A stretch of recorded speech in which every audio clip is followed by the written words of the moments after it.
Good morning. You've not woken up in the wrong month. It is August, but Christmas is back here at Sewing Quarter this morning. So we're back for some festive activities today. Lots of Christmas projects, things to inspire you to get making for Christmas. So I'm Amy Burrows. I'm with you all morning today. I'm joined by the lovely Lucy Brennan and also Jo Carter this morning. So we've got lots of fun projects lined up. We've got stockings, we've got advent calendars, we've got placemats for that Christmas dinner. So lots of different things. Let's have a look at the menu of what's coming up on today's show. At 8 o'clock is Christmas quilting, so we're making a quilt with Lucy. At 9 o'clock, Jo is in for Jo's Joyous Advent, so we've got an advent calendar in that hour. At 10 o'clock is Festive fabric, so loads of different Christmassy-inspired fabrics for you. And at 11 o'clock is North Pole Penguin. We've got a twist on that penguin from Jo Carter. I think you're going to like that today. So, we've got a very festive show lined up for you. I am just going to point out the Christmas tree behind me. These little lights here are my contribution to the set today. I brought in some snowmen lights, so I have got into that festive spirit. We've had Christmas carols going upstairs. We are getting fully Christmassy, despite the fact it is August. So, I hope you're on board too. So, let's have a look as well about getting in touch. We'd love you to get in touch. It's your show as much as it is ours. So, send us some pictures of your Christmas makes. Perhaps you got involved in Christmas in July. So, you can get in touch via the website if you head to sewingquarter.com. And if you go to the watch page, just underneath the live feed of today's show, is a message to the studio box. What's he going to say today? Merry Christmas. So make sure you send us in some Christmassy messages, or if you've got any questions for Lucy or Jo, you can do that there. And just underneath that will be all the products from today's show, so it's like a shopping list of everything you can buy. If you want to add anything to your basket, you can do it that way and check it out on the website. So you can also email us, studio@sewingquarter.com. If you want to attach a picture, that's the way to do it. That email address is there for you, and you can send us a snap of your Christmassy makes. So we're starting with a quilt this morning with Lucy. We've got two different fabric bundle options for this. This is perfect if you wanted to hang it as perhaps a wall hanging of something decorative to have in the house around Christmas time. When do you put your tree up? That's the big question. I personally think it's got to be December, 1st of December, but I know there's some different rules of thought on that. So let's have a look first of all at this blue bundle. So we've got, in the bundle you get your wadding and your thread and also 4 different fabrics, so I'll show you those to start with. So we've got this lovely mistletoe fabric that in just traditional red and green. You can just see that there. So you get 1/2 metre of that. Then you've got I believe this is a panel, or is this 60 centimetres, or is this a metre? We'll just check the width of this one. But you can see here you've got lots of little inspired things like an advent calendar panel, with Happy Holiday, and you've got your compass there and Santa mail and all different little Christmassy motifs. Then you've also got, this is your white background fabric, kind of like a map you've got going through here with a path and all different points along the way. You get 2 metres of this, so this is perfect for the backing of the quilt.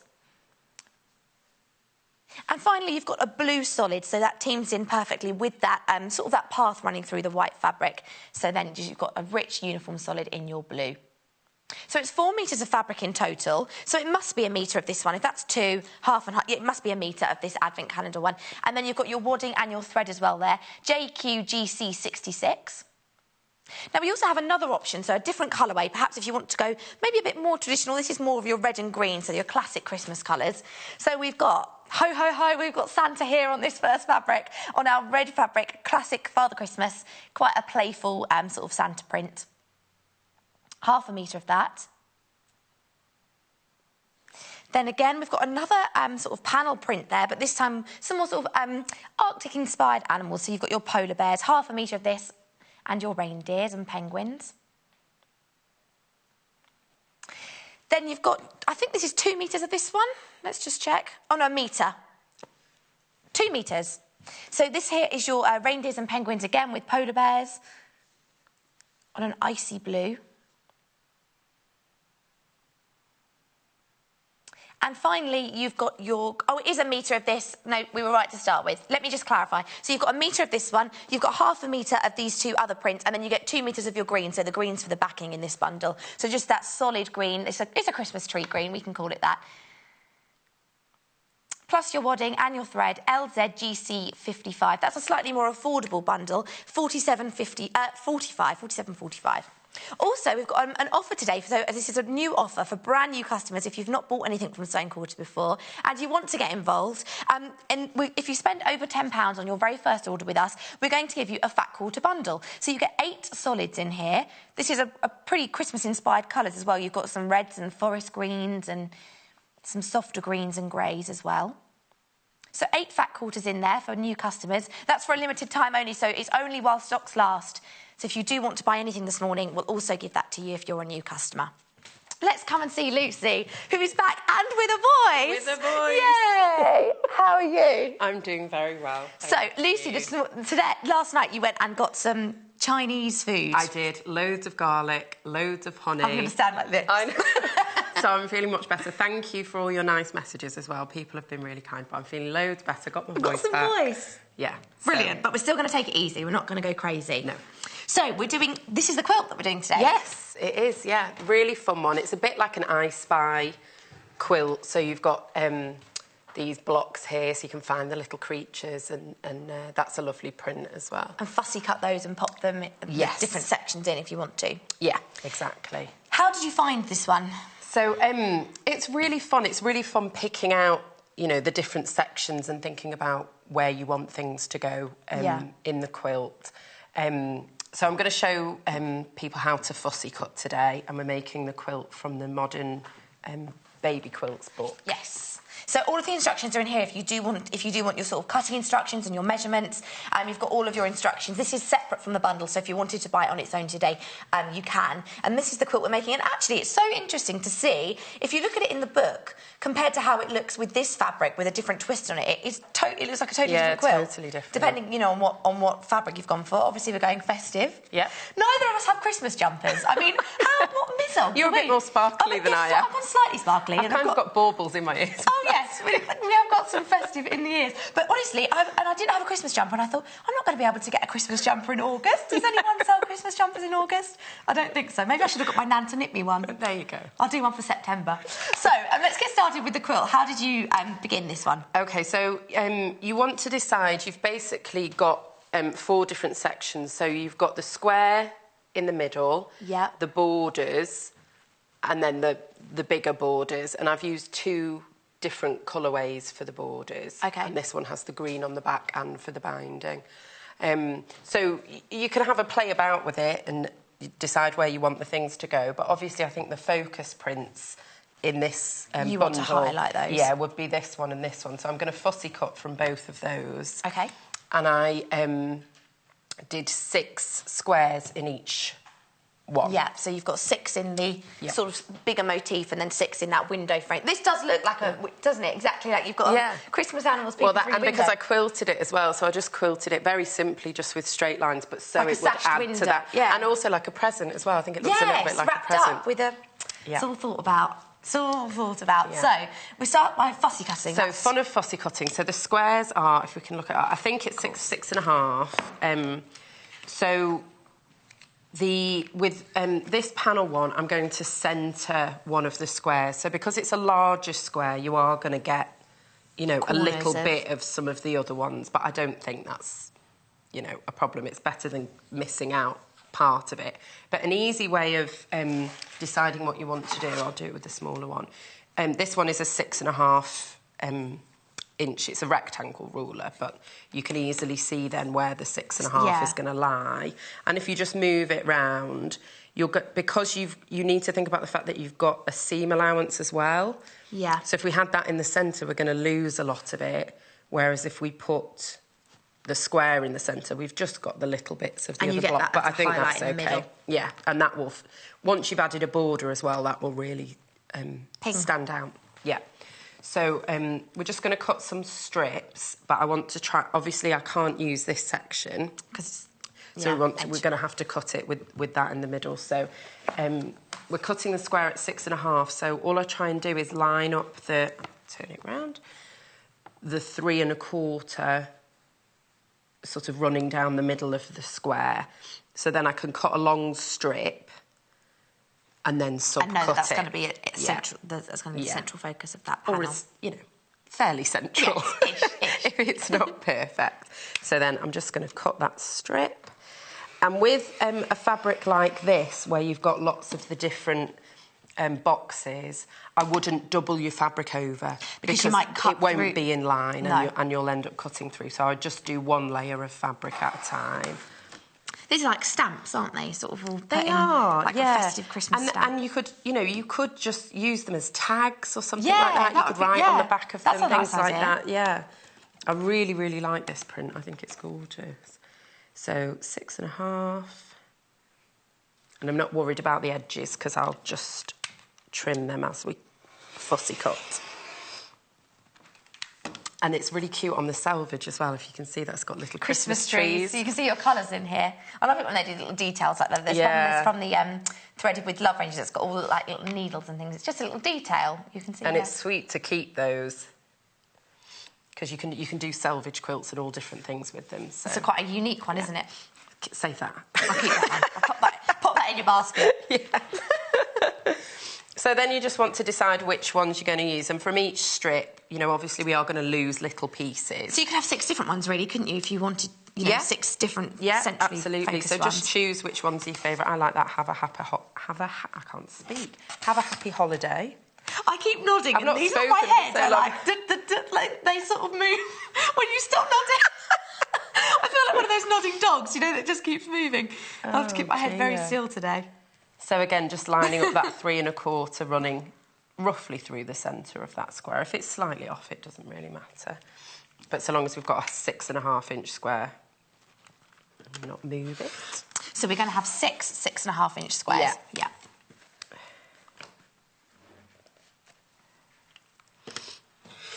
There we go. So then you can see that will be in the centre. Yeah. And then with our seam allowance, we're just going to catch a little bit of those stripes, but it will sort of be they kind quite of just decorative. Look like, it's nice. Sort of more of a border, don't they, then? So, should I do Santa Mail as well? Yeah. Have you ever been to Lapland? No, I haven't. Have you? No, I'd love to go, though. I would. I'm a bit of a big kid. I would still love to go to Lapland. So even these little pieces, you can keep those and do. I think that the tag idea is a really great one because if you've just got even that small little offcut, you could make a little Christmas tag. Or put them on a card. Put it on a card. Yes, into card making. Yeah. That's sort of like that. There we go. So that one's a bit too small. We'll use that for something else. So this bundle, there are 2 different bundles this morning. You can see the one behind is more, you've got your greens and that red and that icy blue. But this option is, we were saying it's like sort of a latte colour with this panel, this main one that you've got here. Then you've also got a pathway fabric, because you've got different Christmas trees and different sort of spots along the way that you probably might find in Lapland. And then you've got a mistletoe fabric and a blue solid as well. So that's the bundle that's on your screen. JQGC66 for this one that we've got here. I like that Christmas elf, magic. so I'm going to do that one. That's one of my favourite like Christmas films, tree as well, though. Yes, mine too. Isn't it? I love it. That's a good one. The spaghetti with the sweets in it. So just line that up, and you can use, the fabric itself to make sure it's straight as well.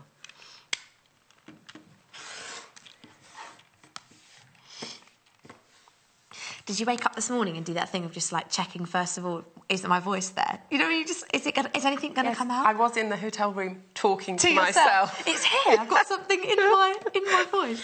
I was just so glad because I've been silent for a week, so it's all going to come out now.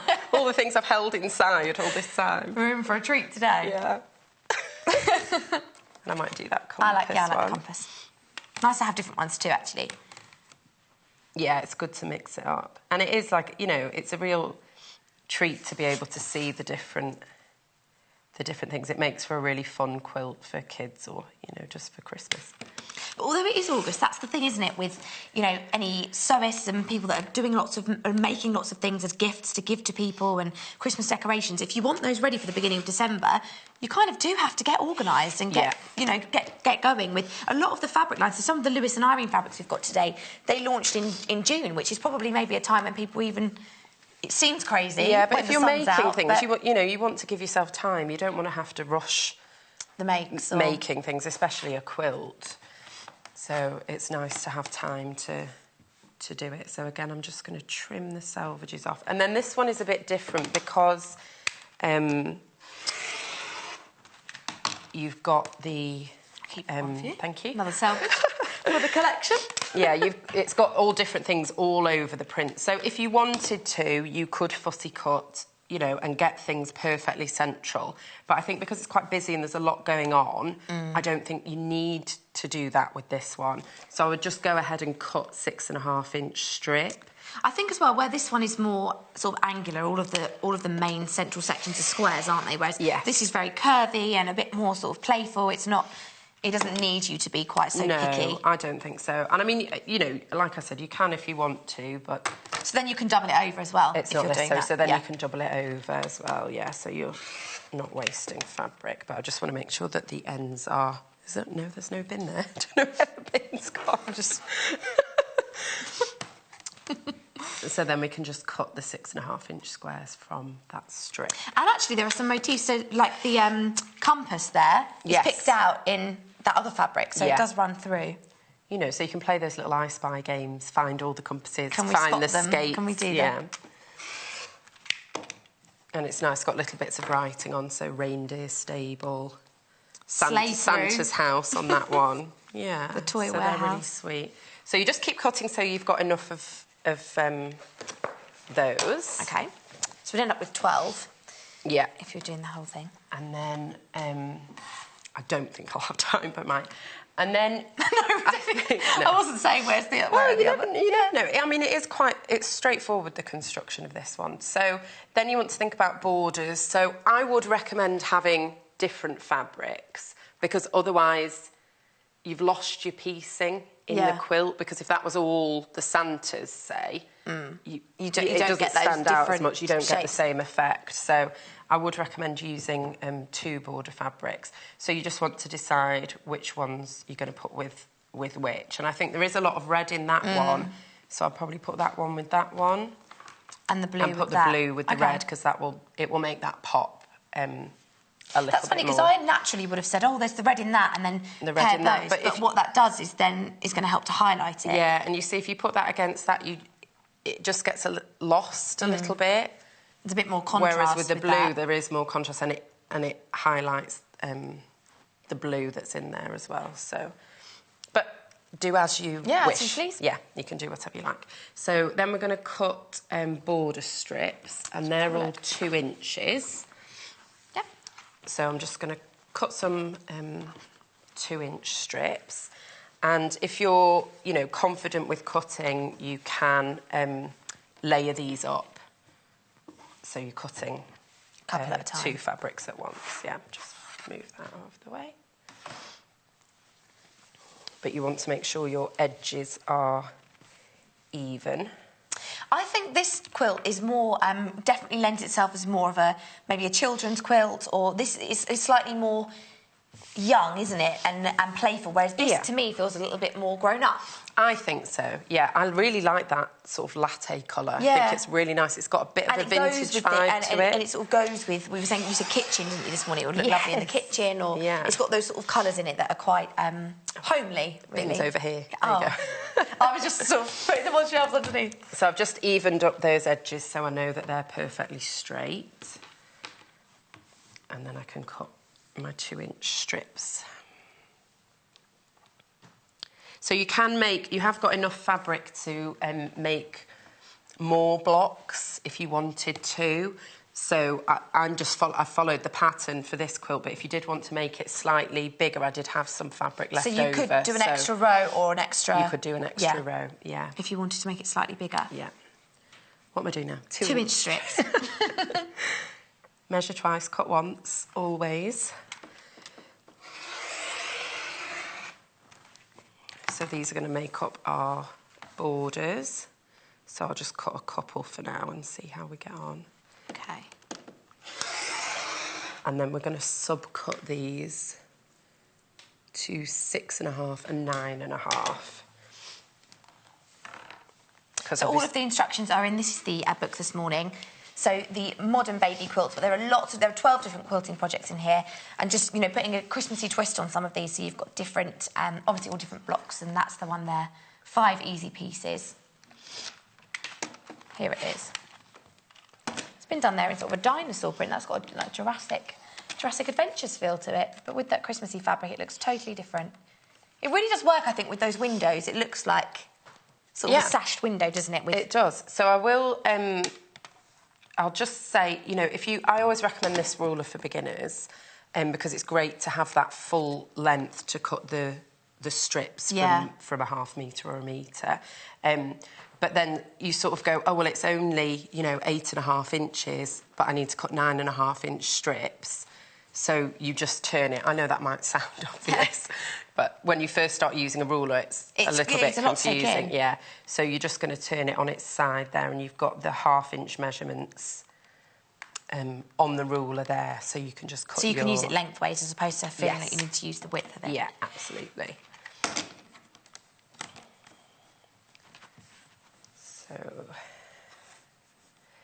So this is the blocks are a bit like Courthouse steps. So either side they have a shorter piece, and then they have the longer piece top and bottom. What's a Courthouse step?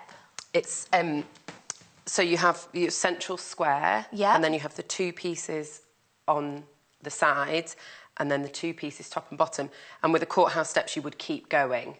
Oh, so it's sort of like the first round of what's going to frame the central part. Yes. So those will be the pieces for the top and bottom, and then if I do 6.5... They're going to be slightly longer, because obviously they've got to go over the edge of it. Exactly. Yeah, that makes sense. And then these will be the bits for the sides.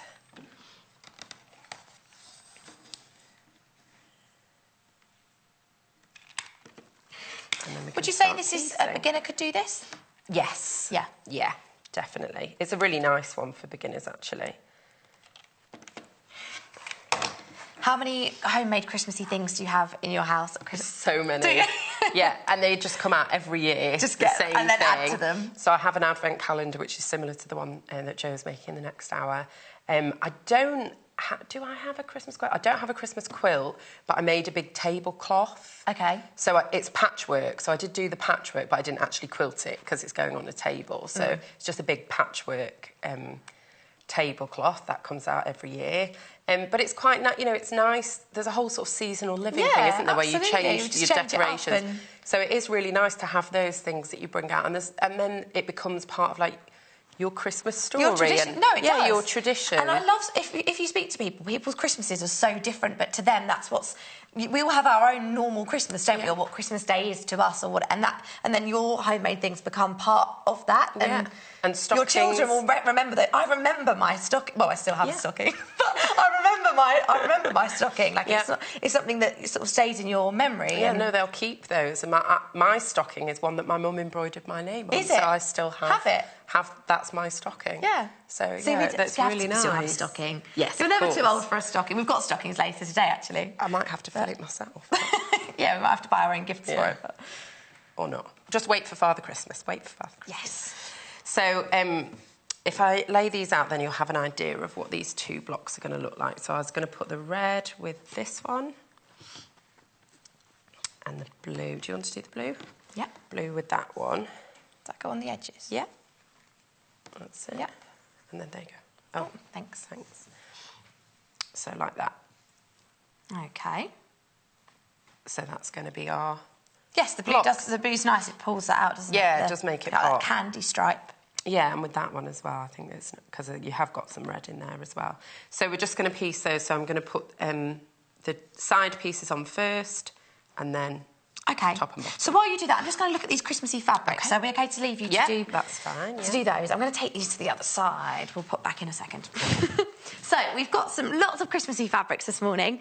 We've got a whole treat of different things depending on what you might like, what you might be using them for. Like Lucy said, perhaps if you're doing a tablecloth or placemats or a stocking or Christmas decorations. I said Christmassy pyjamas. I want to do a Christmas pyjama show just because I want to wear a onesie to work. But that's okay. So we've got lots of different fabrics here this morning. I'll start with this toy soldier one. So almost a Nutcracker-inspired fabric here on a sky blue background, and you've got those traditional Christmas soldiers in greens and reds, and also you've got that royal blue. That's Little Soldiers fabric. So this is being sold per ½ metre, so it's cut off the bolt for you. You can have as much or as little as you like. £5.95 per ½ metre. And that's from the Small Things at Christmas range, so that's a Lewis and Irene fabric. Really lovely. Producer Paul's really excited about that one. He likes that this morning. OTLW60. Those little nutcracker soldiers.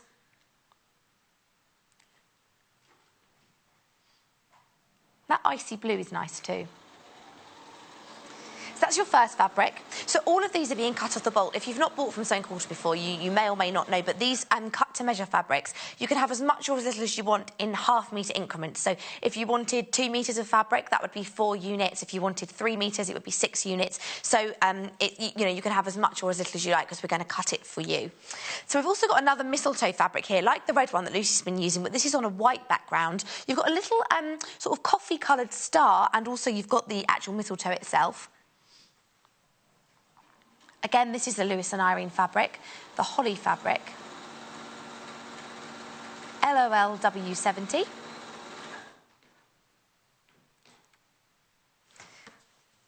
Then we've also got a red Christmas Angels fabric. Oh, the Nativity. I love the Christmas Nativity. I always wanted to be Mary, and I didn't make it to Mary. I was the angel. But here's some angel fabric this morning.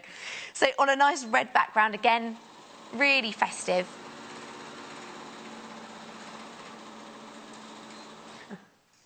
They're making jokes in my ear about the fact I do panto. They're like, oh, no, you don't. Yes, I do. Oh, yes, I do. Every year. Panto is like the best part of Christmas. I love it. And now they're saying it's behind me. The next fabric is not behind me. It's here. My Christmas lights are behind me that I bought in. So this is a candy cane fabric here. You've got sort of a pinky colour and also some darker burgundies coming through in this one. Again, on that bright Christmas red. Yeah, if you don't go to... Oh, I just think panto is the best way to introduce children to theatre. You should... It's brilliant. It is such a... It's just fun. Really good fun. So that's the candy canes. Again, this is from Lewis and Irene. So 100% cotton, again by the half metre. RXLW15. We will go through these again later. We just want to show you some of the different Christmassy ones we've got. Now, what's this one here? It's like a little gnome, a Christmas gnome. Let's have a look. So this is on a green background. You've got some stars here. Again, picking out that red. I think that's a gnome. Tiny... What's tontu? I haven't heard of that. We'll find out what that is. I'm sure someone will let me know. Send us an email, studio@sewingquarter.com. What's a tiny tontu? I don't know about that, but they look like Christmas gnomes. HZLW62, again from Lewis and Irene. Oh, it's Scandinavian, I'm being told.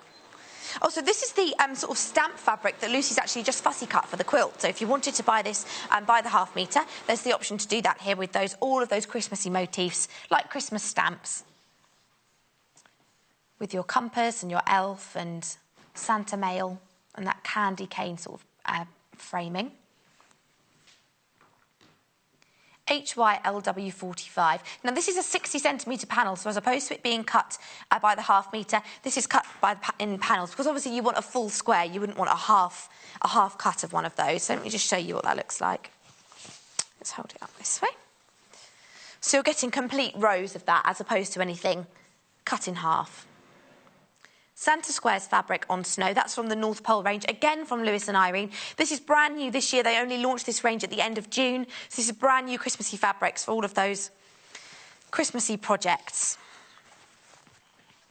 These would be lovely for sort of Christmas stockings, or also I think some of the smaller motif fabrics like the angel and the candy canes and the mistletoe, they'd be lovely for little toiletry bags or makeup bags. You could odour coat those. I mean, you could even have Christmas cushions, couldn't you, that you get out just at Christmas?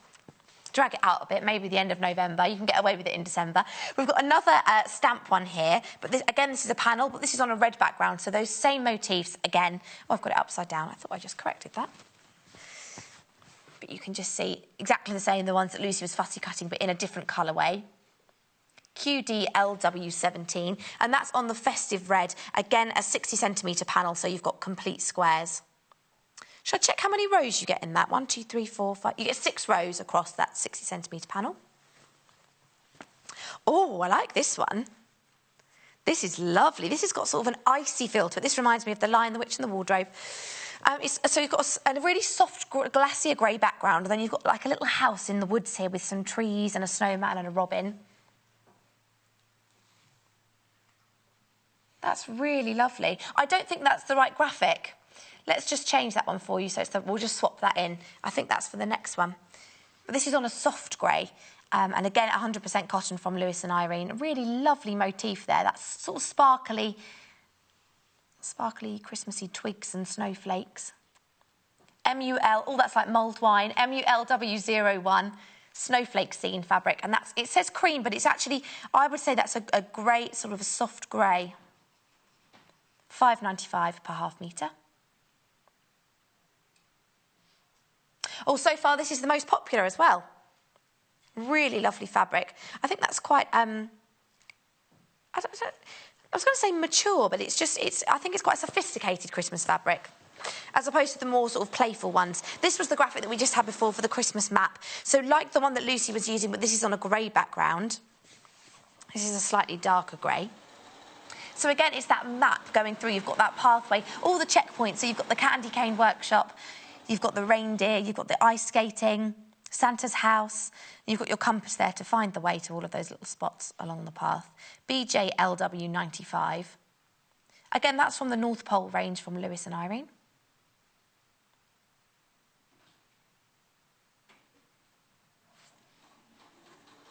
And then next up, we've got another Santa fabric. Where did the other Santa one go? Oh, maybe. So this is a different colourway to the red that Lucy's used. So this is on a green. With your Santas, just the classic playful Santa there in his red hat. ZXMY89. This one's from Macawa, £5.95 per half metre. And finally is another fabric we've seen this morning peeping through in our windows of those sashed windows on the quilt. This is on a navy background, and you've got sort of lots of Christmassy motifs in your Santa, your penguin, your polar bear, your reindeer. Again from Macawa, ZKMY18, £5.95 per half metre. So lots of lovely fabrics. My favourite's that silvery one with the snowflakes, but I also love, I'm just going to quickly show once more, this one. It's like candy canes with sweets on it. It's on a bright red background, almost like you've got little lollipops and candy. Just a really sort of sweet fabric. Producer Paul saying he could eat a candy cane. It's making him hungry. RXLW15, that's the candy canes fabric on red. So let's head back over to Lucy and carry on with our quilt. I just wanted to show you those different Christmassy options. If you do like any of those, you can add those to your basket or give the call centre a ring, 0800 112 4433. Christmas for today only here at Sewing Quarter. So if you do like any of those, make sure you check out your baskets. So we've been you're piecing these together. Yes. How are we getting on? So I'm just cutting more strips because I'm going to run out. OK. So I've attached, if you want to show that, I've attached both sides, and then I gave that a press, and I pressed the seam allowances out away from the square. OK. And then I've just added the... And then you chain... top one, and then I'm just going to add some to the bottom as well. So you do the sides first, and then you do the top and bottom? And then you do the top and bottom, yeah. And what was the seam allowance? 1/4 inch? Always 1/4 inch when you're quilting, yeah, unless it says otherwise. But generally speaking, that's quite speedy. That's the rule. Yeah, it does. It comes together really quickly. And if you're chain piecing as well, it does make it go a lot faster. You can do sort of all of them in one go. Yeah, you can do them all in one go. So I've just got some more. The thing with this is actually you can do the... because to start with, I thought this was a different block, but it's actually just the border of these squares that meet in the middle, isn't it, to make that sort of sashing? Yeah. You know, on that, this one here, I thought this was a different block to this because of these. Yes. I thought you'd pop those in. Yes, but no, you I haven't know. There. I've just tricked you. Yeah, you've made me think that you've done more work than you have. I know. Well, that's what's nice, and I think it is something to think about when you're, you know, doing the quilting, because you can easily add to, you know, add something to it by quilting it. And I think as well because of how Fussy cut these blocks. That's what I mean. These look pieced, like doesn't it? And then because I've got the thread running through. I thought that was a different block to the. Yeah. Like, I thought you'd put that together in a different way. No, I'm cheating. So what's nice about this is you haven't got 2 different blocks to get your head around, you can literally, once you've cut your fabric, you're just repeating that process with your 2 different... And they do come, you know, you can... I'm just going to do 4 because I want to do a row and show you how I do the border. But you can just do all of them and just chain piece, in one, you know, big all one of them. then... Yeah. So I normally do all of the cutting out first of all, and then I'm going to start at the other end because I want my seams facing up.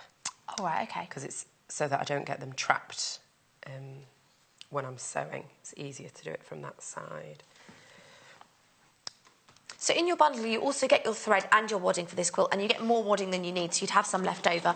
Or as Lucy said, you're getting 4 metres of fabric, so you could actually, if you wanted to add an extra row, you could make it slightly bigger quilt if you wanted to, and you add a few more blocks on. So the bundle that you can see on your screens there is the one Lucy's working with at the moment, searching for Santa quilt. So you've got the blue fabric, the mistletoe, you've got the map on the white background, and then you've also got that stamp on the coffee sort of latte colour fabric.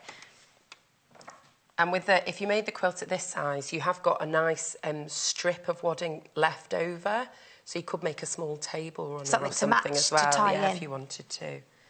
And you'll have all these, you know, little pieces left over, so you could just do some simple patchwork if you wanted to.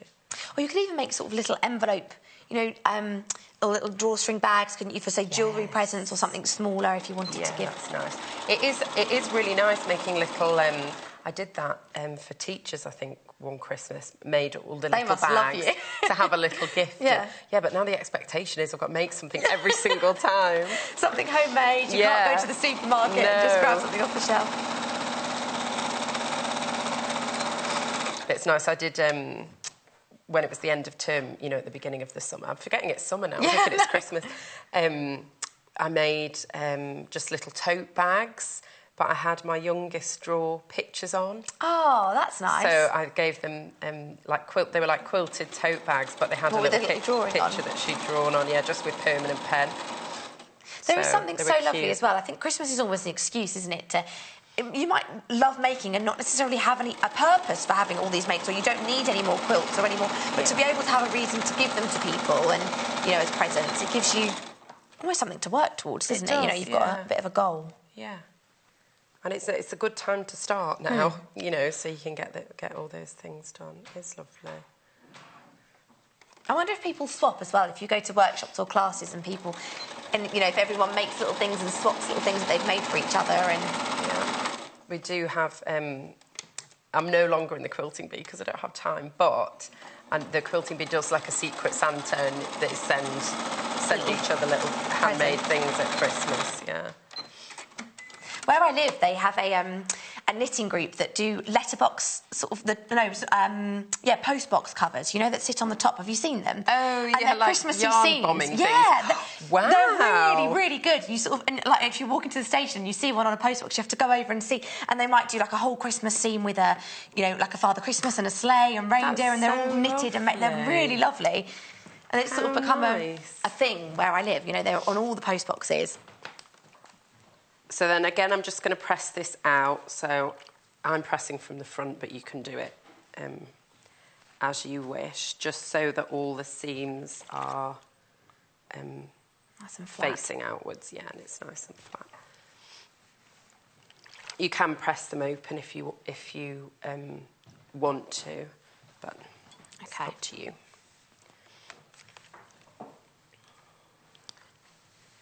So you just repeat this and make however many blocks is in there. 1, 2, 3, 4, 5, 6, 12. You forget, like, once you've made a quilt, once you've done all the information's gone out of your head then. Yeah, it's sort of on to the next one. So, but you can see already how different this looks from the very different. You can see, if you start to put them together, you can see, you know, it's a very different colourway. And actually, traditionally, you wouldn't really put blue, you wouldn't really associate blue with Christmas, but it does really work. It does work, yeah. Start to sort of see it come together. And you could even, you know, when you're quilting this, use some metallic thread or something, give it a bit of sparkle if you wanted to. Christmas is like, you can definitely get away with more glitter at Christmas, can't you? So that, like, if you were going to do a matching cushion, that would be a good size for a cushion, wouldn't it? Or you could do all blue one side and you could have the others all on the back. Yeah, couldn't you? And make it reversible. Look at you. Oh, I expect to see that next time, you mean? Shall we swap? So, what I would do normally, you know, I would make the rows. Yes. And then piece the rows together. But what I'm going to do now is just sew them into a strip so that I can attach a border. Okay, so we can see how you do that. Yeah, we put the side borders on first and then the border at the top and bottom. So it's like the block that we've just made. Yes, which in was called a version. It's like a courthouse steps. It isn't because that would be repeated, but it's like the first round of it. So you always put the borders on the side first, and then you do top and bottom. And you then do that binding. With That's all obviously quilts. Yeah, generally. So I'm just going to look up the size of We've got a quick update, actually. What was that on? Was that on the candy canes fabric? Oh, this is the most popular at the moment. RXLW15 is your item number for that. If it is in your basket, please do check it out. We've only got these on the show for today, so $5.95 per half metre of that. And then the next most popular is... Let's have a look. Oh, that's my favourite one. On that icy sort of grey background. Almost like snowflake detail in the back of that, and it's like a little cabin in the woods with your Christmas trees. MULW01. Again, if that is in your basket, please do check out the snowflake scene and the candy cane fabric. Both of those are very popular today. So I've cut that off. I can't use that one now. I don't have enough of that, so I'll have to go with a blue border. I didn't have as much as you get in the kit. I think you get 2 metres of that one, yes, don't you in the kit, so you can easily make 2 that metres one of the white, and then, half a metre of those other two. Have I got enough of this one? Yeah, I'll do this one. So the border for this one is 3.5 by 36.5 for the sides. So I'll turn it round. It's slightly wider, isn't it, than the borders on the blocks? Yes, yeah, which is nice because it just gives it a nice big frame, if you like. We've got about 10 minutes. Okie dokie. So I want this one to be 30... What did I just say? 36.5. My brain today. Where is it? I can't even see where you just read. Oh, yeah. So you've got... And then the top and bottom borders are 3.5 by 33.5. But I'm just going to do one at the side to show you. So I'm going to use the mat, which I wouldn't usually, but just for the sake of... Oh, it doesn't even go to 36, does it? So you're going to say because it's a bit longer, so you can use the... Well, I'll just do that and add 1.5. It is always worth measuring out your borders, because if you attach it as one long strip and then trim it, it goes wavy, and you want to fit the fabric to the size length that you've already or cut. Width. Yes. Yeah. So I am cutting it to the size that's in the pattern, but I recommend if you're doing it at home, finish the main part of the quilt and then measure it yourself to see what your length and width is, just in case it's a little bit different. So take it from your block sizes as opposed to necessarily that specific sort of metric instruction in the book. You can take it from... Yeah, but I'd always cut your borders to length and then... Why does it do that? Why does it go a bit wavy? It does it because it's sort of to do with the tension of the fabric, and you know, if you want to press everything and then measure it, but it might be that it's just a little bit off, and then you can pin it, you know, to make sure that you're getting it exactly right. And it might not look too bad, but when you come to quilt it, that's when it seems to ripple. If you haven't measured your borders properly, and you get sort of waves at the side. It just doesn't sit completely flat. It doesn't sit totally flat, so that's why so you we want go to by measure. what you've made as opposed to necessarily what the book's telling you. And it's probably going to be very close anyway to that, but it might just be slightly different. It might just be slightly different, so just depends on your seam allowance. So I'm just going to sew these into one long row as if it was the side of the quilt. So we're doing sort of a section like this at the moment, if you wanted to imagine, and then we're going to attach the border to one side. Which I wouldn't normally, you know, I wouldn't sew in columns like that if I was putting the whole thing together, but it's just for the demonstration. So if you've just tuned in this morning and you're wondering, what's going on? Have I woken up in December? Today we've got Christmas back here at Sewing Courthouse. So we had Christmas in July, really, really popular. Lots of people getting organised, doing their makes for Christmas. So this morning we've got Lucy and Jo Carter is in doing a penguin, and we've got lots of, and doing an advent calendar, so lots of Christmas-inspired projects. Lucy's doing some stockings as well, aren't you, at 10 o'clock? Yeah, I'm doing placemats, but I did do a stocking. I'll talk you through the stocking. Yeah. So we've got lots of Christmas-inspired things, hence the Father Christmas on my head. It's not your general... Not my general attire on a Friday, but it could be. It could be. Let's get this right way. It's just... Actually, it's the 25th of August today, so 4 months. Yes. 4 months to go. But when you say it like that, though, it just seems... I know. Years I'm sure so January fast. Feels like a couple of weeks ago. I know. I know people say that as you get older, the years go quicker, but they do seem to be going... They go quicker, they do, yeah. Scarily quick. They definitely do. January's my favourite month because that's what my birthday is. Oh, is it? What date? And my youngest daughter as well. I'm the 12th and she's the 21st. Oh, OK. Yeah, that's how I remember when she was born, the reverse. Yeah. There's so many birthdays to remember. But that makes January as well a bit less... Because for a lot of people, January's not a great month, is it? Most people don't like depressing. January, but I'm quite lucky in that. It's an expensive time of year, though, for you.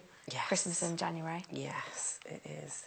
And I've got my other daughters in November as well, so so it is all in one go. And my sister's in December. Shall I just keep going? Who else have we got? Other relatives? Have we got anyone family else? members.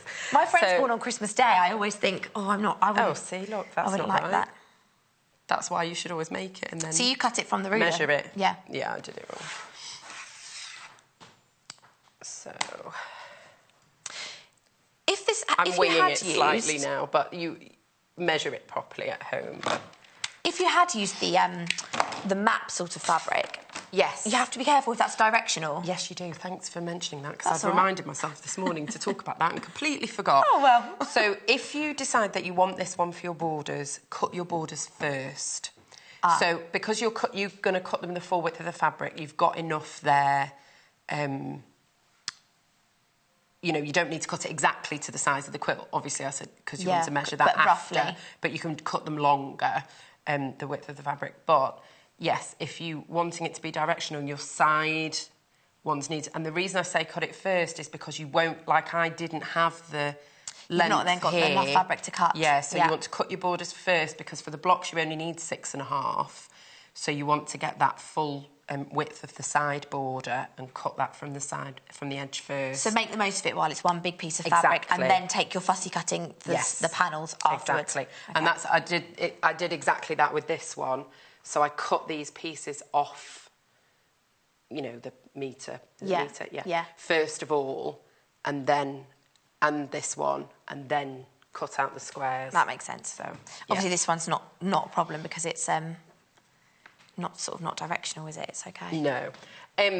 When you're doing I measure borders normally because I don't have, my mat's not big enough either, so I normally do it with a tape measure. Oh, right, okay. So just sort of moving it. Yeah, just move it along to get it to the right width. I mean, you can just hold it up against. It's not going to hurt, but you just don't want it to be too long. That's the only thing. Send in those pictures as well of any Christmassy makes. You can send them to studio@sewingquarter.com. Oh, we've had a few pictures, so we will have a look. I love that. That's my favourite thing. Yeah. So, yeah, please do send them in. We like to have a little look. And if we don't get a chance to show them on the show, we always look at them afterwards anyway. So if we get lots of your snaps. So the email address is just coming up on your screen. It's studio@sewingquarter.com. You can attach those. They go straight upstairs to our producer, Paul, and then we can show them. Might be able to show some on the show today.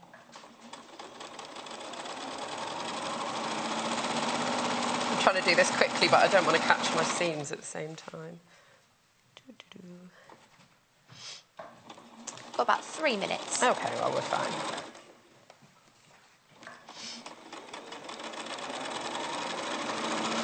I mean, you could, if you wanted to, even do... You don't have to have one fabric be the border. If you wanted to use different prints, yeah, you could do that. That would give it a different look.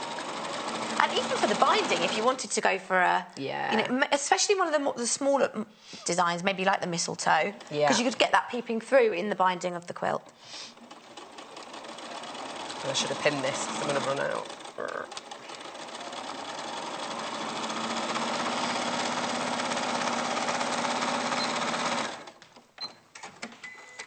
So I should have pinned it top and bottom, so it was perfect, yeah. But it gives you an idea anyway, doesn't it, of what it would look like. OK. Then we start to attach our border. There we go. So you do the two side borders first of all, and then top and bottom. For the quilting, I just kept it really simple, but it would look beautiful with like some free motion quilting around. Especially on the sort of curvy one, wouldn't it? Yeah, you could really bring that out. Or you could do like an all over, so like you could do, in the show yesterday morning, I did like a big heart.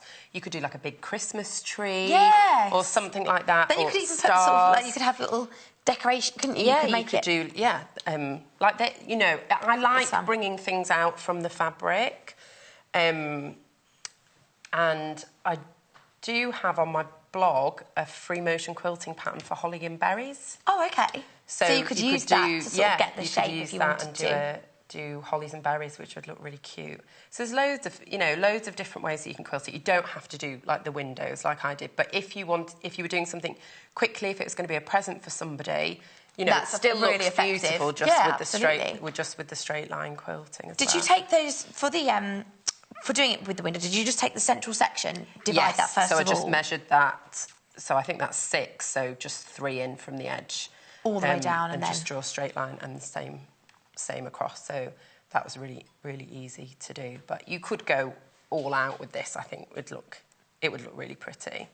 And you can see as well, because the borders matched up, that creates a different effect, because it blends because in it's a with different those. one to, it's, you know, it's rather than a contrast, it's that same. Yeah, so it makes those stand out more as well. Let's have a look. We've got some messages. So first of all, this is from Beverly. Morning, Beverly. Sat watching with my nieces. Could you say hi to Nicole, Charlotte and Meredith? Loving the Christmas quilt. Morning, girls. Aww. So we've got morning to Nicole, Charlotte and Meredith. I hope you're having some Christmas inspiration this morning. You need a little nice cup of tea and what's Christmas? A mince pie. Maybe you should make mince pies today. Mulled wine, we could have some of that later. yeah, maybe not on the show. We've also got a message from Andrew. So, morning, Andrew. Morning, Amy and Lucy. So glad that your voice is back and hope you're feeling better. From Andrew and Hilary. Andrew and Hilary, thank you very much. We're back. She's got some voice. And from Anne. Morning, Anne. Oh, Lucy, lovely to see you back. Look after her, Amy. We're all good They're all so good. They're so good to me. They really are. Thank you. So, you're back as well at 10. I am. And we're doing placemats. And also maybe look at these stockings that you got from the panels. I'll show you how I because I did a quilted one, so I'll talk to you about how I did that as well. Okay, lovely jubbly. Don't have any mulled wine just yet. We'll do that as well. Can't promise. Okay, let's have a look what we've got over here. So, we're just going to recap those fabrics, those Christmassy fabrics that we had this morning. So we had lots of different options depending on what you might want to use them for. Get them in your stash, get prepared, ready to go for Christmas. So let's start first of all with, is this one still the most popular? Let's see. Oh, Angels is in the lead. Let's have a look at our little angels. So this one here is on that Christmassy red, postbox red, and with your angel detail. You've got 2 different colour angels there, actually. So you've got one with blonde hair and one brunette angel and one blonde one. QXLW78. Again, this is from Lewis and Irene.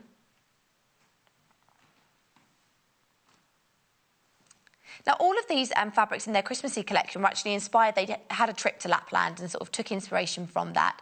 And they're based in the New Forest. So a lot of their fabrics where you've got sort of robins and things like that, they said they're really inspired by, you know, where they're based. And they are a family-run business. So it's sort of, they're in the 3rd generation now. The great-grandparents are at the top of that sort of fabric family tree. And now the grandchildren are running the business and designing the fabrics and the Christmas collections. So that first one was our angels. Candy canes is next, so if you wanted to... This is another red one. Let's open this out. So this here is a metre, so this would be 2 units of fabric. Let's open it this way. So you can just see that candy cane design. You've got some sweets and lollipops and lots of nice sweet little motifs in there. RXLW15.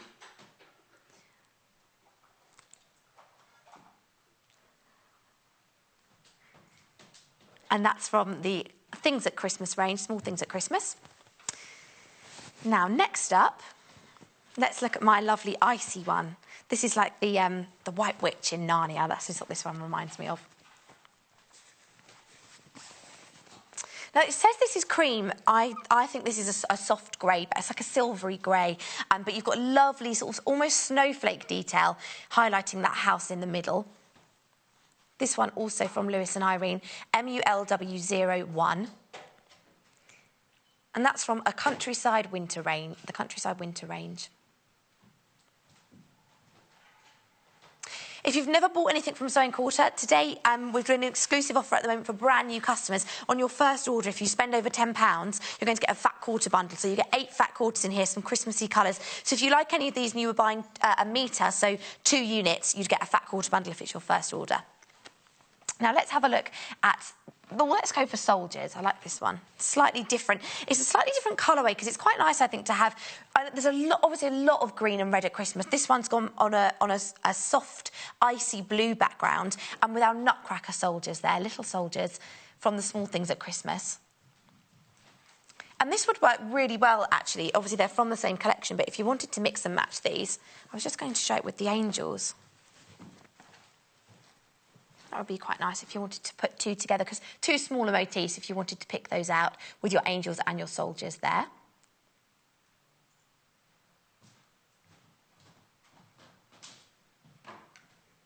Then we've also got our mistletoe fabric. This one is on a cream background, so we've been working with that red one this morning. If you prefer it in a lighter colourway, a cream background, you've got some coffee-coloured stars there, golden stars, and then your classic holly.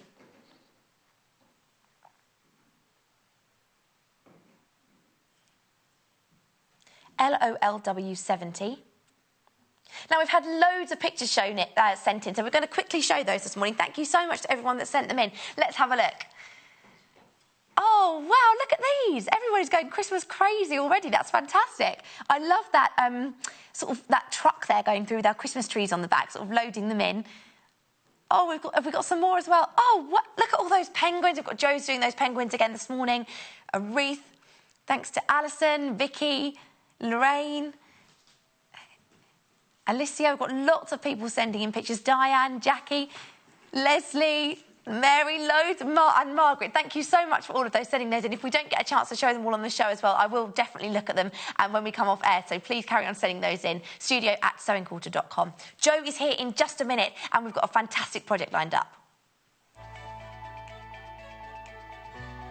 Follow us on Pinterest. Search for our Sewing Quarter page and follow us to discover sewing work we create and love. So I'm going to be showing you how to do a ladder stitch. Now this is a great stitch when you want to sew something up and create an invisible stitch. And first of all, I'm just going to use the example of something like a pincushion, but I need to bring these 2 edges together using the invisible stitch, which is known as the ladder stitch. So first of all, I'm going to take my needle up through the fold. So I'm going to be concealing the knot in the thread. And then what I'm going to do is I'm going to take my needle in through the fold of the fabric and come out. So you can see that I'm on the actual fold there. So obviously there's the raw edges are inside my pincushion. I'm going to take that through. Now I'm going to go to the opposite side and repeat that stitch. So I want to make sure that this is parallel. So I'm going to come in through that fold and come out.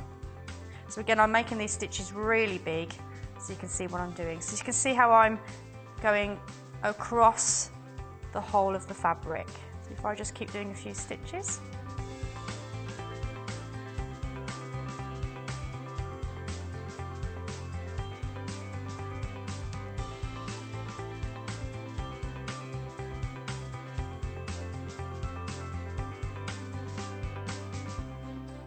So as you can see, we have the ladder stitch there going across the 2 pieces of fabric. So when I pull my thread, you can see that almost makes those stitches invisible.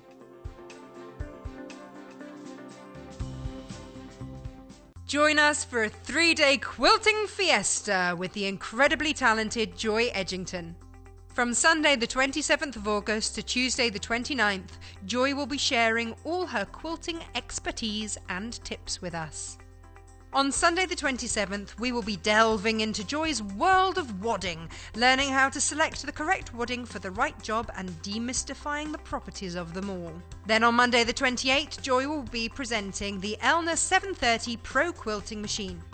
This machine has a fantastic array of functions enabling you to create effortless quilting and sewing projects. With over 170 different stitches and an abundance of complementary accessories, the possibilities are endless. Finally, on Tuesday the 29th, Joy will be teaching us how to jazz up quilt borders with the Flying Geese border method and showing us how to create the Arkansas crossroad blocks. So make sure you tune in on the 27th, 28th and 29th of August for an insight into Joy's world of quilting, only on Sewing Quarter Freeview Channel 78.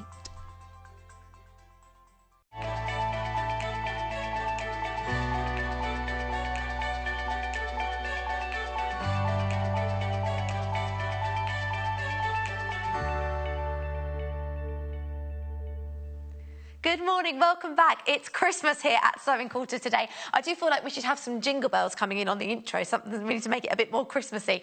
So we've got an advent calendar in this hour. I'm joined by Jo Carter. So if you want to make your own advent calendar, sort of a lovely thing that you could get out every year, you know, you could store that and get it out something as become a tradition as a handmade advent calendar. Like Lucy said, she's got one at home that she uses every year.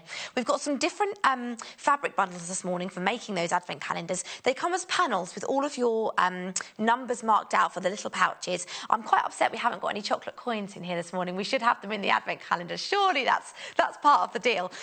But we've got four colourways in that advent calendar, so I'll start by showing you those. Now, I'm going to start with this one because this is a real sort of twist on an advent calendar. This would be lovely if perhaps you wanted to make one for a partner or a friend as opposed to a child, if you wanted something slightly more grown up. This, I think, is quite a sophisticated advent calendar. So you can see here it's gone for a very simple Christmas tree shape, but you've got different colours. You've got sort of bright pinks and turquoises and greens, but you've got some nice smart navies in there as well. What's lovely about all of these is you've got all of your instructions here at the top of the panel of how to make the advent calendar, so talking you through that process. And you can see that lovely border there that you can use. Really colourful. And quite an unusual colourway there as well. But you can just see all of those instructions on the top, talking you through all the instructions. Jo's obviously going to talk you through the guide of how to do that today. But if you get it home and you're not sure, then you have got the info there on how to do it. Now, this one's been teamed with a bright aqua. So picking out, you get 1 metre of that, so you can use that for your backing. And you can just pick out there the sort of colour in some of the trees. You also get your thread. QMGC 33, and that's £17.95. Do we get wadding in these bundles? Should we check that? You do, you get wadding as well. There it is, you can see everything there on your screen to make that one. Now, next up is a more traditional one. So this is, we've got a coffee-coloured solid here for your background, so useful, you know, for around the home if you want to keep things slightly more neutral. This is going to go with everything. So you've got a cream-coloured thread and a buttermilk solid as well. This one's called Latte, actually. And then you've got your North Pole Advent Calendar bundle. So you can see here, it's very similar to those stamp motifs that Lucy was picking out when we were fussy cutting the quilt in the previous show. But, you know, picking out different with your reindeers and your jolly holiday stamps and Santa's sleigh. I'll show you some of those other motifs on the back as well. Lots of different colours, but keeping it more traditional with greens and reds and burgundies.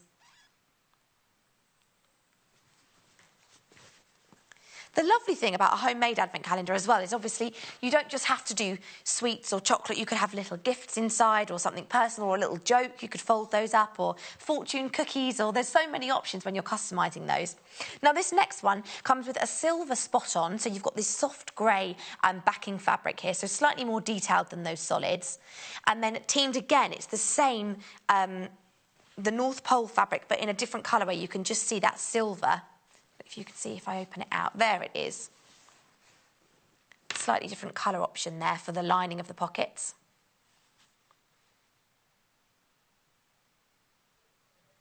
And the back of that is the same as your numbers on that previous one. Again, 1 metre of fabric. You get the panel, which is this section here, obviously with all your numbers marked on, your wadding and your thread. So everything you need there to make the advent calendar. And then the last one is a spot-on blue. So this is a really soft baby blue. You get 1 metre of that and a blue thread.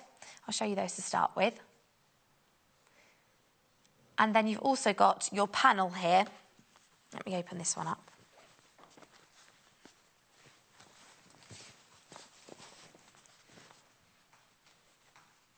That just gives you an idea of the size. I think this is 60 centimetres, but obviously it's cut so you've got everything. As opposed to being cut off the ½ metre, you're going to get everything you need in that panel to make all of your little pockets and to line them as well. ZPGC77, that's the blue advent calendar. Now, we've also got some other Christmassy bundles that I'm just going to show you before we go over to Jo, so then we can get straight on with the project and show you how to do it. So we've got some solid bundles. First of all, we've got a linear texture one. So it's that linear look fabric with that cross-hatching detail, but this is in a Christmassy colour palette. So you've got a green, you've got a red there, quite a deep red actually, and then a lovely ivory cream. 14.45, so you're getting ½ metre of each of those, 1.5 metres of fabric in total. EMGC 66, and that's the textured Christmas bundle because you've got that cross-hatching there. It sort of gives it a bit more depth to the fabric as opposed to just a plain solid. Lovely for lining or backing or binding. We've also got a spotty option, so perhaps if you wanted a polka dot option, again, to inject a little bit more interest than a solid. This is a brighter green, so more of a bold lime green there, a postbox red, and this has been teamed with that soft grey spot on. 13.95, again, 1.5 metres of fabric in total, so ½ metre of each of these spotty ones. And our last one is a solid bundle. So if you do want to keep it just that rich, uniform colour, one sort of saturated in your green or red and cream, again, this is really great value. £9, a deep forest green, a nice rich red, and your classic cream. Again, ½ metre of each of those, and £9. So really great value. Now, we've also got, finally, 3 bunting panels, so Christmassy bunting. If you wanted to have these in different colourways, I'm just going to show you the different options. So first up, this is on a sort of a coffee-coloured background. But you can see here lots of different... How many triangles have you got on here? 1, 2, 3, 4, 5, 6, 7, 8, 9, 10, 11, 12, 24, so 36. 36 triangles on there. So you can either make those reversible, so you could have... How many is that? 18, or you could have 36 and line them with a different backing fabric. So perhaps if you got the solid bundle and you wanted to back those different triangles with a solid, then you could make a really long length of bunting from that panel. So that's your first option. Then we've got a grey option. So this one here is on, again, that icy grey. Have a jolly holiday. Then you've got your stars and you've got Christmas trees and snowflakes. And obviously your letters there as well to spell out Merry Christmas. That's the North Pole bunting. This one is on silver, IZLW29. £7.95 as well for that panel. You could make a really nice long length of bunting, pop that up, maybe decorate, you know, along the banisters in your house, or you could pop it on the fireplace. And finally, we've got it on a white background. Oh, there's some lovely little footprints here, Father Christmas footprints. Lovely little triangles there in all different prints. And some nice pinks in this one too, and your greys and reds. All of these bunting panels are 60 centimetres, £7.95 for that panel. So you're going to get 3 rows of complete triangles as opposed to anything that's sort of been cut across by accident. So Jo Carter is here in this hour. I wanted to show you the different fabrics first so we can crack on with the project. So let's come and see Jo. Here we go. Hi, Jo. Morning. How are you? I'm well, how are you? I'm good. We're feeling festive. We are. We're doing the advent calendar in this hour. Yes. So I was really, like, surprised and impressed by the instructions that you actually get on the fabric itself, on the panel, to make the advent calendar. This is part of the panel and the instructions are printed on there. Let me just show you those if you can't see. So you've got it's all written on there for you, which I think is really it's quite unique. I've not actually seen that before. But you've got sort of step-by-step instructions of how to make the advent calendar. It's a nice little touch. And again, you've got that selvage there with your Christmas trees. That Lucy wants us to keep hold of those. She likes them. I know. I wish I'd cut that off, actually, and saved all the Christmas trees in a row instead of cutting across it. I should have taken that off first. To start with. So how did we get started with this one? The first job is to cut up your panel into the sections. So this is the backing for the advent calendar. And then you need to cut the pockets out. I've got a complete panel here. And the easiest way I found for doing this was to cut them into strips and then subcut them down into the pockets. Okay. So cutting along these lines. So cut this out. When I'm sewing this together, the actual backing, you'll see through the fabric the edge of the print. So I will actually use that to sew along later. So it doesn't matter if it's not perfectly even, your seam allowance, because you can just use the line. So you would cut just outside of that edge? To here, to the tops of the pockets, but the sides, you can see. You can keep a little bit of extra. You don't need to trim these down, keep them as the size they're cut to. That will be fine, because you can just sew following the print later on and you'll have it perfectly to fit the print on the front. OK, so we cut those 2 separate sections. We went along the rows and then, as you said, subcut those to create the little pocket fronts, aren't they? Yes, so this is one of the strips. We've not even seen this. I feel like we completely skimmed over this finished one that Jo's made. Look, you can see here, this is the finished product, what it looks like. Really lovely. I'll just show those little pockets. And you can see they're peeping through with that background fabric. So this is the part that Jo's looking at the moment. So, yes, sorry, so you've got your strips and then you're going to cut these into little sections. Subcut these into the pockets. And then it really is straightforward. If you're a beginner and you just want to get into sewing, it's a really good project. If anything, your ironing skills might need to be better than your sewing skills for this one. So I move that out of the way, give myself a bit of room. And so I just want to cut following these print lines. And they've all got a number on, haven't they? And then you can just arrange those. They have, and actually, it's not... I'm fairly sure they don't normally go up to 25, do they? Quite often Christmas Eve, that's when it finishes, doesn't it? You don't get that Christmas Day one because you've already got too much chocolate on Christmas Day. That's what my mum used to say. She used to say, well, you've got lots of chocolate already on Christmas Day, haven't you? So you don't need the Advent calendar one. But I think it is right up to that day itself. It's quite nice. It is. It's lovely that you've got the extra... You've got the 25th on there as well. But also as well, I guess it has to be that because it's 5, you know, in terms of rows, you can divide that much more evenly than if it was 4s. You can. I do like the print on the 25 as well. Santa face. I'll show you that one. This is our 25.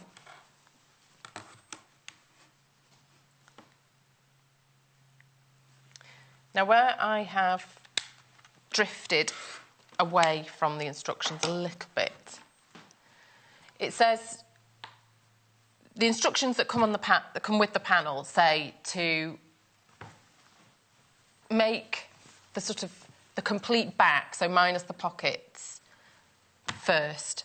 So you would put this right size together with the backing fabric on top of some wadding, stitch around, leaving a turning gap, turn it through, and then you have your finished backing, and then you place your pockets onto that, and when you sew them on, it quilts them. It goes through all the layers and quilts the pocket. For me, I thought by doing that, you'd have a lot of threads to bury. You'd need to make sure your sewing was neat, front and back, so you'd have your threads, the tails of your threads at either end from when you started and finished sewing. So you'd want to bury those inside, and so there's, you know, the front and the back. So, like this one, I think you should complete the front, so sew all the pockets on, get all those in place, and then last thing, is the wadding and backing? Yes, yeah. Finish it off and make the actual background, the body of it, finish that then. And then you can add the quilting. This one doesn't have any quilting on yet, just to demonstrate. So the pockets were stitched onto the front, and then it was made... the backing and wadding was added. So there isn't any quilting, apart from around the sides to edge it. There's no quilting on this yet.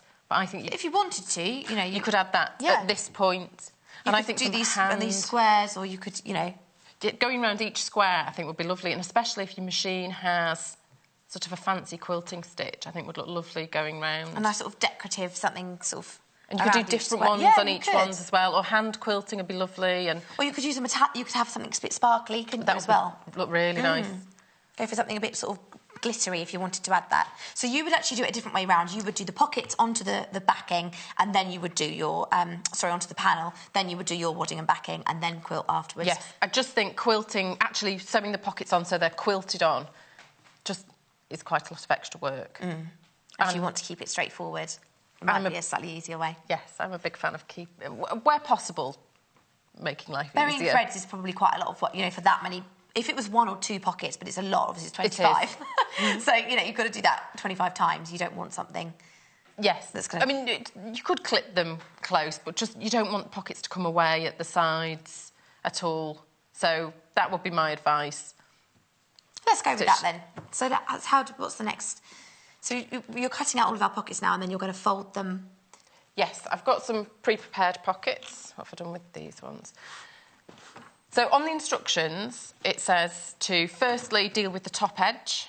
So this one here. So fold and press a 1/4 inch seam, and then fold and press another 1/4 inch seam, and that seals your raw edge then inside, and then stitch along the top. So I'll do that with these ones, and then we'll deal with the side and bottom edges. Okay. It's fiddly. Folding and pressing a 1/4 inch, and then another one is a fiddly thing to do, and you may That's what you said about ironing skills. Yes. Testing your ironing skills. You need a mini iron. You do. Don't you could just get in there. It would be perfect to whip through them with a mini iron. But I'll do that with these. Okay. And also what makes it easier, giving them a spritz of spray starch so that the folds stay in place as well, and they're just a bit firmer. A bit crisper and easier to deal with. So I'll move over to the iron with these. We'll swap. I should have 5. I don't want to lose a pocket. I think we should test your ironing skills instead of mine. I don't know if my ironing skills are up to the task. Oh, I've not trimmed the extra. Oh, no, I have. There we go. Talk this spray. Thank you. Do you use these sprays a lot? What do you... For things like this, I do. They just make dealing with the fabric much easier, really. You just spray it straight on and then I just spray it straight on. Press once and then fold again. And ideally, you don't want to fold any of the printed area into the sort of hem at the top. So you've got the print still. So we're just going to keep that nice and clear of the edge. So rather than, incorporating any of the pattern into that fold, just keeping it nice and crisp.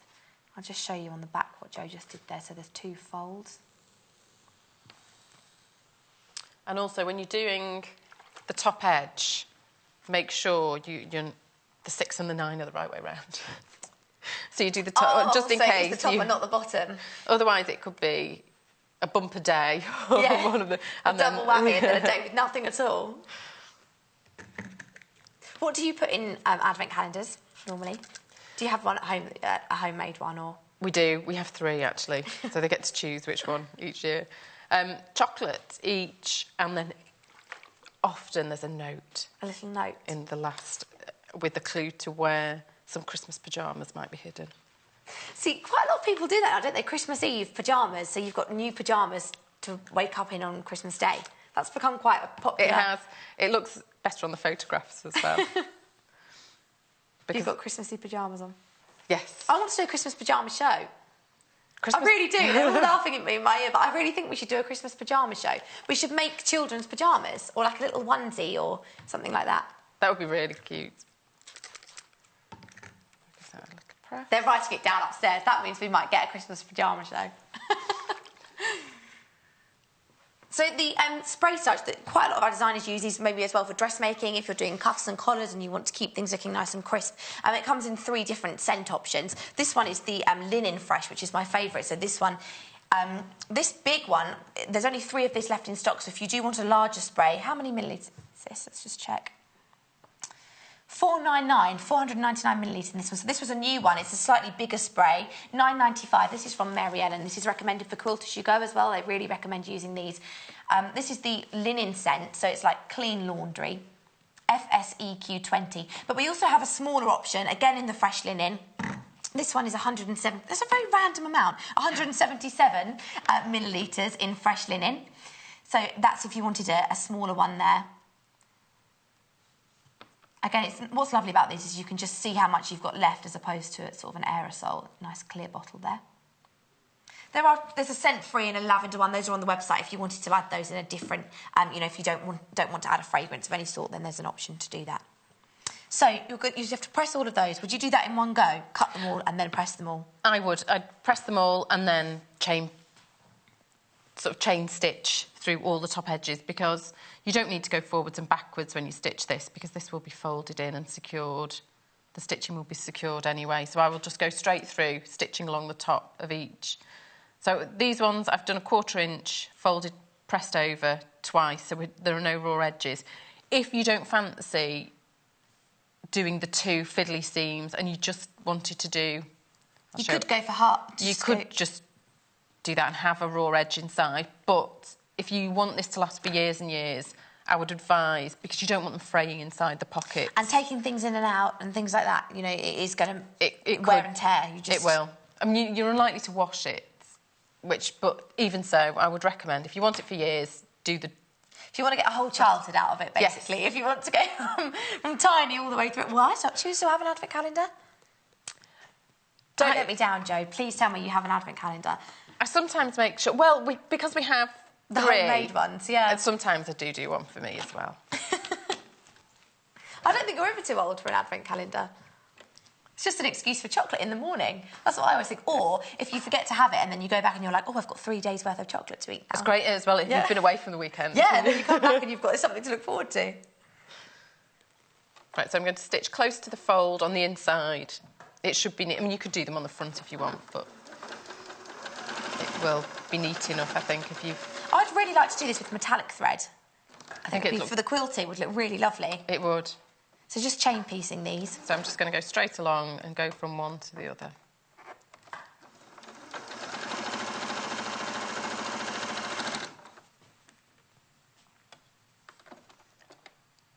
And because they're starched as well, they don't really stretch at all. Everything stays in place. It's nice and easy to sew. OK.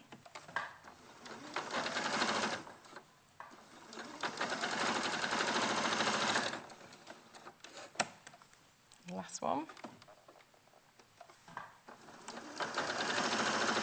So the most popular bundle this morning is the classic bundle for the advent calendar at the moment. So let's just, not for the advent calendar, for the solid. So that's actually just your completely plain uniform solids with your green, red and ivory. So that's £9 for that one, HTGC33. Really great value, £1.5 meters there. And obviously, if you've got Christmas projects planned or on the go, they're the sort of things to have in your stash that you're probably going to need at some point.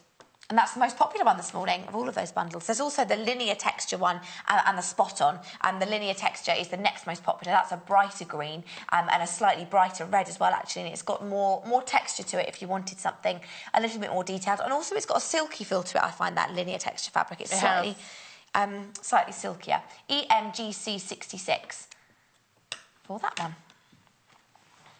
OK, so these all have the top edges hemmed. And then... it's pressing the sides. I won't do them all because... We're just going to get an idea of how to do it. I have a stack done. So I'll give them a little extra spray. I always think as well with Christmas decorations and everything, I don't know about you, if you put them in the loft and you almost forget everything that you have, and then you go down to get the tree or one thing out and you're like, oh, I forgot I had that, and I've got this and this, and those, and you sort of add little trinklets and things every year, don't you? And then you end up with so much stuff. Getting the boxes out and opening out and seeing, because you forget what you've collected, and then I like to get sort of souvenir ones from trips, and it reminds you of trips where you've been on. Or people do that as well with baubles, don't they? If you've been abroad, or you buy like a fancy one that reminds you of a Christmas market. Or I've got ones that my children put handprints on, and from their first Christmases and things. All different ones. Someone I know makes like biscuits that they're really solid. You obviously don't eat them, and then she puts a ribbon through them, and you can hang those on the tree. There you go. So I've done each side, pressed over 1/4 inch, and then again to seal the raw edges inside. And the print on the front of the pocket does help you as a guide to how deep, because you want the folds to pretty much fall at the edges. Should I just show that? Thank you. So you can just see here, actually what is good is that all of these pockets have got a frame to them, haven't they? That's what shows here. You can just see, this is the folded section. But you can use this candy cane stripe or whatever the frame might be as a guide of where to pull that 1/4 inch back. And then in the back, it's just all neatly encased. So you've got to do this 25 times. You have. I've 21 now. This is number 22, so I'll stop there. Joe's got a whole stack of pre-prepared pockets here ready to go. Hence my slightly melted fingernails this morning. So a little mini iron would be really good, wouldn't it? Because it's got, if you've not seen them before, Clover do a mini iron, and it's got a really tiny sort of point on it, and you can use it for toy making and for all these little fiddly 1/4 inch seams. It would be really good for that. So I'm not on the ball because actually my mini iron I love it, and I find it really useful because I have quite a small sewing room. So, and obviously lots of toys and lots of little pieces. And... So I'll move all my pockets over, the pre-prepared ones. So this now, I would add the pockets at this point while it's still just the front on its own. Just the flat fabric. Just so the back, because you'd have to make sure that you have the pocket on neatly, and if the thread bunches up on the back or anything like that, it just makes life easier. Less mess, less tidying away to do. And then does it make it harder to turn out? Sorry to interrupt. Just when you put the wadding and everything in, once the pockets are on, is it quite secure? Like, it's obviously secure enough to pull through if you do it that way round. I don't think that will make any difference. It won't make it more difficult to turn through, and they won't get caught. So just position then. You could have them in order if you wanted. You can choose where you place them. I always like, though, with Advent, when you get an Advent calendar, to spot all the numbers. Yes, I don't think if you go in one, it's too easy if it's in order. You've got to look for it a bit, I think. So and I'm just going to I'll start with the top. Should we put number 10 at the top there? And just, you can pin it in place and then sew around one by one and go through and stitch all the pockets in place. And it's great, this backing, you get that lovely, pretty bit of lining inside when you open the pockets, but also it helps. It's brilliant for positioning. You know exactly where to put it. You do. You're not worried that they're level or because... Also, there's no measuring involved either. You haven't got to get a ruler out and check things, have you? Because you can just use the print as a guide of where it's going to sit. It makes it really nice and straightforward. So I'll stitch this pocket on. We've had so many pictures sent in this morning. Lots of people sending in their Christmassy pictures of advent calendars and stockings and quilts, and it's lovely. Thank you for sharing those with us. You can keep sending them in studio@sewingquilter.com, and also on social media, people popping them on there as well. So I always have a look. I'll always have a look when I've come off air if we don't get to show them all. You want to reverse back over the first few stitches because you want to make sure it's really secure and they're not going to come away. But with those doubled over seams, it is quite chunky. Just take some care. Which is the needle down. Make sure I press the right button because I always press the not button. Do you go right down to the bottom of the pocket, or are you going... No, you're keeping it sort of a... I'm going around the pocket, but as close to the edge as possible. And just pivoting at the corners. Stitch up this side. But it is, with the folds inside, it is quite chunky. But also, it's easy doing this with this single layer. Imagine if you had the wadding. If you had the wadding in.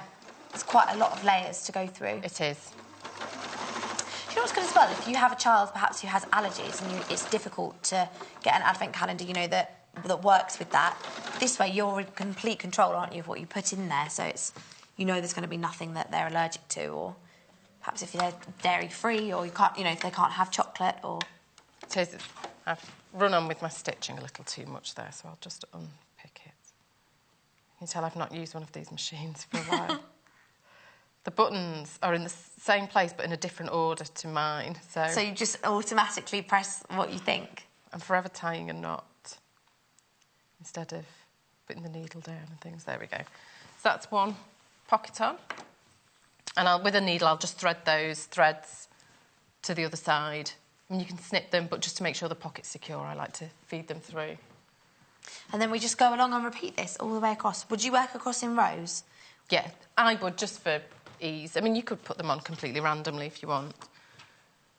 What number should we go for next? 16? Why not? It's a really straightforward project.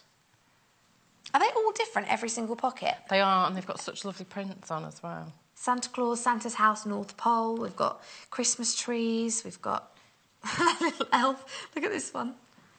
The toy warehouse. They're really lovely.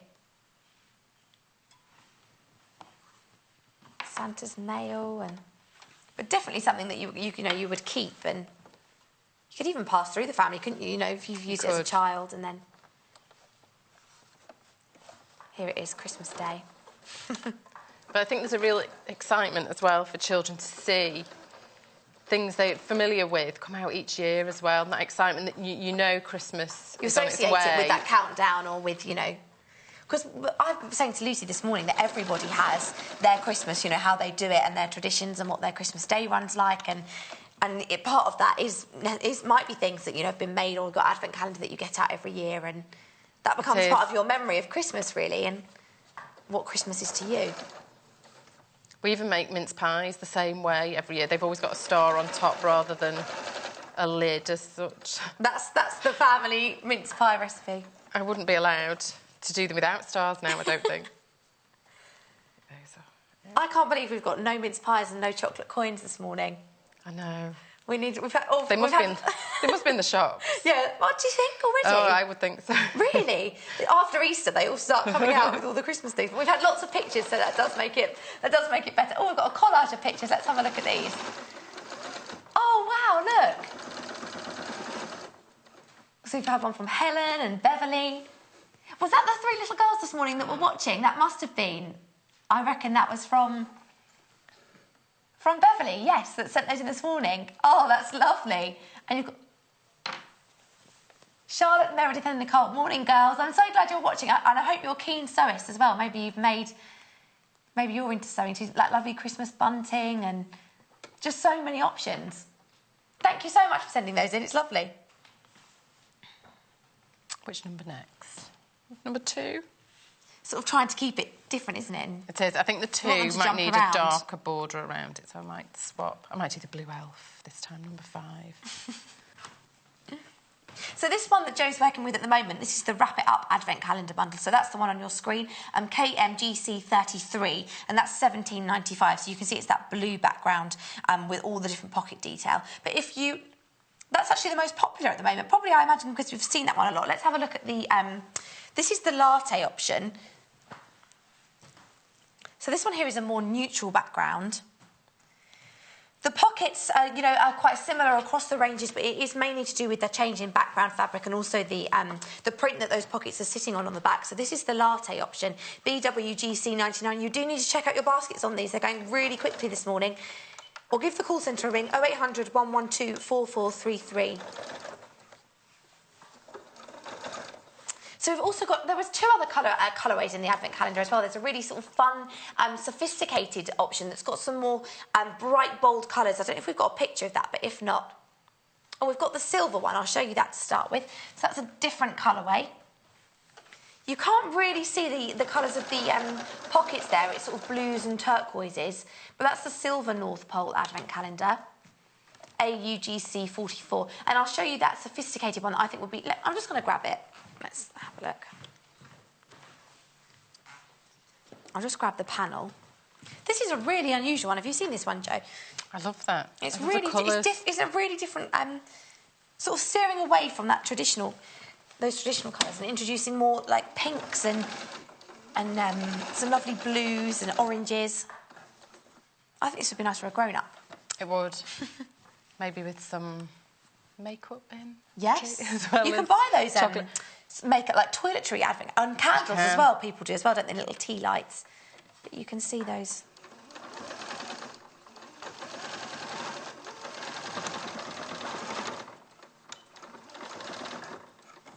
Let's just check the graphic for that. This one's actually called Wrap It Up, so I think there was the wrong graphic there. Let's just check that. Here it is. That's the graphic for this bright one, QMGC33, and the one Jo's using is the blue one. So if there's any confusion there, just so you know which one's which. Don't want you ordering the wrong one. And actually on that one, the panels for the pockets are numbered too. How does that work then? Let's have a look at that. Can you see the background's put printed numbers on? So you put the... You'd follow the order of You follow the order of what's already... The placement, what's already on there. I think sort of the spread of colour and style, they've laid them out. That nice border as well. It's a slightly smaller advent calendar too. You haven't got that top. I love these stylised trees though. With all different, they've got different sort of prints on them and swirly sections and spots and dots, and no, it's really lovely. It's like a twist on an advent calendar. So we're carrying on with those pockets. Okay. Count. And another thing I've added with this one, what number's that? Number 7. I'll put number 7 here. To hang it up, if you want it to go on the wall, in a minute I'll show just a really simple hanging loops. But if you put those in, you can slide a piece of dowel or something through them so that you can hang it on the wall. Yeah, and you could pop it up if you wanted to hang it. We were going to try and pop it on the wall today, but our clips don't move in close enough. But it does look nice when it's hanging up. You could put it on the back of a door, couldn't you, or in the kitchen? Yes, we have ours hanging on the stairs normally. Do you? Yeah. Those fine little sort of fingers, sort of just checking, you know, what's coming up later on in the month. Do you feel it right at the beginning with all of the little gifts, or do you have to be careful? Because I know some children, my sister was one of these. My mum came in once and opened her bedroom door and she just had chocolate all over her face. She'd eaten the whole advent calendar in one go. She didn't quite get the idea that you had to wait it out. So I think if they were all there, if everything's in there, is it too tempting for children to look? I don't know. Any notes or special things you add in appear sort of the night before, just in case. But yes, I go for all the chocolate goes in early on. And also, if you have chocolate on the tree, that was another one in our house, never lasted long. You buy those hanging chocolates and they're like gone within a day. They never. I really admire the people whose houses you go around and the Christmas chocolates are still hanging on the tree. But there's Christmas Eve. There's always one you find as you're taking the tree down after Christmas. And then by then the chocolate's maybe going a bit white and you can't really... Or you're sick of chocolate by that point and you're just craving a bit of normality. There we go.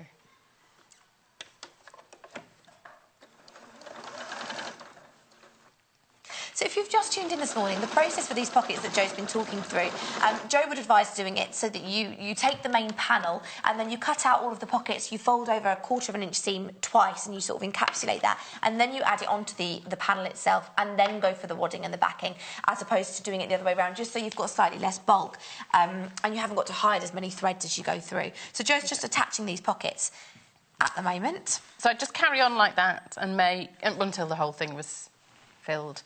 You might want to, before you started sewing them on, sort of position them. I mean, that was lovely, isn't it, number 1? Position them. And see where you want your focused ones as well. Yeah, and take a picture of it so you know which order you want them to go on. Once you're happy with the placement, take a quick picture that you can delete once you've made it. But you've then got a reference because image if not, you to might work end from. up with sort of 2 next to each other. You don't really want that, do you? You know, you'd want them to be... You'd want these ones spread out because they're quite similar. You would. So you can get a nice colour balance. Idea. So to hang it, I've cut... It's really simple. These are 3.5 inches. I best check to make sure I'm telling the truth. 3.5 inches by 5, I think they are. That's what I opted for in the end. Yeah, so 3.5 by 5. I've got that the wrong way round.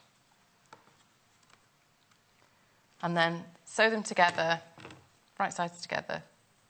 Sew along this edge. So fold them, not lengthways, but widthways. So I'll sew down here. You could use ribbon, couldn't you? You could. Ribbon would look really pretty. Coordinating. Well, we've got some festive sort of ribbons, haven't we? Yes. That I think lots of ribbon and rick-rack. So you could a couple of ribbon loops. Or cord. You could use sort of a... There are a few different options. Let's look at some of these ribbons. Oh, I like this glittery one. I'm going to start with this one. So this one here is like a gold glittery ribbon. What's the width? I'm going to just check the width of that. So it's 1.5 centimetres, so 15 millimetres, but a really nice sparkly glitzy one there.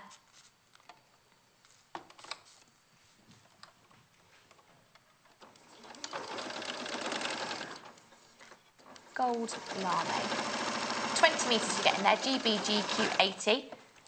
7.45, so there's lots of really big reel of ribbon. You could do presents as well. Wrapping is one of my favourite things. I love wrapping presents. I quite often volunteer myself to wrap other people's presents.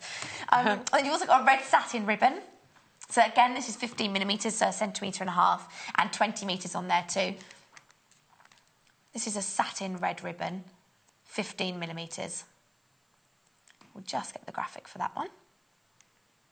Yeah, I love doing bows and tying it all up, making them look snazzy.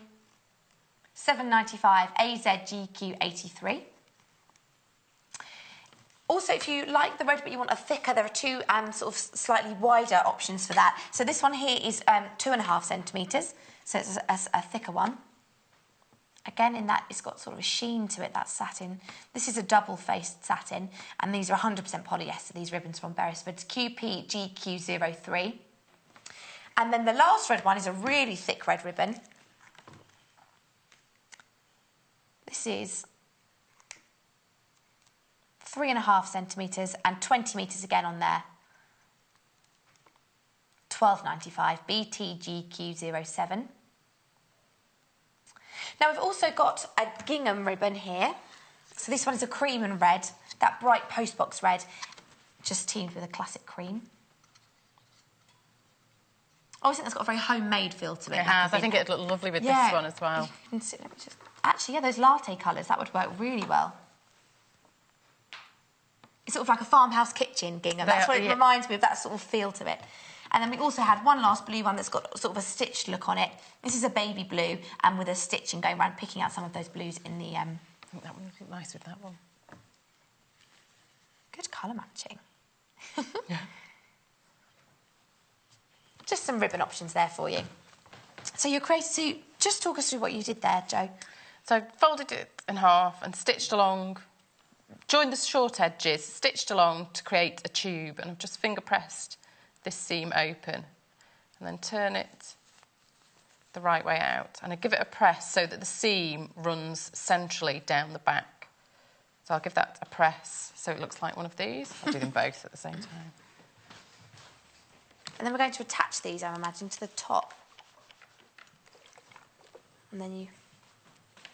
Turn this one out. Like you said, maybe some doweling or something like that to pop through the top. A piece of dowel through, and then you could hand sew the ends closed so that it's sealed in place. It's not going to slide out, although it's not. To keep the dowel, the piece of dowel, the stick in place. So I've given those a press, and then would fold them over so that seam side together, and then I would baste. Get my before I made the sandwich and that section, I would space these along the top like this, so that when it's done, you've got a tube that you can pop a piece of dowel all the way. So you can fold it back. It's going to sort of go back on itself to. They will, and if you don't want the dowel to come out, just hand sew a few stitches here to seal the ends, and then it won't slide out of place. And then you can tie some ribbon around it and hang it as and hang it like loop. that. And the thing about using a piece of dowel is it holds it straight. It won't sag, or it holds it nice and flat. Once you've got if you've got anything weighty in there, the fabric will sort of, once you've got the wadding in, it does have a bit more sort of strength and body to it, doesn't it? It feels less like it's going to collapse in. But if you've got lots of things in here, it could start to hang forward or move forward. Whereas if you have got that down in the top, as you say, it will keep it nice and rigid. Or you could Velcro. I wonder if you could have a panel, couldn't you? And then you could Velcro it onto the. You could. Onto a panel. This is the way I always tend to do this sort of thing. You could put them on the back if you didn't want the stick and the hanging loops visible. You can put them, sort of stitch them into the corners here, so the stick will be on the back. But I quite like the dowel visible, and then you can tie bows on either side. Nice and then it has ribbon. That sort of hanging. That almost creates like a triangle, doesn't it, at the top, where it hangs down, and then. Got about 2 minutes left. Right, so I'll show. So when I've basted these in half, I would just pop them in the seam allowance up here, stitch them on, make sure they're evenly spaced. 4's probably about right. And then with my backing fabric, are we short of time? Shall I? When you come to finish it, once about a minute and a half. Once all the pockets are on, these are basted in place, if that's how you're going to hang it. Right sides together. And I used this piece, the background, as the template to cut out. Oh, so to get the exact same shape. So they're the same shape. Put those together, and then on top of... So put all of this on top of... I need to flip it around the other way. Here we go. Because I've said before, haven't I, that... There we go. So pretend everything's so you put the wadding on the bottom. Wadding on the bottom, and then you can stitch following the edge. Nice and centred. If it's slightly larger, it just makes it more manageable, because if the wadding doesn't move about at all, you've still got extra, and then I'd trim it down once it's stitched together. So stitch around the sides, leave a turning space in the bottom. So start about here. You must remember to do that. Yeah, leave a gap at the bottom. Stitch all the way round, trim off the excess wadding from around the sides, clip the corners, turn the right way out, and then stitch the hands, slip stitch the bottom closed, and then do an edging stitch around the sides. And quilt. Pop your dowel in. And then get going with your chocolate or whatever you want to put in there. Quilt as you like, and then, yeah, fill with chocolate. Do whatever you like. And you're back at 11, aren't you, Jo? I am. We're doing penguins. We have, yes, the penguin. Our penguins, you can't see on the shelf behind. I like We've got a festive twist on those penguins today. We've got some new penguin fabric, so Jo's going to be doing that at 11 o'clock, so we'll see you then. OK. Thanks, Jo. I'm just going to recap these other fabrics that we've had this morning. Let me take this one with me. So, shall we do the Advent bundles? Let's have a look. The most popular is that latte one, so that's the one that Jo had made up. I'll show you that one to start with. So you've got a solid sort of buttermilk latte colour for the background, and then you've got the actual panel itself. I'm going to open these up because I think that's the easiest way for you to really see them. So the main body is here, this side, on that latte colour background, and then these are your pockets. Half the stock of this has gone, so please do check out your baskets. BWGC99 is the Latte North Pole Advent Calendar. Let's just quickly show you these. Then the blue one that Jo's been doing this morning, I'll show you that. It's paired with a blue spot on, but I'm just going to show you the panel. So we've been seeing that one quite a lot. It's got that blue background fabric with the green pocket detail, and then all of your different pockets there. ZPGC77. Then the next one I will show you. I just want to quickly show you these, make sure you've seen them. Is on a grey. So this one is on silver. You can just see this is the main... I'm going to hold it so you can see the panel. This is what the main body of that panel would look like. A silvery background. These are obviously the backs of the pockets, and the main front sections of the pockets are, as we've seen with Jo in this hour, so I'll show you that here. Let's fold that over. So again, all of those motifs. And I'm just going to turn that so you can see with those instructions. If you missed at the beginning, this is still on the silver on all of these. You actually get instructions printed on the fabric of how to do the process, which is a really quirky, it's a really well thought out thing. You can see there you've got the instructions of how to do it. So this is the silver one, AUGC44. And one other colour option. This is the grown-up, wrap it up Advent calendar. So this here is your main finished panel. But really trendy colours, very modern. You've got sort of nice, sophisticated different prints being picked out in the Christmas trees. And then the pockets here at the bottom are mirroring that you can lay over the top. QMGC33. Now, all of these bundles this morning, I've just shown you the panels there. They don't just come with the panel. That price also includes either a solid or a spot-on fabric, a metre of one of those, so for your backing. And it also includes a thread and your wadding, so it's everything there that you need. I keep catching sight of myself with these on. I forget I've got them on my head. You get everything you need in there to make the whole Advent calendar. It's not just for the panel itself. So your wadding, your backing fabric, your thread and the panel itself. And obviously your instructions printed on those too. Now, let's move these. Now, the bunting's been incredibly popular this morning, and we've only really briefly showed you those, so let me just have a look at those again. I'll start, first of all, with this white one. So this one here is on an ivory background. You can see there you've got lots of different motifs within the triangles of the bunting itself. Spelling out Merry Christmas. 36 triangles there, so you could either make, what is that, 18, a double-sided bunting, or if you wanted to go for 36 and pair it with a solid backing or a spot-on backing. Really just add something, you know, festive to your house.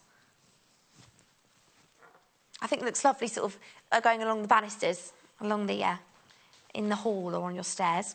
So that one's on ivory. Now another colourway on this one is on your silver. Oh, let's turn it around the right way.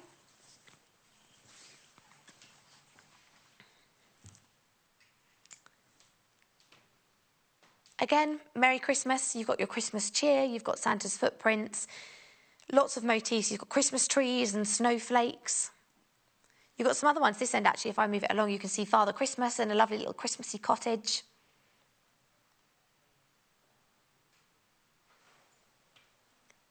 The reindeer. IZLW29. $7.95, really great value. Lots of you in the baskets this morning. If you can either make sure you check it out on the website or give the call centre a ring. The number is on your screens. They're a UK-based call centre. If you've got any questions about the fabric or you're not sure you didn't quite get the item code, if you describe it to them, they'll be able to help you. So you've got 3 colourways in this bunting this morning. And the last one here is on parchment. In the baking mood for our mince pies. Again, all of those motifs. Let me lift that up so you can see a few more. Oh, Jolly Holiday. That reminds me of Mary Poppins.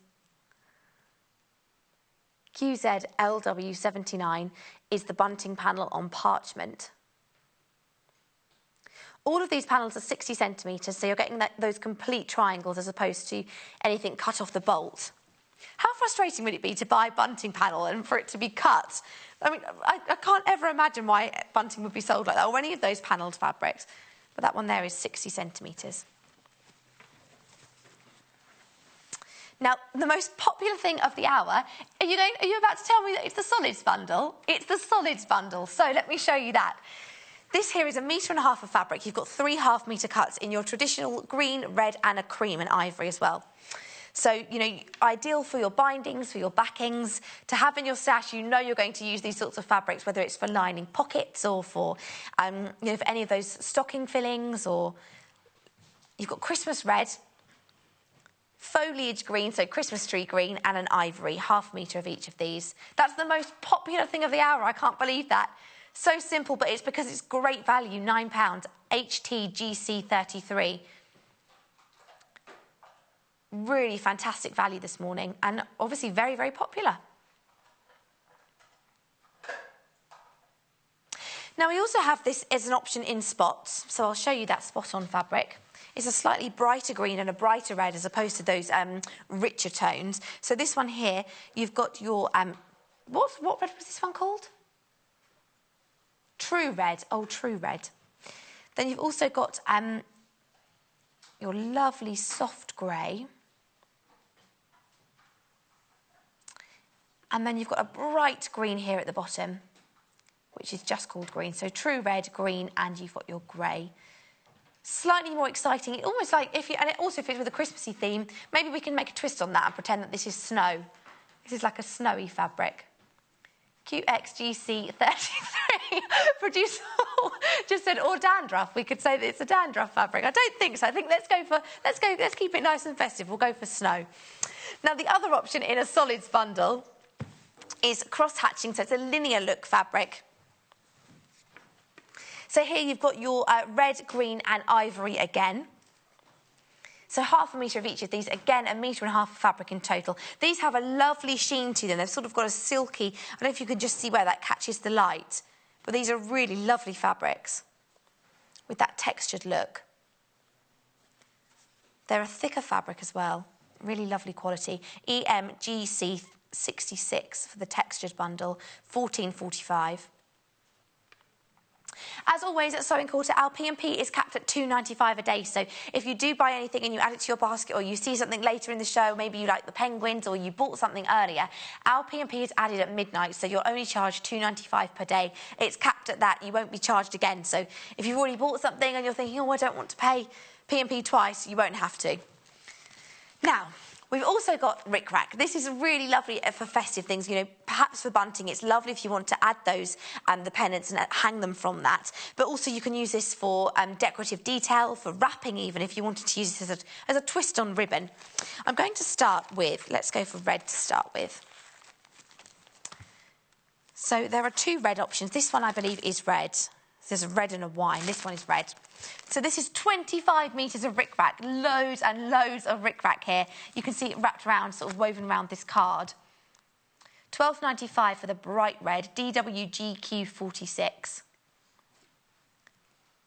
But if you want to team this with a bunting, let me just show you perhaps with that latte bunting there, you could use this to hang the pennants from. You've certainly got enough if you wanted to. 25 metres. Stacks and stacks of rickrack. Now, you've also got a darker red, so if you wanted to go for more of those wine colours, this would go beautifully, actually, with the solids bundle, where it's that sort of richer red.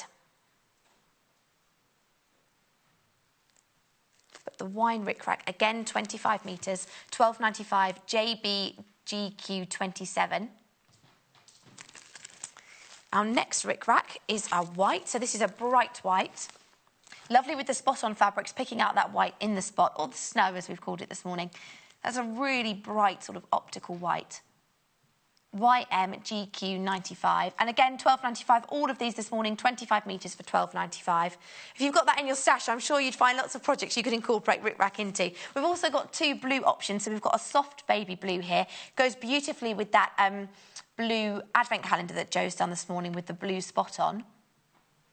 And finally is a royal blue, so a nice bright blue. Again, 25 metres.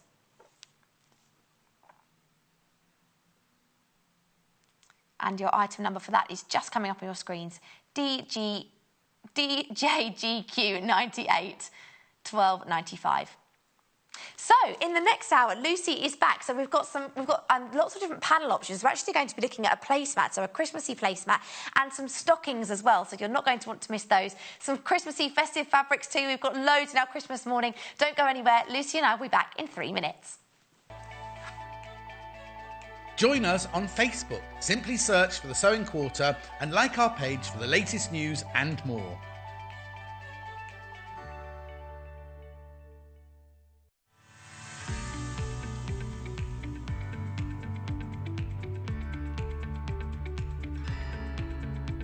There are many different ways you can buy from us here at the Sewing Quarter.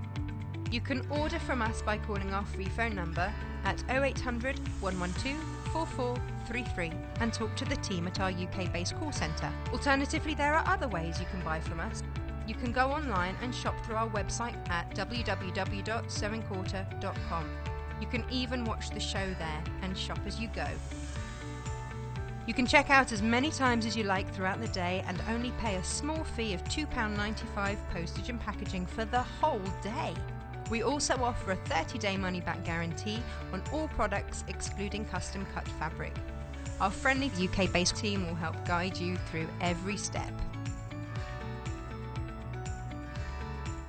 Sewing Quarter had a ball at the Festival of Quilts. Most importantly, we loved meeting all of you at the Sewing Quarter Cafe. Thanks to everyone who popped by to meet us, including those who joined us for a spot of English paper piecing, all for the great cause Project Linus. John Scott was even joined by Mandy Shaw on Sunday, and they laughed their way through a demonstration from Mandy's red and white Christmas book.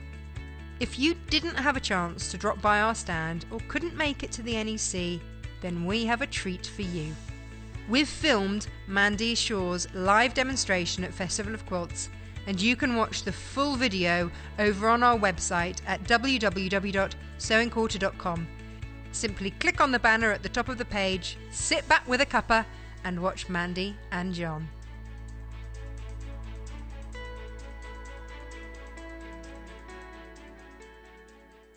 Britain's favourite sewing show is coming to London and we'll be there with bells on. The Great British Sewing Bee Live is taking place over 4 days from the 21st to the 24th of September at XL London. If you're a hobbyist dressmaker who's been inspired by what you've seen on the Sewing Bee, a seasoned professional looking for new ideas, or just fancy taking dressmaking up for the first time, this is the event for you. We are proudly sponsoring the Demo Theatre with live performances from designer, author and former Sewing Bee contestant Jennifer Taylor throughout the weekend. And with our discount code SQD, you'll get £1.50 off your ticket.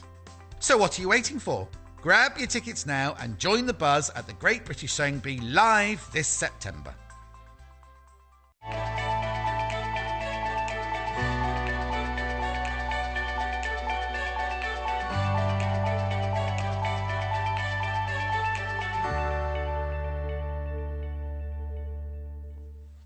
Good morning, welcome back. If you've just joined us, thanks for coming here joining us here at Sewing Quarter this morning. I think coming here as if they were here with us. I know, yeah. It is like they're here with us. I'm joined by Lucy in this hour, so if you have seen Lucy in the last couple of days, Lucy's voice is back, or it's on the mend. It's back. We've got some voice back, which is good. I do. And we're doing Christmassy things in this hour, so as you can tell by mine, we're doing a life of their own this morning. And we've got some panels. We're looking at stockings, and also we've got a premiere in this hour of some placemats, so I'm going to start with that this morning. Now, this one, £5.95. Let's have a look at this to start with, this panel. You get 4 placemats here, so you can see these absolutely perfect for Christmas. This is a brand new one. We've never had this on the show before. Really lovely, rich burgundy and red sort of colours there with your festive motifs in the middle. You've got robins and Christmas trees and holly and mistletoe. Fantastic value, £5.95. You're getting 4 placemats out of this, and you're going to show us how to make this morning. Yes. Straightforward. Yeah, very straightforward, nice and easy. You can get really creative with it as well, so. And we have got another colour option, but we've got really limited stock on these. So I'm going to show you, this sold out before. We've only got a couple of these back in stock, so if you do like this colourway, please be quick. You will have to check out your baskets. We've actually got 9 of these left in stock now. So this is on a navy background. If you wanted to, you could mix and match the red and the blue if you wanted to. Again, only £5.95. YELW25. Now, just before we do these placemats, you might spy behind us these stockings we've got hanging up in our studio today. 3 different colourways, and we've got one here too. Let me show you what they look like. Really lovely. So this is your classic red. So you get a panel again for this. Let me show you what that looks like. It is here somewhere. Is it this one? It's just so much Christmas There's so many going on. I know. Would you mind holding this up for me? Thank you. Let me show you what the panel looks like. Is that this one? Yep. Yes. So you can see here, you've got those 2 sections for the stocking. And is this for a little cushion at the side? You can make it into like a little card. It folds up and then opens out into a heart. Oh, that's nice. Lovely. So that's that colourway. So that's the North Pole stocking on red. But you've also got an option in green. Let me show you that one. So this is our green panel. So you can see the green stocking there again with your Father Christmas. It's that pathway fabric that we saw in Lucy's first hour this morning when we were doing some quilting. And again, that heart section at the side. How does this work then, this heart? So what do? You fold? So you would cut it out and then it folds up to create like an envelope. Oh, OK. So you just take this section, this small section, it's just printed on a heart. And you could stitch on that if you wanted to make it fold. And turn, if you wanted to put have wadding it as, inside make it like a squidgy. Through. Yeah. You could have it hanging off like a tag, couldn't you, as well, with a ribbon? That's quite cute. That'd be lovely. One other colourway, let's just have a look at that. And then we'll show you how to do those placemats, that premiere this morning. So this is in your latte colour. Or parchment, we should say, you can see there. So perhaps if you've got more sort of neutral tones, if you're having this in the lounge or in the hall or at the bottom of the bed, you can see that cream stocking there, and again with your panel at the side for creating that little envelope. UBLW12, that's on parchment. So, I love this retro image, I think. Of the Father Christmas. Yeah, it's I'll show you that nice. so you can see. It is a nice little Father Christmas. It's jolly, isn't it? It is a jolly one. Yeah. I don't like it when they're too serious. No, they shouldn't be. Why would you... When they've got a really sort of just... You know, when their mouths are just like... like, no, it's happy, it's joyful. Come on, Father Christmas. Lovely. You've got to do a ho, ho, ho. And Let me take this from you. Yeah, I've just quickly just looked on Facebook. And hi, Kerry Ann, if you're watching. She's decorated a house and they're sat in their Christmas pyjamas watching. Yeah. Oh my goodness, I love that. Please send us a picture. Is it on social media? It's on the Facebook page. Oh, that's brilliant. I love it. That's great. That made me smile. Good work. That is really... Excellent. Lots of people getting in the festive spirit this morning. That's what it's all about. So this is a premiere this morning. These brand new placemats in the red that we've not seen before. Last time we had these on, they sold out really, really quickly. So if you do like these, please check out your baskets. The red one is what Lucy's working with. You can see that on your screen. DTLW46. Show us how it's done. Let's see. I'll move this one out of the way so I don't cut that one as well. I really like this. Lewis and Irene are a fabulous brand. And a lovely British company. And what I really like is it's got a very modern feel to it, but it's traditional at the same time. And I love robins. Yeah, I think robins are really nice.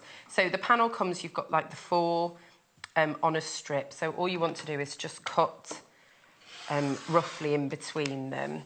When it's finished, I mean, you could, if you wanted to, add the white, but I would sew, okay, so close to it, because you've not got very much there in between. But if you wanted to cut it with a 1/4 edge seam, you could do. But we're going to quilt it today, so I want it to be a little bit bigger. And let's do the robin. Okay. They're based in the New Forest. That's why they have like lots of robin-y sort of trees, nice festive trees. It's lovely. So you can just do, you would do this for each one and just cut those out. And then I've just got a piece of wadding already.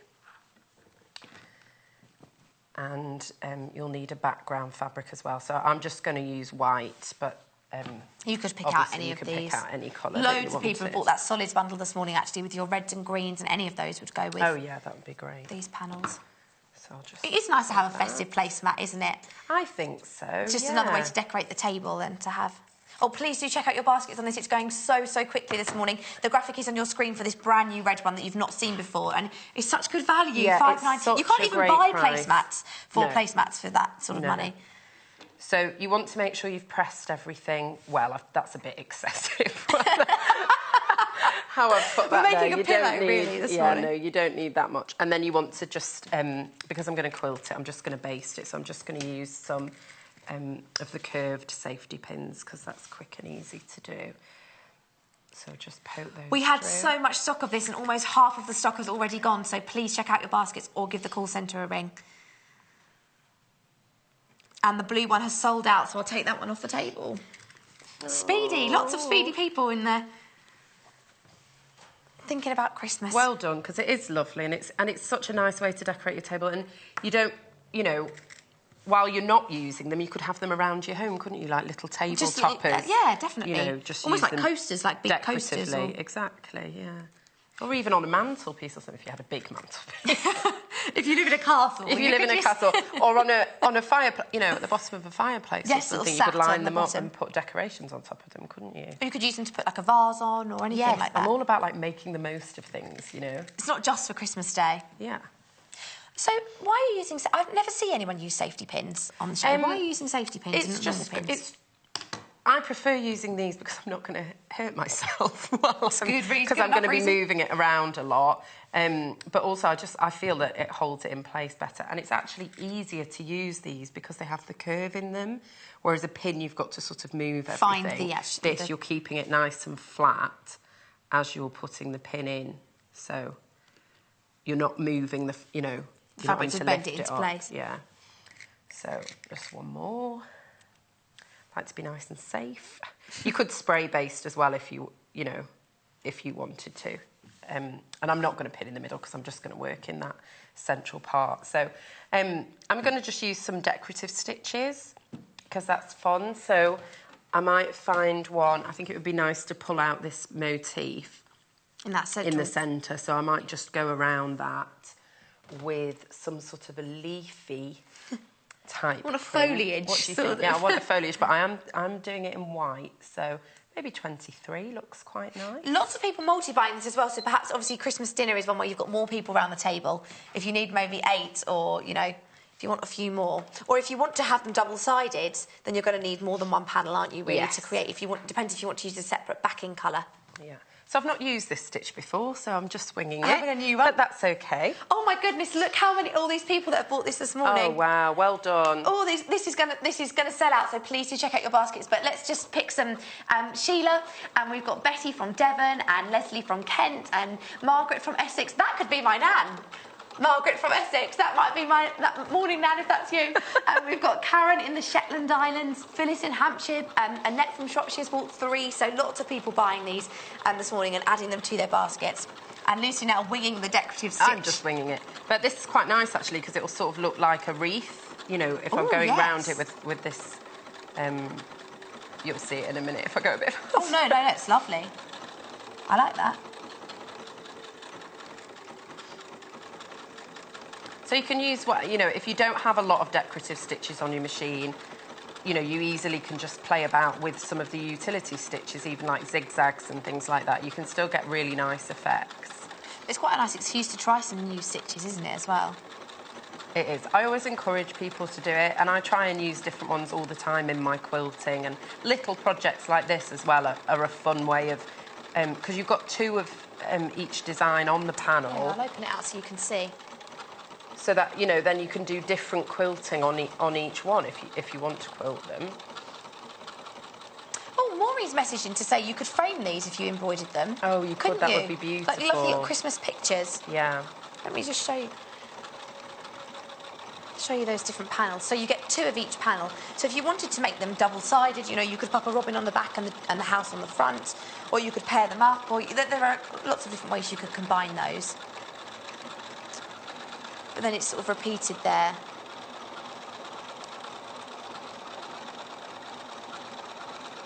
Oh, that fabric's moving. It would be nice to have different ones. And if you're into free motion quilting as well, it's great practice, you know, to do different little bits of free motion quilting on them as well. This really does look like a wreath by accident. I didn't realise that was going to look like that, but it looks really lovely. Yeah, that's what... Really Christmassy... Producer Paul just said it's unbreathable. He's so into he does puns all the time. Normally it's leaf because we have some like leafy foliage type fabrics, but he's gone Christmassy already. He's just changing it. He's just changing it to wreath. That's quite hard to say. Unbreathable.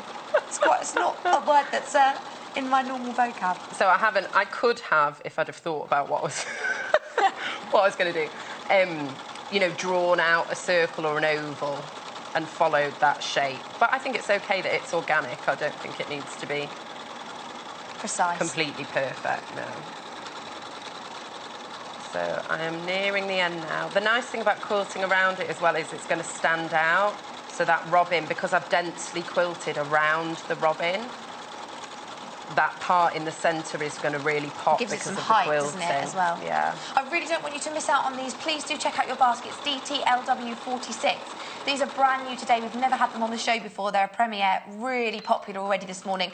They've only been on air for less than 10 minutes, but at $5.95, they're great value. So if you do like those, please do check out your baskets. Oh, I like that. There we go. So you can see how that's become more Let me just show textured. Can I just show you how that's... This stitch looks really lovely, sort of picking out that robin in the centre. Just going around that and giving it some nice height. You almost don't even need... You wouldn't need to do any more if you didn't want to. No, you don't need to. I mean, it's nice. I like, for something like a placemat, I do like it quite densely quilted because I think it makes... This bin situation's thrown me. Should we move it? I think, no, it's all right. I'll just get used to it. I'm a creature of habit, I am. Because it just gives it more firmness. So the more densely you can quilt it, it just keeps it firmer. So then... you know, I mean, we can do anything you like. You could echo these stripes and just do some lines down either side. What I did on the stocking and what I quite like is there is a stitch for a snowflake. Oh. So because you've got these little stars, I might just go in and bob in a few of the snowflakes. So with this machine, it has a memory function. Oh, what function? Memory? Memory. So you can program different stitches in it. I'm trying to find the snowflake. There it is. So all I do is just press, well, I get the stitch that I want, so that's the snowflake stitch. And then I just do memory, and it'll do a snowflake. There's 44 people with these in their baskets at the moment. You do need to check out your basket. It's not a guaranteed order until you've checked it out. So please do. And the majority of people buying 2, because obviously you're probably maybe intending to have a few more placemats for Christmas dinner. So if please do check your baskets out on those. I don't want you to miss out. DTLW46. Are we going to go for the snowflake? Sorry, yeah, so I just did a snowflake and then you do a locking stitch, which on this machine is 87. So then it should, fingers crossed, just do 1. With this sort of stitch, how do you know where to move, how much to move the fabric? You really don't. You just let the machine do the work. So it will just move it back and forth, and I'm just not pulling on it. So it's done a bit of a double one there. Let's try again. And then you can just decide where you want them. Might have put it in twice. I've had a few people messaging in as well, asking what colour we'd back this in. I would be inclined maybe to go for that cream that picks out in the border and the snowflake. But also, so that ecru type colour, I think we have a solid called ecru that would pick that out. But also, there is a darker burgundy picked out in both of them, in the spot and in the reindeer here. And there's a dark grey as well, so there's a few options, really. But we've got some options. We'll show you those solids in a moment if you wanted to pair any of those for a backing. It keeps doing 2 for some reason. I'm going to try and get it to do 1. Yeah. Oh, hang on. 65 is There are so many stitches on this machine. There are. Oh, no. Lucy. I'll get there. 65. Now, we've also got the stocking, just while Lucy's doing that. Oh, losing some stuffing. So this is the red stocking, so a really traditional one here. Lovely detail that's been put on the bottom, but this comes as part of a panel, so you get the 2 sections for the front and back, that lovely cheerful Father Christmas, as Lucy pointed out. And on the background there, you've got that pathway fabric with all those sort of iconic places that you might find. This is something that, you could get out year after year, but you've got it in a red panel.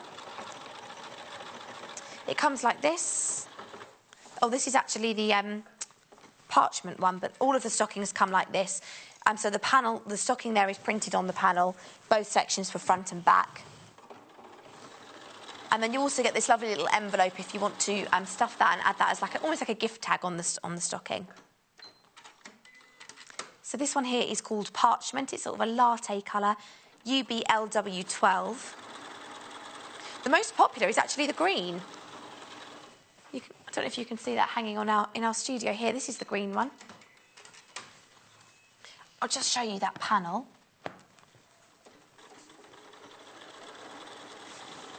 There it is.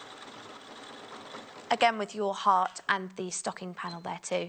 QXLW07. So that's the most popular one at the moment, the bright green, £7.95. Did you find the stitch? I found it, yeah. I had programmed it to do 2 by accident. So it was just... Oh, yes. It was just doing 2 rather than 1. Yeah, do you want to do that and I'll show that and I'll thread the machine? Lovely. Lovely little snowflake stitch here that you've picked out. If everybody checks out their baskets on these placemats, it would have sold out. So this has been we had so much stock of this brand new one this morning. Please do check out your baskets if you don't want to miss out this morning. This is the snowflake stitch that Lucy's just done there. The detail you can see. So you were saying as well, if you wanted to follow the lines, you could do that. Yeah, you could do some lines either side. And then all I'm going to do is line it and turn it through. So you can just keep going and add as much detail as you want. I might just pop one more snowflake in, otherwise it's lopsided. Needs to balance it out. Yeah, it needs to balance out. And so obviously we're all pinned in place with our wadding and backing fabric anyway. And then it's just a case of stitching it all together. Yeah. So I want to trim this off now. Whoopsie. So I'll just cut those threads and then I can take out the safety pins and trim it up. And what you can do is do like just a basting stitch around the edge to hold it in place if you want to. Because obviously I haven't quilted right to the edge. But it would have been, I would have done. I think I probably would do some stripes just to accentuate that. Well, because placemats do tend to be, if you haven't got a fabric placemat, quite often they're wooden or cork, aren't they? There's something that's quite rigid. So as you said, if you do more quilting, it's just giving it a bit more sort of stability and... Definitely, yeah. And especially if you've got a big loaded up Christmas dinner plate with loads and loads of food on it. it needs to hold it. It does. So then, when it comes to trimming, what I would do is, it's going to be quite difficult to see because the edges of this are cream, like you say. So you're just going to have to trust me that I'm going to line that up a 1/4 inch away from the edge of the print. Okay. Okay? If I do it on the other side, you'll see more clearly. So I'm just going to trim that back. And you'll see on this side, so the edge of the print is where that stripe finishes. I don't know if you can just see that changing colour there, but that's just where Lucy's going to cut. So then if I measure a 1/4 inch from the edge of the print and line it up with the side I've just cut as well.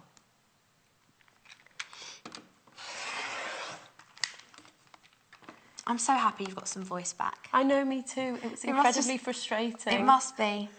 It's almost like a novelty to talk again. It is. It's really nice. Makes you appreciate it. I kind of forget. I got so used to miming. I've been miming for like a week. So sign language and writing it down and translation. It does feel strange. I found an app on my phone that talked. Did you? Yeah. So I could type in and then it spoke for me.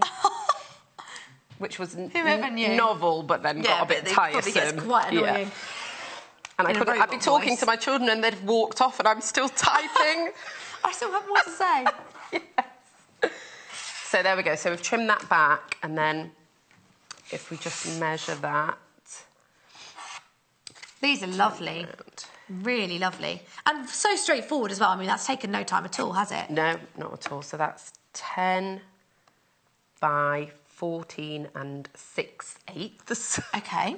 So when you come to trim yours, it might be slightly different. Measure the one that you've cut out. So then I'm just going to cut the backing.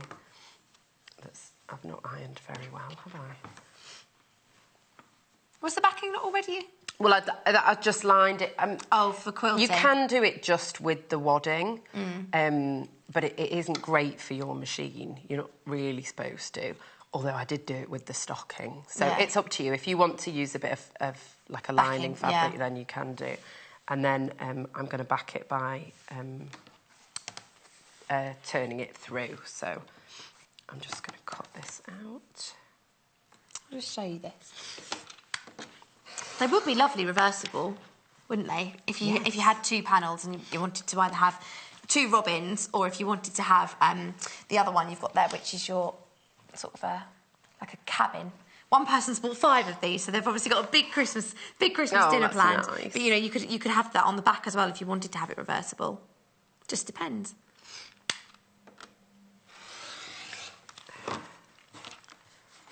We've pretty much sold out on this one, so we'll so straightforward as well. I think that's the lovely thing about it.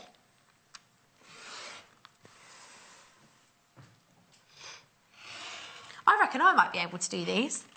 Yeah. It's really easy, actually, and for somebody that's, not everybody's into patchwork and quilting. I understand that, and so if you don't want to do it, I do understand. I don't want to understand, but don't really, but I do. No, I'm joking. So, there's no patchwork involved. No. It's just the quilting. And really, that's, if you sew at all and you're used to using a sewing machine, you can easily do the quilting. There's nothing special. And I did that. I didn't even use a walking foot when I was doing that. Just a regular foot? Yeah, just a normal foot. I mean, if I was doing a lot of straight lines, I probably would put my walking foot on just because it's easier, but there's nothing to stop you just having a go, with your regular foot. Quite a good introduction, actually, to him if you want to try some embroidery. So then I'm just putting those right sides together. I don't think I've got normal pins, I'll just go for it. I'm just going to leave a gap, sew all around the edge with a 1/4 inch and then turn it round. Yeah. A few people as well messaging and asking about the wadding. So the wadding that we've used this morning, I don't know if we can get this up on your screens. It's a really lovely soft wadding, this one. We'll just get that up for you.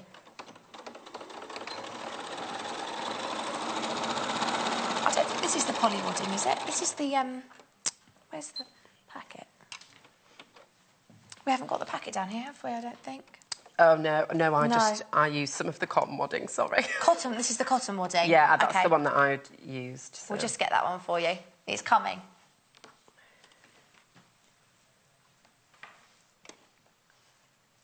So are you doing 1/4 of an inch? So I'm just doing 1/4 of an inch, yeah. I don't think it needs any more than that. You can do a half if you can see actually how it will look when it's quilted when you see that seam. It will be nice. Yes. With some nice detail. Yeah.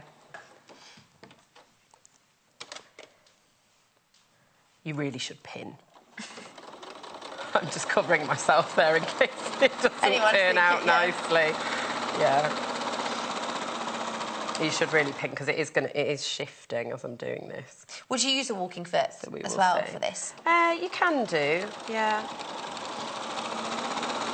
It does just help pull the layers. It probably wouldn't be shifting as much if I was using the walking foot, to be honest. Just helping to keep it sort of even. And I've just found the pins, haven't I? We're doing well. We're doing well. Typical. Too excited about having a voice back. I know. Yeah, that's it. I've lost all my focus now.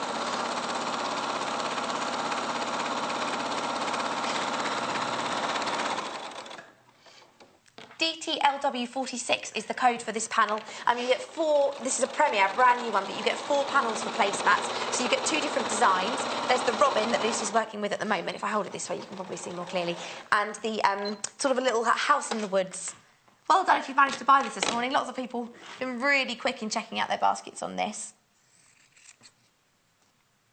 DTLW46, and it's £5.95, and you get 4 placemat panels. So you could obviously make 4 with a backing, or if you wanted to make them reversible, you could get 2 out of that. So I'm just clipping the corners. Just means they'll be neater when it's turned through.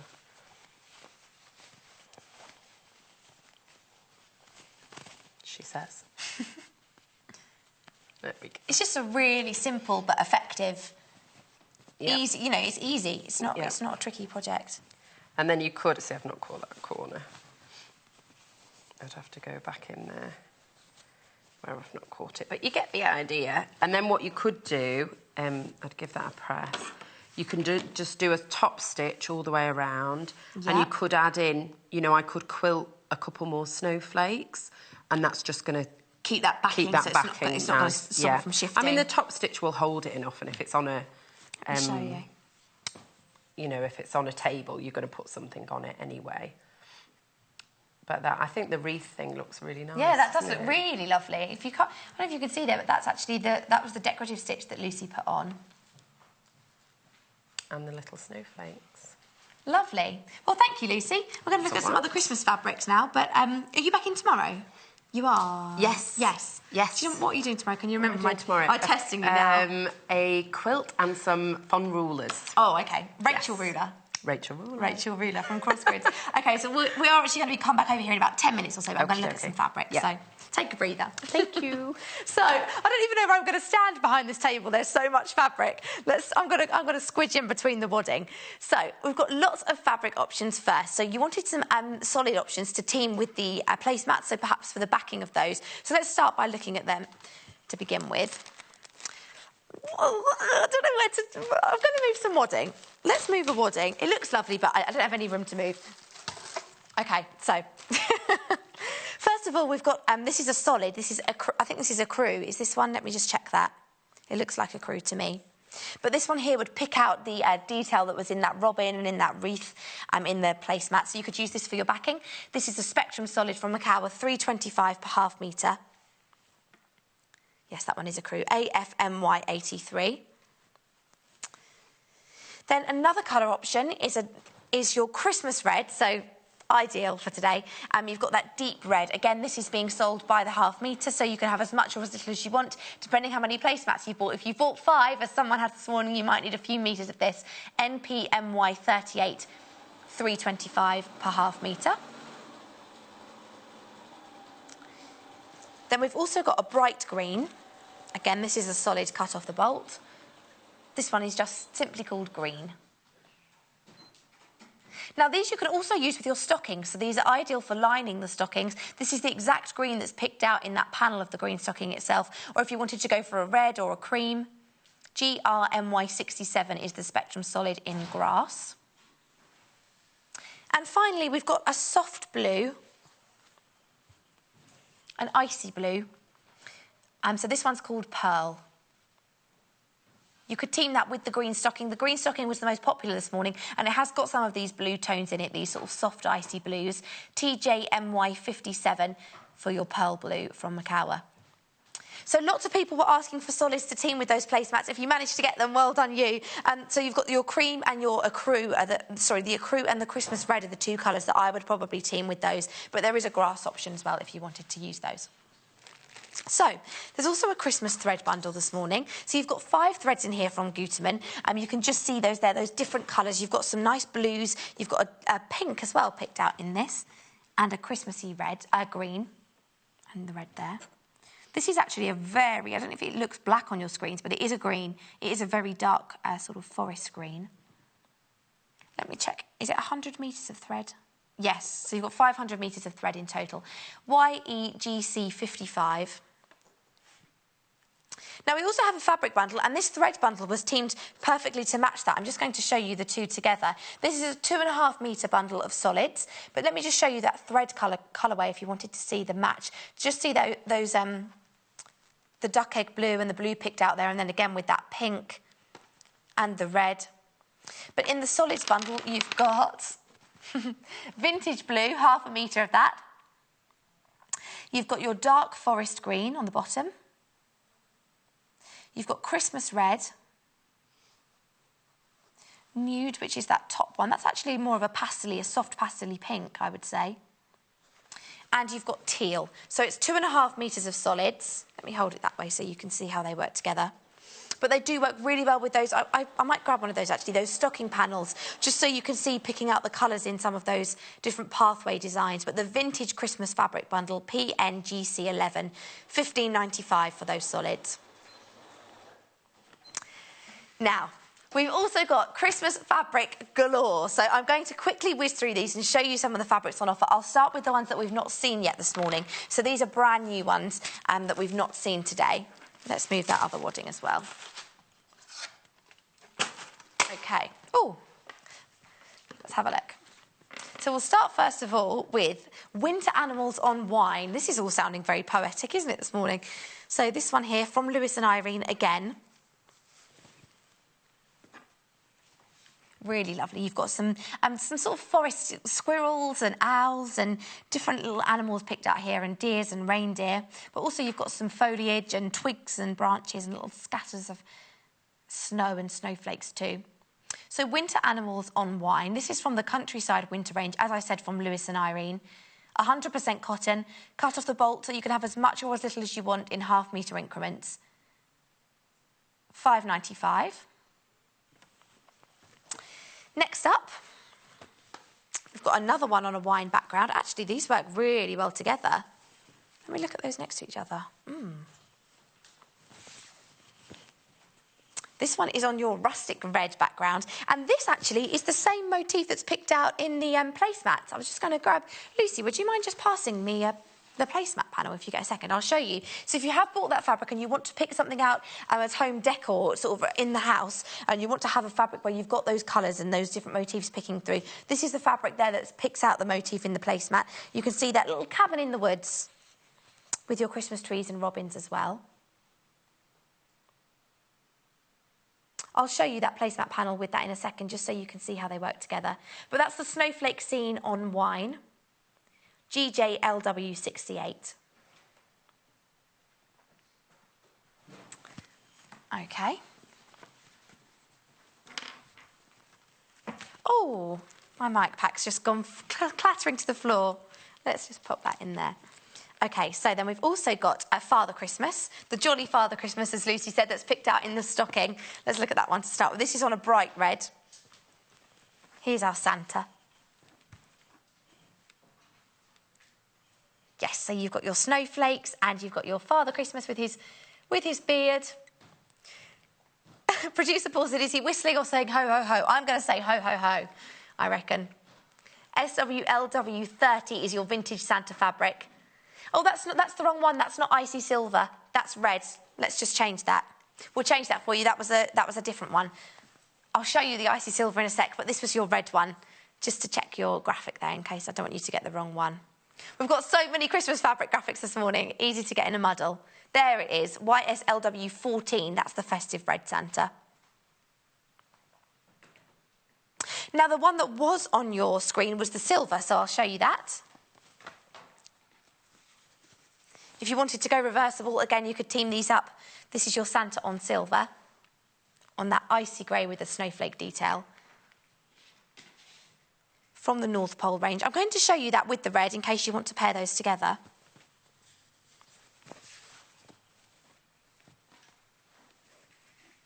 You can just see it's the same Santa motif picked out in both there.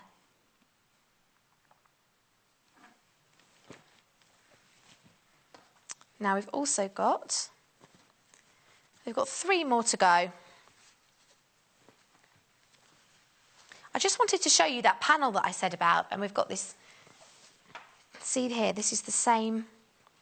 This was the panel, if you've managed to get these this morning, the placemats.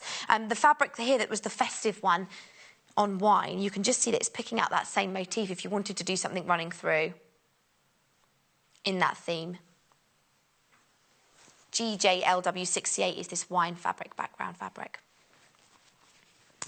Okay, so we've also got the that festive house on a lovely icy grey with the snowflake detail again, and you've obviously got the picked out accents of sort of green in your Christmas trees. MULW01. I think we had this earlier. This was my favourite one from before. I'm sure this is exactly the same. Let me double check. This is the same one we had at 8 o'clock. But anyway, that's the option on silver. 2 more. We have got winter animals on blue. So this is on like a midnight blue, a nice navy. You've got foxes and squirrels again here, and reindeer, and we've got nice little baubles and snowflake detail. SVLW53. That's from the countryside range. And finally, we've got one more Father Christmas. The last new one in this hour. This is on a turquoisey blue, actually, and this is a slightly smaller Santa motif. Just depends which colours you like. PQLW43, and this one here is from Macawa. $5.95. Lovely. So we are going to quickly recap the fabrics from earlier, and then we'll go back over to Lucy so we can finish showing you those placemats. Okay, so if you missed this morning, we had lots of festive fabrics. We're going to show you these again now. This is the one that Lucy really liked, the goblins. So I'm going to start with this. Tiny Tontu. Did anyone know what that was? We haven't figured out what... Oh, it was a Scandinavian sort of design. But you've got your goblins here on a forest green background. HZLW62. That one is $5.95. Next in the pile, we used this morning. This is these look like Christmas stamps. This is a panel. So we use this in a quilting project. If you didn't see this morning at 8 o'clock, and you've seen the quilt on the wall behind us, we use it for this. It's great for fussy cutting. You can take small sections of this. Great if you wanted to make little gift tags to add to your presents. You could take small sections from these different squares. But also if you wanted to patchwork, obviously you've got lots of lovely motifs there to use. HYLW45. That's the Santa squares on snow. Now we've also got the Santa squares on red. Okay. Here it is. So those same motifs again. You've got gingerbread men, you've got mistletoe and holly and lots of different sort of Father Christmas and elves and things like that.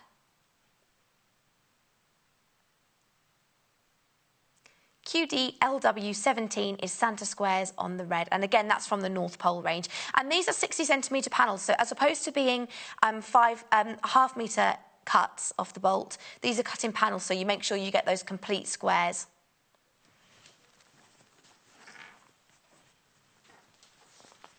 So we've got a couple more, and then we're going to look at that stocking panel. So this is like a path, like a Christmas pathway through Lapland. Lots of different stop-offs along the way. So you've got the toy warehouse, you've got the reindeer, you've got the candy cane workshop, you've got Santa's house, and it's all linked by a path. And you've obviously got post boxes, and you've got little sort of coordinates and compasses how to find your way through that path. The Santa Map fabric on dark silver, BJLW95, again £5.95 per half metre. Now we've also got the Santa on green. So we've just seen that actually in this hour on that turquoisey blue. This is in a green option. Here he is, Father Christmas. Again with some snowflakes as well too on this one. And that grassy green, bright bold background. ZXMY89. Then if you've spotted the quilt behind us this morning, this is one of the fabrics from that. It's got some playful animal prints, sort of iconic Christmas animals, with polar bears and penguins, and they're all wrapped up in their Christmas jumpers and scarves. We're not quite at scarf time of year yet. ZKMY18, but getting ready for Christmas with lots of makes, with our festive makes. £5.95 again. That's Christmas scatter.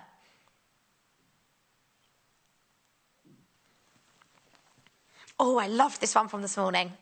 This is, oh, I love this. This is really lovely. This is a candy cane fabric. This is like a sweetie one. It's got little wrapped up sweets and candy canes in hearts, and also that classic candy cane shape. It's on that. Oh, this is the most popular of the day so far. Please do check out your baskets on this one. RXLW15. That's the fabric on. This is on red from the Small Things at Christmas range. A stocking would be nice in that, actually.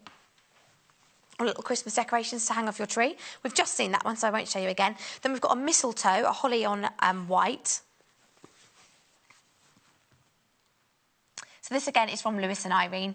You've got just that classic mistletoe and holly. What's the difference between mistletoe and holly? Oh, it's the berries and the... was that a really silly question? This is holly. LOLW70. Mistletoe's the romantic one that you hang up and you kiss someone underneath. We haven't got any of that in the studio today. Then we've got soldiers. Everyone in here is laughing. We've got no kissing going on in the studio. Then we've got a soldiers one here on an icy blue background fabric. This reminds me of the Nutcracker. You can see those iconic soldiers there. OT LW60. And they're all dressed up in their blue and green and red. £5.95 per half metre. And finally, another really popular one. This is our Angels, again from that Small Things range. Let me open this one out. Lovely if you are making any sort of little outfits for the Nativity or for the school play. QXLW78. Lovely. So, lots of different fabrics. I know we're bombarding you with Christmas options this morning, but we want you to have lots of range and choice, depending on what projects you might have in mind. If you want to go for more sophisticated prints, more playful children's ones. But we've also got solids bundles as well to team with those. So let's have a look at that. We've got the solids bundle that's got 5 fabrics in it. 2.5 metres in total. Half a metre of each of those 5 fabrics. You've got your nude, your Christmas red, you've got your teal, your duck egg blue and your forest green there, PNGC11. Lovely. So we've got your happy Santa. Ho, ho, ho. I'm trying not to have a giggling fit right now, but... Why? Yeah, they're just making me laugh. Making me laugh. Because, well, we're so jolly. Jolly, ho, ho, ho, Father Christmas. But what's that silly... So just, what's the difference between holly and mistletoe? So mistletoe is the one that has the white berries. And its leaves are sort of more rounded. Yeah. You know, and then holly has the red berries and the spiky leaves. I don't know why I thought mistletoe had red berries. I've obviously got that confused. Oh, well. Unless there's a red variety I'm unaware of. There could well be. OK, so holly is the red one. So I'm no gardener, trust me.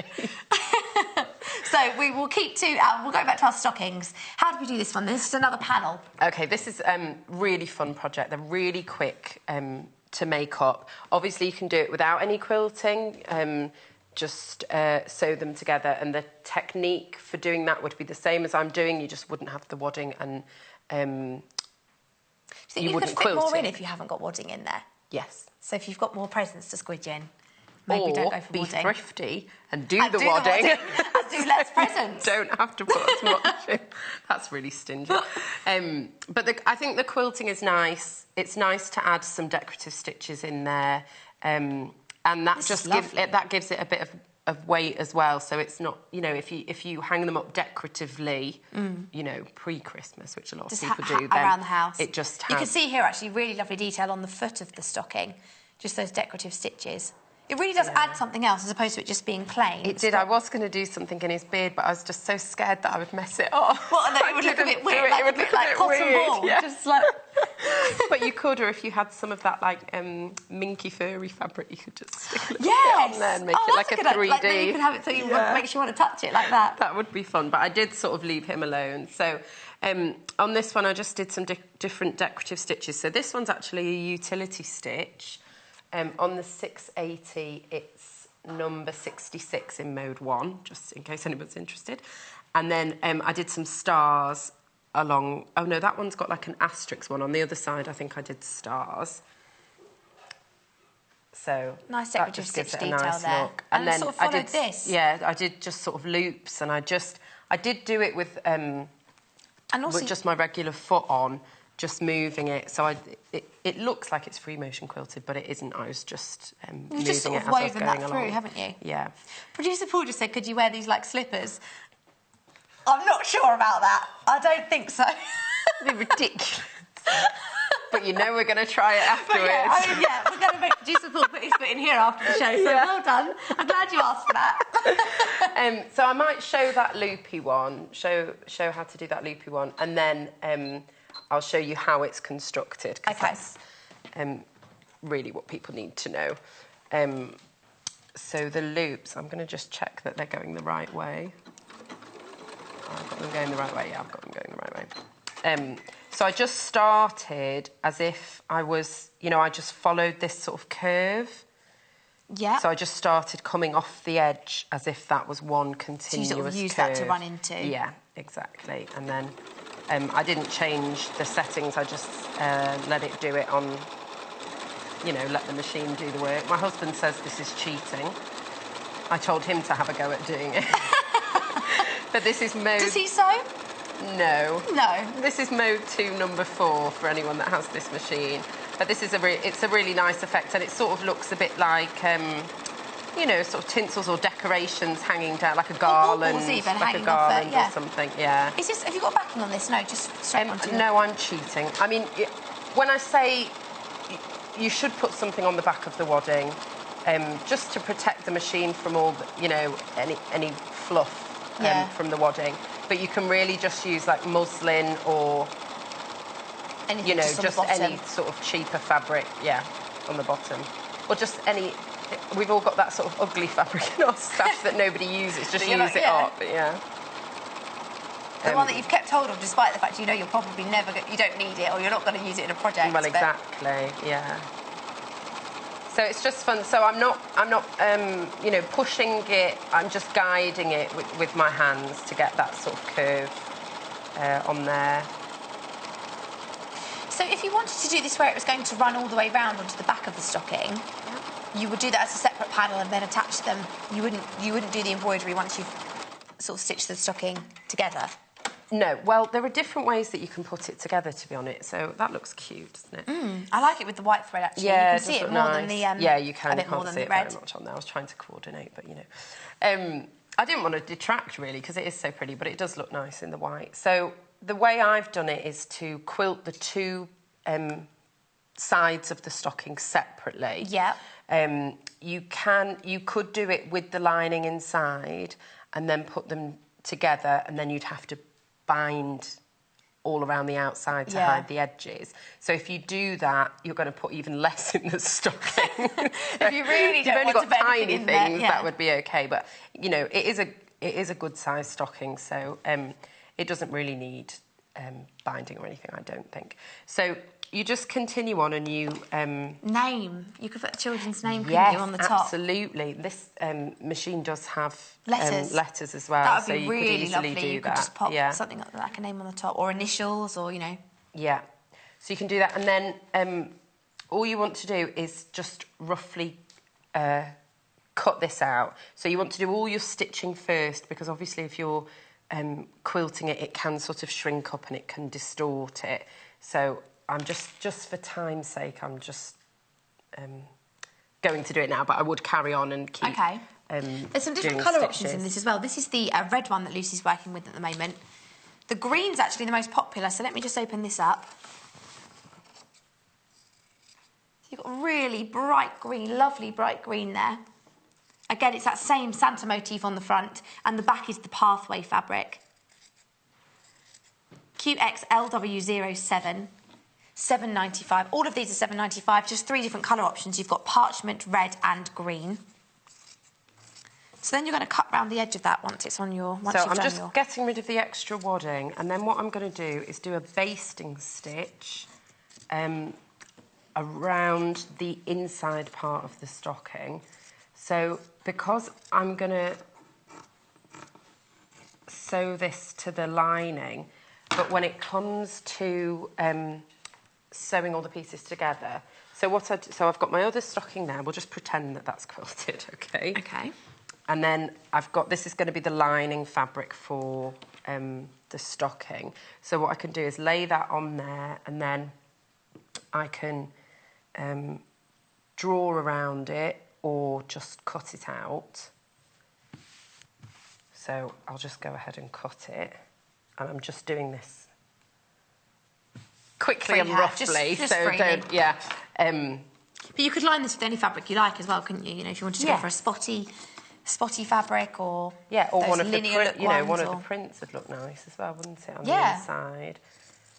And you can, I've seen people not doing it the way that I'm doing it, but you can construct it so the lining comes out over the top, and you see, so if you're doing it like that, so it would fold over, so you'd glimpse a bit. And then you can make a tie as well, can't you, if you wanted to? Yeah, so you can glimpse a bit of the lining. I wonder if I can just show you one of these when it's not quilted.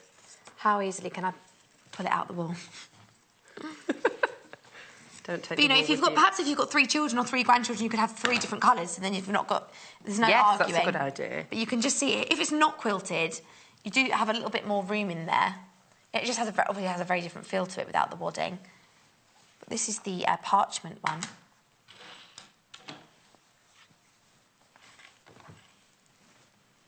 We definitely need some Christmas chocolate. We're lacking that this morning. Yes, what's that about? So, because I've just used a solid... Oh, just bring that over there. I cut the 2... let's do it this way, because it'll make more sense. I cut 2 at once, but if you were using a patterned fabric, you had a right and wrong side. You need to cut each one individually because obviously they're different shapes. They're going in the really easy mistake to make, actually. It's a really easy mistake to make. So you just want to make sure that both of your lining pieces match the one they're going on to, the outside part. So then what I'm going to do is sew these together. Okay. So I'd have a seam there at the top, and then it will look like that. Oh. This is the grass green solid that Lucy's using at the moment as a solid. And then, so you've got your seam there, and you just fold it back underneath, and then you're going to put them right sides together. But what I would do is just on one, sew all the way around that line, which is what, because you don't want this, unless you want the pink showing through, but I think it's nicer to have it as a red without it. Yeah. So if you just do a basting stitch all the way around, then when you come to put them right sides together, you've got a guide as to where you're going to sew. Follow around the edge of them. And then you can just do a 1/4 inch seam all the way around, leave a gap for turning, and then turn it through. And then if you wanted to pop a loop or something on the top to hang it. Yeah, you just put that on the inside. Would you do that before? Would you put like a would you sew the ribbon into that seam at the top? Would you be inclined to do that? I would put. I mean, you can have it there or you can have it there. So once you've sewn that seam at the top, put them right sides together, do your stitching, and then when you come to sew all the way around, you're going to put the ribbon in. So either on the edge there or in the corner or on the top there. And you just have it coming in so the raw edges are on the outside. Yeah. So it's hidden within there. And then you can sew pull it around, through. and then when you pull it through, you'll have your ribbon. And hang it up. Yeah. Lovely. A bit of rickrack will work really nicely that's what we've got to on hang these it ones up. here. With the rickrack. That was subconscious. It did sound like, oh, da, da, da, da. I'll show you. I think I'm so clever. It's like, oh yeah, there it is. If you wanted to do it with rickrack, you can just do that there. The 25 metres that we had this morning, if you did want to use that, you just need to use a tiny little loop there. But you could do that decoratively as well. You know, you could put the rickrack around the edge. Here. Yeah, and around the bottom, edges. or around the bottom. Yeah, it would look really, you could do the whole thing with Yeah. I'm all for rickrack and pom-poms and just everything. add a bit of... Yeah, it's nice. And sparkle as well. I think Christmas, you could go, a bit sparkly, couldn't you? Yeah, and it just makes it different as well, doesn't it? It just makes it really unique and... We've got that red rickrack, actually. Thank you.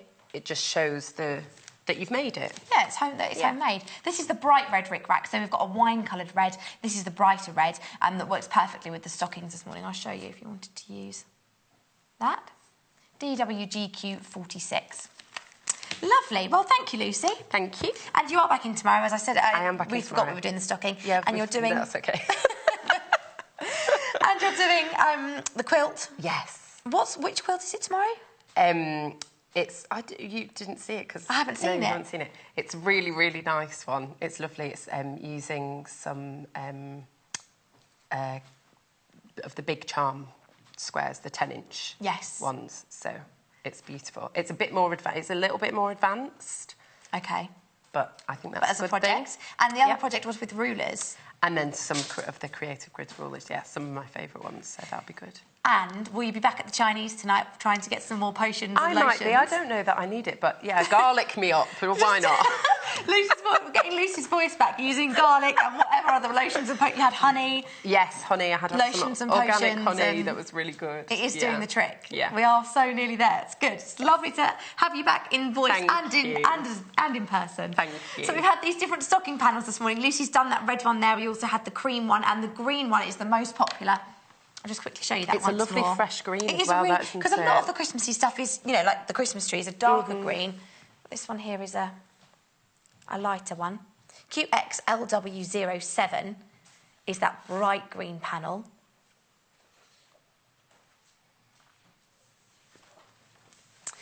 So after the break, Jo is back. We've got the penguin back. We've got a little festive twist on our penguin with a penguin fabric as well. So don't go anywhere. You're not going to want to miss Peter the pesky penguin. That's his name. Lovely jubbly. Follow us on Twitter for more inspiration, top tips, news, and share your own creations with us.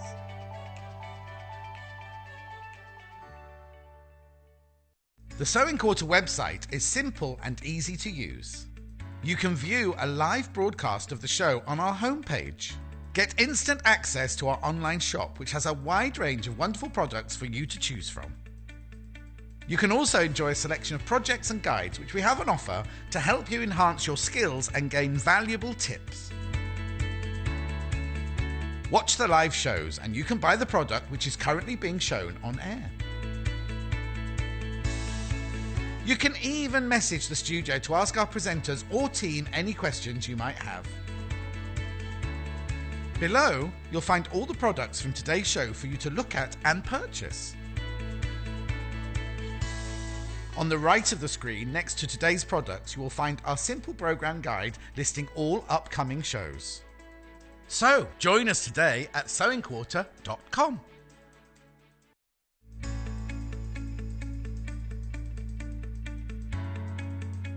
So I'm going to be showing you how to do an ease stitch. It's very similar to our running stitch here, but the purpose of it would be different. So I've kind of mocked the head of a sleeve here. 9 times out of 10 you will have to ease the top section of your sleeve. So this is the stitch that you would do that with if you were going to do it with hand.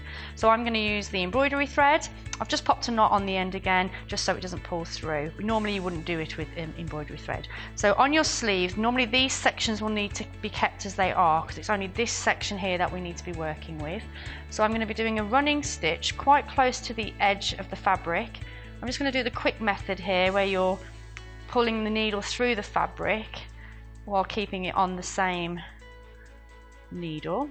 So I'm going to stop there and then pull that all the way through like so. So you can see that I've got just that section sewn there, and then as I begin to pull you can see that I'm easing the head of my sleeve in. So when that is stitched, these curves should disappear. They shouldn't be there because you've eased the bigger section into a smaller section on the clothing. So that's easing.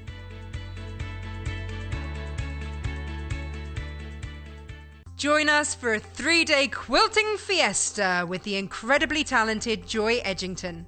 From Sunday the 27th of August to Tuesday the 29th, Joy will be sharing all her quilting expertise and tips with us.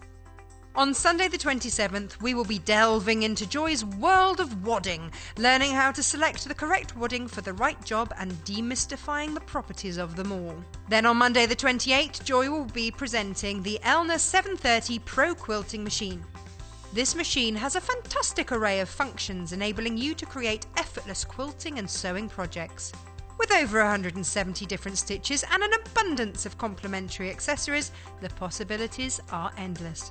Finally, on Tuesday the 29th, Joy will be teaching us how to jazz up quilt borders with the Flying Geese border method and showing us how to create the Arkansas crossroad blocks. So make sure you tune in on the 27th, 28th and 29th of August for an insight into Joy's world of quilting, only on Sewing Quarter Freeview Channel 78.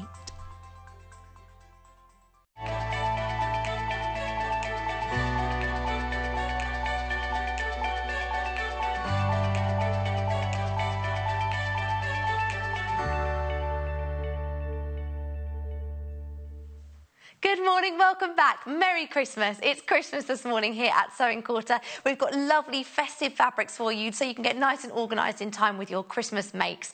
Now, we have got the penguin back this morning from Jo Carter. Jo's joining me, showing us how to make this. But we've got a twist on the penguin today. We're going doubly penguin fabric on the penguin. So let's have a look at this one to start with. Absolutely gorgeous. You can see this other little one here is getting in the festive spirit. He's got a hat on. He's got a bit of a squiffy hat on there. But the blue penguin this morning, you can see that penguin print is really, really lovely. You're getting everything you need in the pack to make 2 penguins. So you get the instructions, which are from Jo. I'll show you those.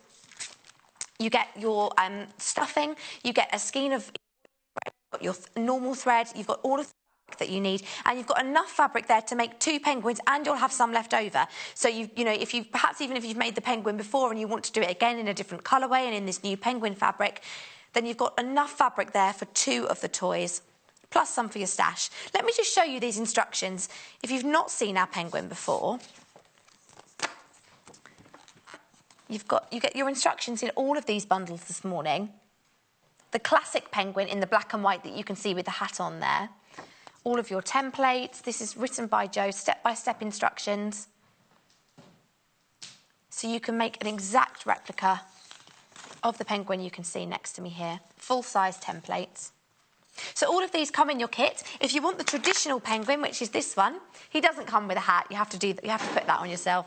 But this is our traditional penguin in that classic black and white. This bundle here, you get 1/2 metre of ivory, 1/2 metre of that bright orange for your beak and for your little feet there, and your black for the main body of the penguin itself. It's a nice sizable toy as well. It is really sort of it's a nice comfy one, but it's got a bit of size to it, rather than being one of those sort of more mini toys. BBGC 97. Again, that comes with all of your instructions, your thread and your stuffing. And the other new one, we haven't got one made up in this. Is Jo doing? Yes, Jo's making this one this morning.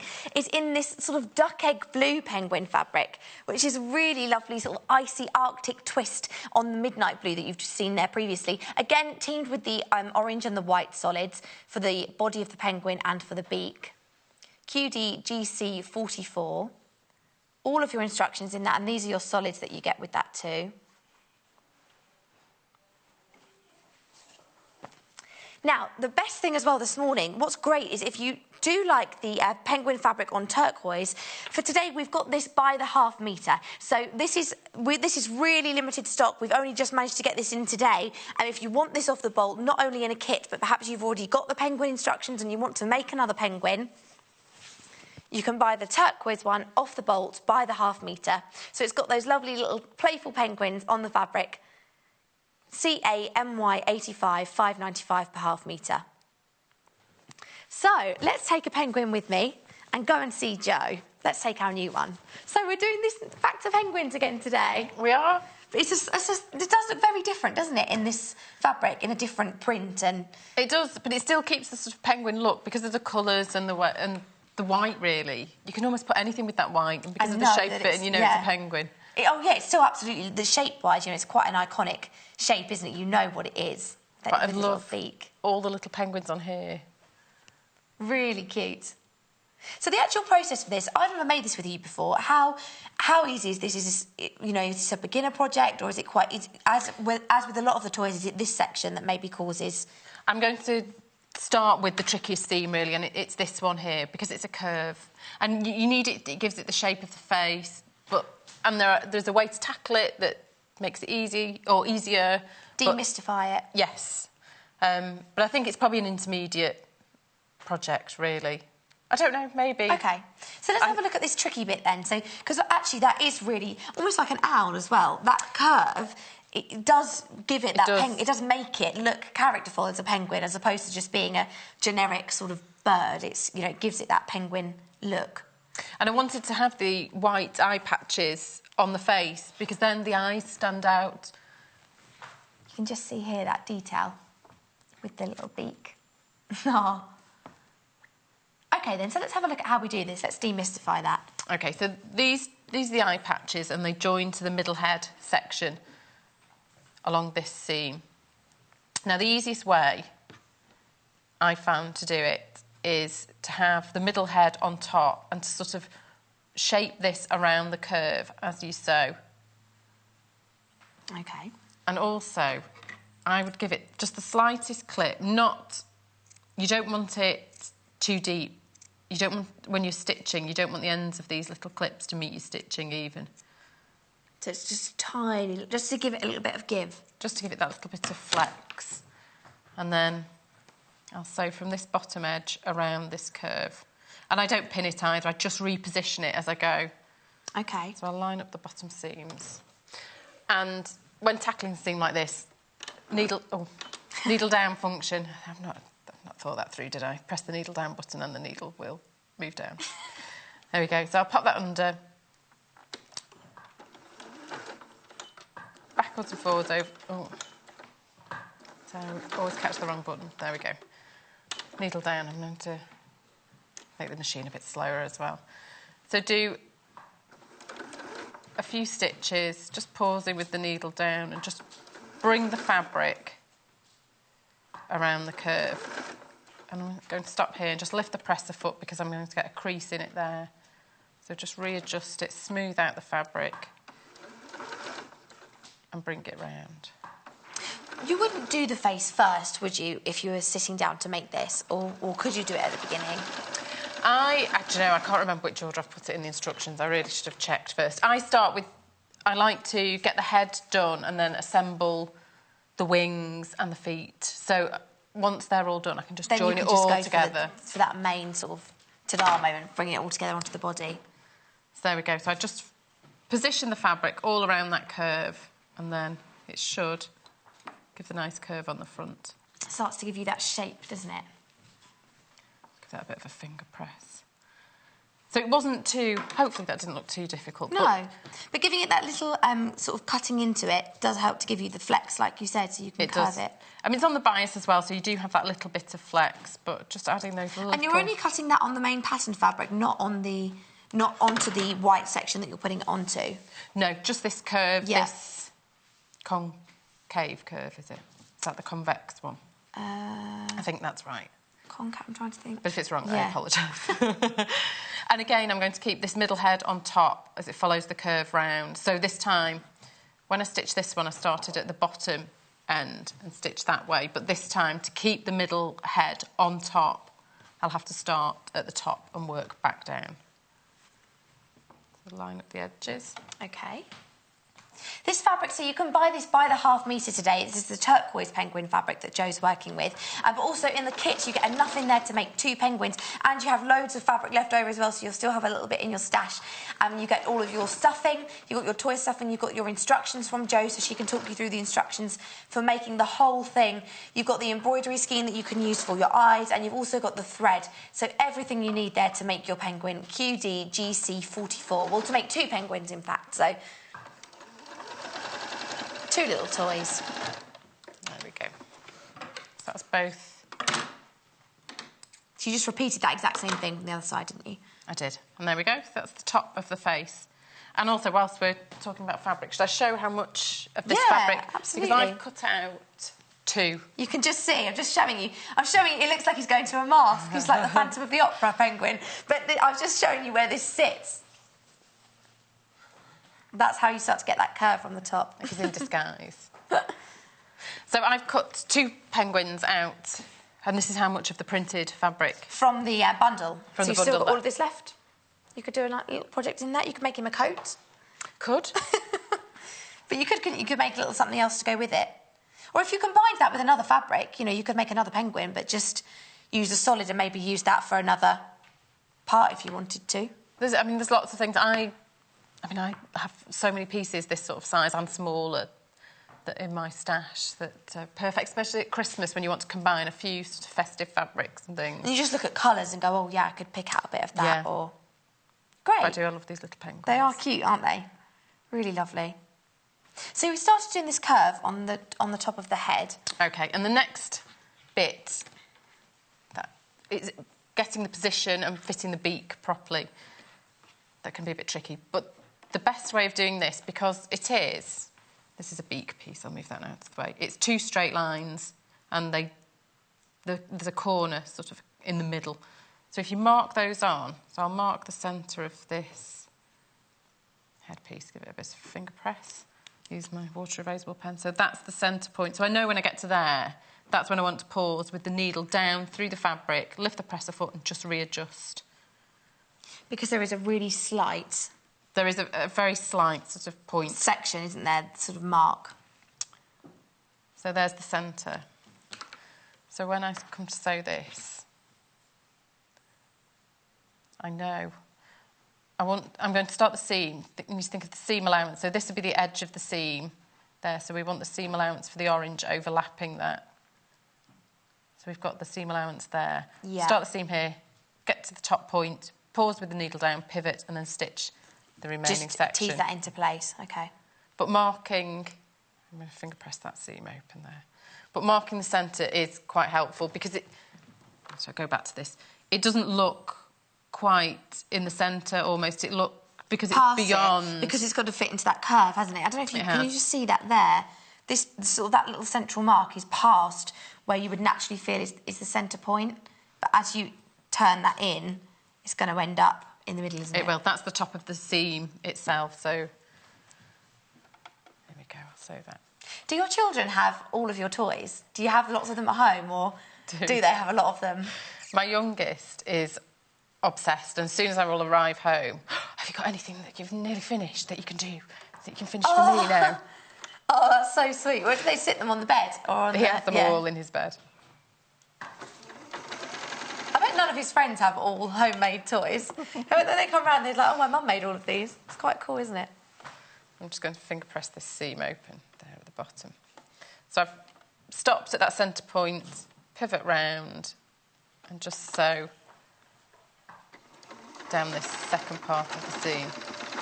And it does end up matching up, so it's... Oh, I pressed the wrong button again.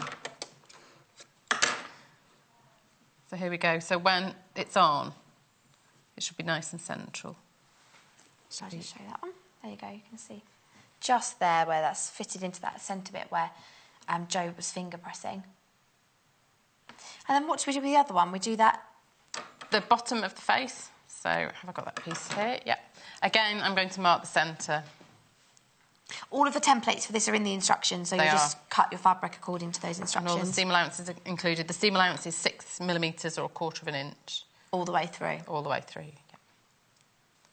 Now, also today, if you've never bought anything from Sewing Quarter before, if you're a new customer, first of all, welcome to Sewing Quarter. If you buy anything over £10, we've got a really exclusive offer at the moment. We're going to send you a Fat Quarter bundle as a gift from us to you to say thank you for getting involved. So it's perfect for those Christmassy projects because there's lots of reds and greens in here, but also you've got some charcoal greys and a nice sort of cream and a taupe colour, mushroomy colour, and a burgundy at the bottom there. 8 Fat Quarters. We're going to give you all of those if you buy anything over £10 today and you're a new customer. That's only while stocks last, so you will have to be quick on that. if you buy a penguin, well, you're going to get 2 penguins out of that kit, and then you'll get some free fat quarters as well. So it's a nice little added bonus.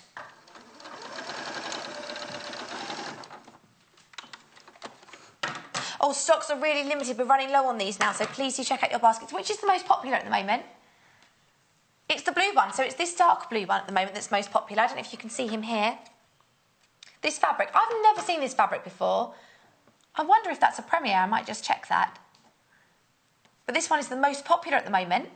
Oh, he's so cute. YDGC 11. That's with the blue penguin. All of your instructions, fabric, filling, everything enough to make 2 of these lovely pesky penguins. $22.95. Polly, I think Polly's a strong penguin name. Polly's, yeah. Polly the penguin. Or Peter's a bit serious, I think, for a penguin. Do you think? A studious penguin? Yeah. Petra. Petra, nice. Petra the penguin. Petra and Polly. Just noticed a drawing pin. I'm going to move that.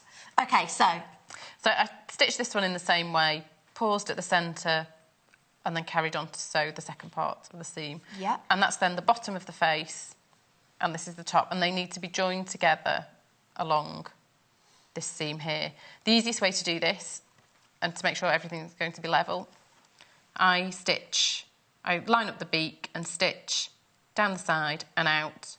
So I do it in two separate goes, but making sure the beak is lined up in the centre. when you say and out, so you're going to pull this top fabric onto that white section underneath. This will sort of fold round here like that. And start to give you that curve, OK. So I join these up. I'm going to finger press these seams open. You can finger press them to one side, but these need to line up at the side of the beak. Because to give it that flat finish, and, you know, you want it to be nice and crisp, don't you? So it's... This is actually a more heavily stuffed toy, I would say, than some of the others, isn't it? It's quite solid. I'm an overstuffer. It's the truth, yes. That was like such an admission. I've got to admit, I'm an overstuffer. But this is it makes him sort of stand up, and it gives him quite a lot of... Yeah. He's got some rigidity, hasn't he? I push right out into the seams just to make sure all the shapes are there, but sometimes I do overstuff things. But you can always push right out and then take some out, I guess, couldn't you? Want to make sure you've got it right into those edges, and you can see with that beak there. Lovely little flippers. So I've lined up, make sure the seams are level for the beak. So I popped a little pin in there. Can you just show that? Sorry, I think we missed that one there. Was it just here? Just there, yep. OK. And I'll stitch from the tip out to the side. Yes, my youngest often will pick up a toy and say, "Oh, Mum, this one's like a stone." Oh, really? It's not squidgy enough? No, I have to take some more out. But it is because, as well, if you've designed it and you've made those shapes exactly how you want them to sit, in order for them to be that exact shape, you do have to really stuff it, don't you? You know. You do.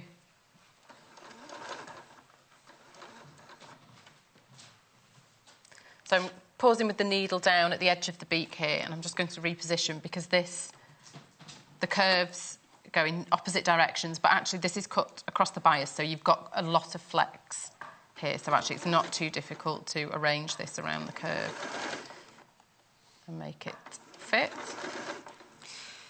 In terms of the eyes, would you not add that until you've done the whole face? Would you finish that first and then you would put you wouldn't put that onto the white fabric to start with? No, I put them in right at the end. Although you could do, if you're more comfortable with that, you could, as long as you marked it on the template, so you're marking them exactly the same spot. Because you want them even, don't you, on the sort of evenly spaced. Because, should I get my... I like to... I'll go on to this one later. This is the almost made one. I will draw them on and embroider them. I only stuff the head and then just work on the eyes. Isn't it? You put your hand in there and just make him speak, Jo. She's like, don't make me do that. No, don't make me do that. I don't know what a penguin voice is. I just think of... what was that penguin? Oh, Pengu. Pengu. Yeah. Oh. It's like walking along. I've got to stand him up there. Oh, come on. There he is. So I'll line those bits up and I'll pop a pin in. Usually I don't use pins at all when I'm sewing toys. And if you are going to use pins, just make in case, sure they come out. So use it and then take it straight out rather than leaving anything in. Yeah, you don't want to find one. You don't want the child to find one later on. No.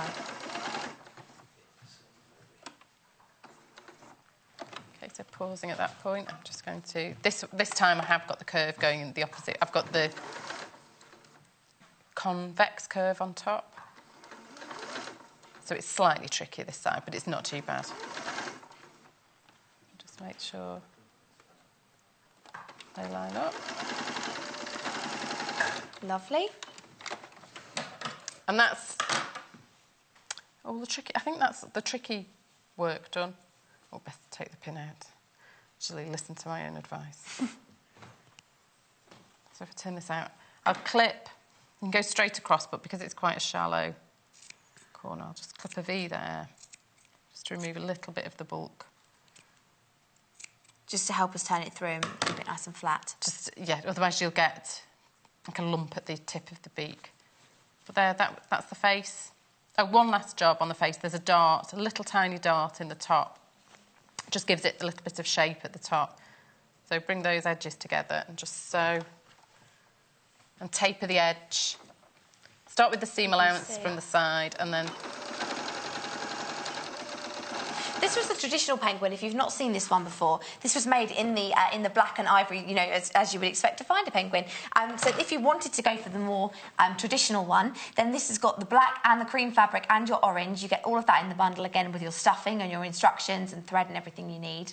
And the one you can see peeking out behind is the most popular. So this is the traditional one on your screens there, £19.95. That's a slightly more affordable option as well, as it's a plain fabric. BBGC 97. But you do get enough to make two as well for that price. And then the one you can see behind, they're having a nice little party. I love party penguins. Party penguins. The one you can see is that midnight blue. YDGC 11. There he is. And again, you can make two for that £22.95. You've got enough fabric there to make them both. And the one Joe's working with at the moment is the turquoise. That's the light blue. You can see him here. And you can buy this fabric off the bolt as well. So if you've already got the penguin instructions and you want to make another one, that looks quite strange, doesn't it? Yeah. Just quite sort of looks like that quite sinister. Like... So what's up next? I'll complete the head and then that can be put to one side. These are the back head pieces. I'm just going to join them from the top along the back, so just from here down to about there, just to join them so they can be stitched to the front head. But I still want, if you stitch it all the way to the bottom, you've got quite a tight circle then to join later on. But if you just join them at the top, the head still opens out, so you can sew it onto the body. So about an inch or so down. Just onto this back bit here. Because I like to sew the head. Some toys are made where you make the head and the body separately and then stitch them together. I like to machine sew the head to the body because I just think it's that bit more secure. There we go. So it is a really short seam just to hold them together at the top. And later on, we'll close that up. It's the so it's very more last just about thing. keeping them in the right place, isn't it, more than... It is. And then line up that seam at the top with the dart. And push the seams out. Seams going in opposite direction, seam allowance, so that they nest together at the top. And then sew from this top point down the side for one... All the way on one side and then all the way on the other. Is that what you're going to do? So do this seam in two parts. So part one, return to the top and stitch part two. Oh, so you take the central section and you work all the way to one edge and then all the way to the other? Yes, okay. Because if you start in the centre, if you line up the centre top, you know that they're lined up and it's going to be even. And that those seams are nesting as well. Whereas if you started at the edge, they might shift as you go round. Whereas if you do it all in one go, it's more of a curve you're working round. And actually, it's just easier to do it this way. You get a better, more chance of an even finish, and it is just that bit easier. I'm just going to open these seams up as I go.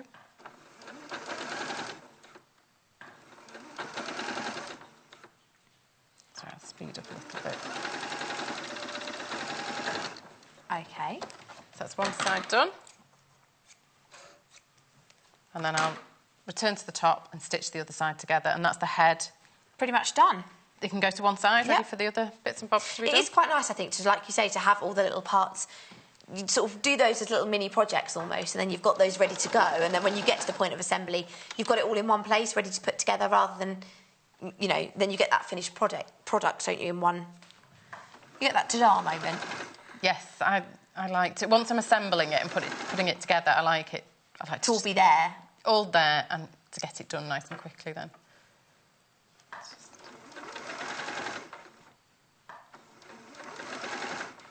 Got about 20 minutes or so, so minutes. We've got quite a lot of time.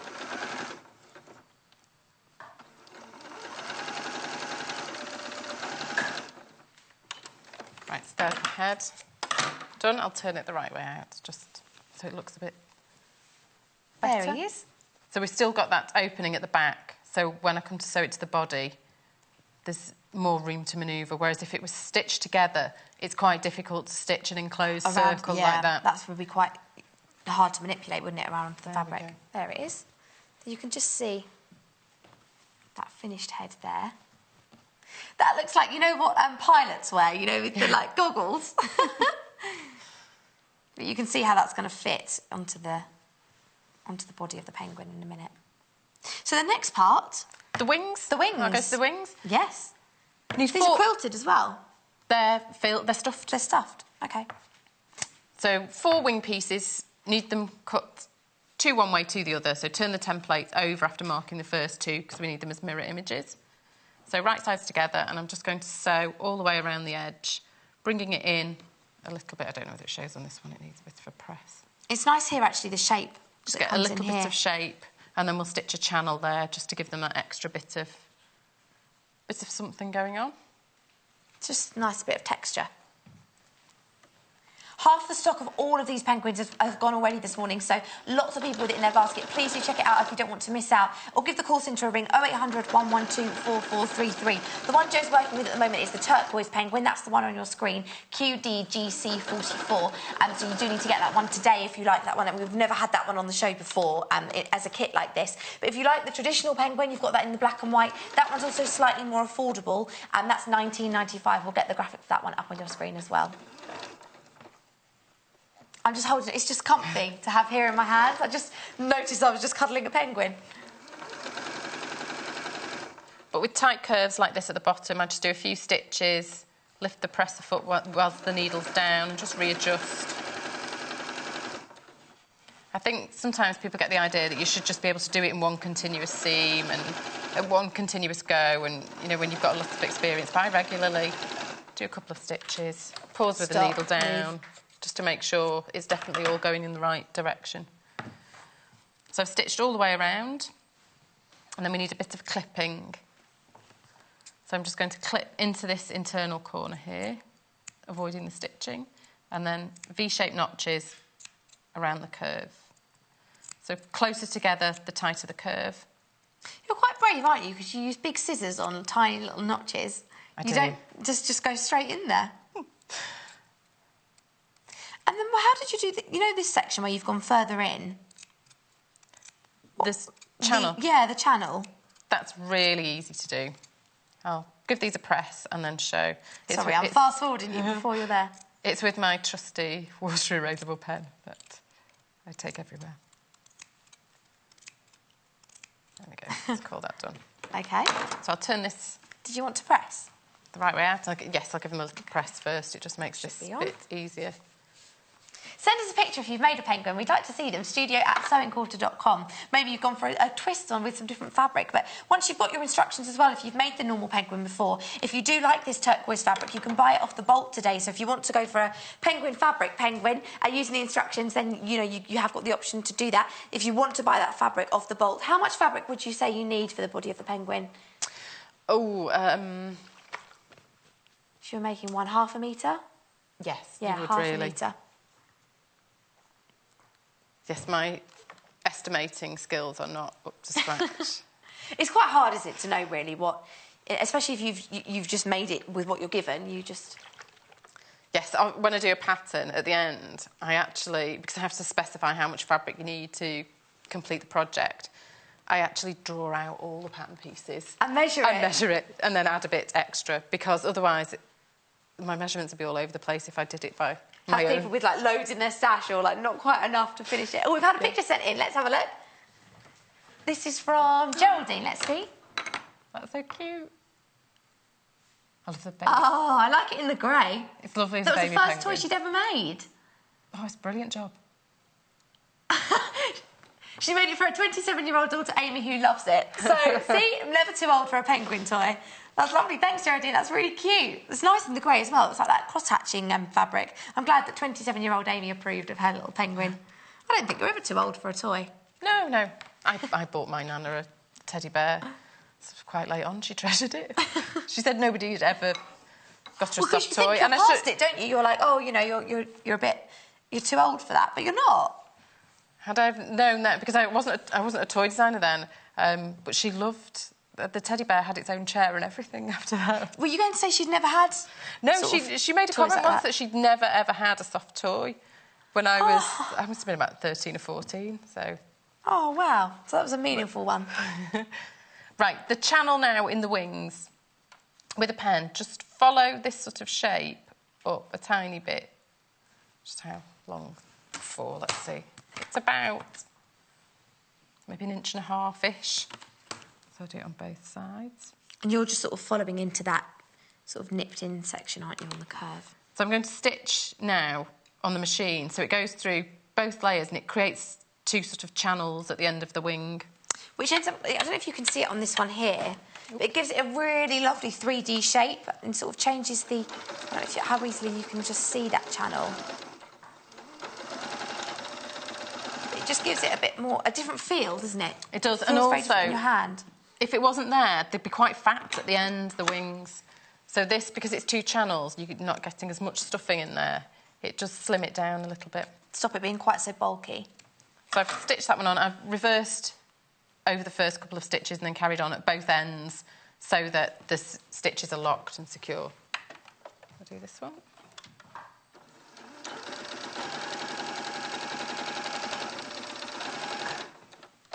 There we go. And then the wings are virtually done. They just need some stuffing. And you always use a tool to push it right down into the... I mean, I'll do this quickly just for the sake of time, because... What time are we on? You've got about 15 minutes, so you're OK. OK. It needs a body, really, doesn't it? Kind of needs a body. Right, so I'll change a habit of a lifetime and stuff them a bit more lightly than I would normally do, which I think would probably feel a lot better. The wings actually aren't quite as solid as the main body and the head. It's quite nice that they're soft. I quite like that they're contrasting, that you have like a softer wing. It makes you sort of hold that bit a bit more, and then the main part is... There we go. It helps it, because it helps them fly. Not that penguins really fly, but...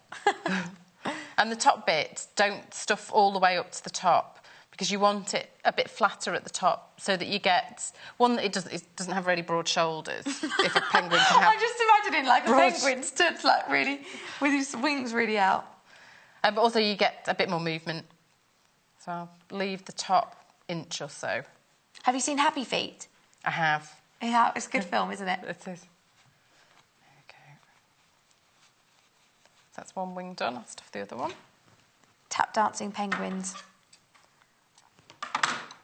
Actually, there's a lot of dancing penguins in films, aren't there? Mary Poppins has got tap dancing penguins. Yeah. I mean, these ones on this fabric can ice skate. I mean, talented birds. Oh yeah, they are. Look at this fabric. It's the on the turquoise and on that blue. These are the ice skating penguins. Really is very festive.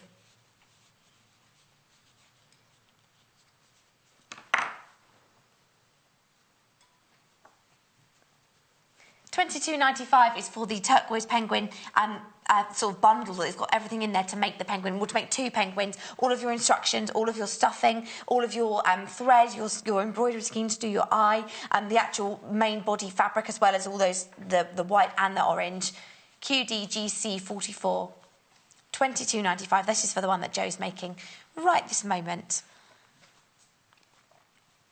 And this penguin was designed as well for Sewing Quarter. This wasn't a magazine one? No, this was a a sewing quarter. Exclusive. It was. How many animals do you think you've designed now? Do you know? For magazines, or I don't know. I've got, is it 3 or 4 lever arch files at home full of patterns from my old job, and then I have, well, not a very sophisticated filing system, a big pile of envelopes with patterns in that I've designed at home. We need a Jo Carter toy book. We do. I would love to do a book. That would be... well, they're so... all of your toys are always so popular. They're all over our studio, they're in our office. We've got so many different little bears and animals and... There we go. So I'll stitch right across here, just to base the end closed, just to make sure the sides are kept level when they're stitched into the seam later, because you don't want one side to slip and it's not caught as well in the seam. I have to show it on myself as if I would have a wing as if you've here. got the wing. Yeah. And it just seals the stuffing in place as well. So they're the wings done, and I'll go on to the feet. OK. These are our little feet here. I'll show you these so you can see the next part. 2 of those. They're cute, aren't they? These are quite small. Were these fiddly? Quite fiddly to do, or not too bad? There's a light fiddle factor to them, not too I love bad. That. A light fiddle factor. Well, I often, when I've done a pattern, I think, oh no, too high a fiddle factor, and I have to go through and sort of simplify things. I've never heard that. That's brilliant. OK. But that's the foot piece. So just folds over that way and stitch down either side, because this is the finished foot. So I'll stitch. OK. We've got about 10 minutes, so... either side. We're good. See if I can get to a few of the finishing details after this. Well, you need the head stuffed as well, or you won't get to... I have one that's made, stuffed. so I'll move to that one in a minute once we're at that point. So you're running lines down the foot to give it that. So down either side, and then I'll turn it. I mean, there are illustrations. Are they illustrations? Photographs, I think, in the pattern. Some I illustrate, some I photograph. I think this was a photographs one. So that's quite fiddly, turning it the right way out, I suppose. Move the corners out. Yeah. And then just pop a little bit of filling in. The more filling, the harder it is to deal with, if that makes sense. What foot do you use when you're stitching through stuffing or the filling? I just use my normal machine foot. It doesn't matter, it doesn't affect it in any way? No, it's... I mean, you could... Sometimes I use a 1/4 inch foot for the measurement, for the seam allowance, but actually I've made that many now, I know it by eye, really. There's a stock warning on the... just a little stock warning on the blue penguin. So that's this one here. This has actually been the most popular one today. This was a brand new bundle that we put together this morning with the penguin fabric and obviously your white body and the orange beak. YDGC11. If everybody checks out, there's only 4 of those left now, so if you do like that one, just make sure to guarantee your order you've checked your basket all the way out to the end, or give the call centre a ring, that number there on your screens, 0800 112 4433. So once there's a little bit of stuffing in here, I'm just, again, basting. So within the seam allowance, so the stitches won't be visible when it's stitched in place later, and they don't have to come out. So they're the feet. Yes. Then, the stomach. What about these little lines? You do that after? That's hand finishing right at the very end. Oh, OK. Yep. So these are the stomach pieces. Let's get them the right way. And this piece has a marker that shows the top edge, because actually it's quite difficult to... It's almost symmetrical, but not quite. But there is a marker, so it's used the right way. OK. So I'm going to stitch these. It's this part of the stomach, so stitch it across the top. Just this bit here, and then into that main body as well.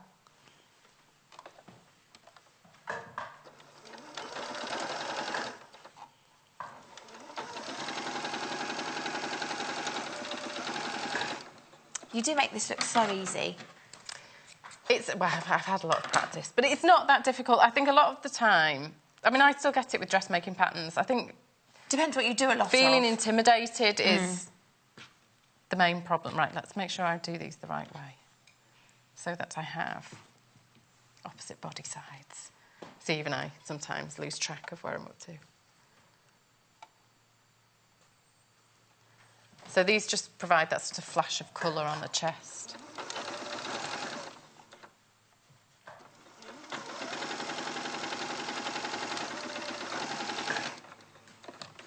How old were you when you started sewing? You said you made the bed for Nan when you were like 13 or 14. I've sewn for...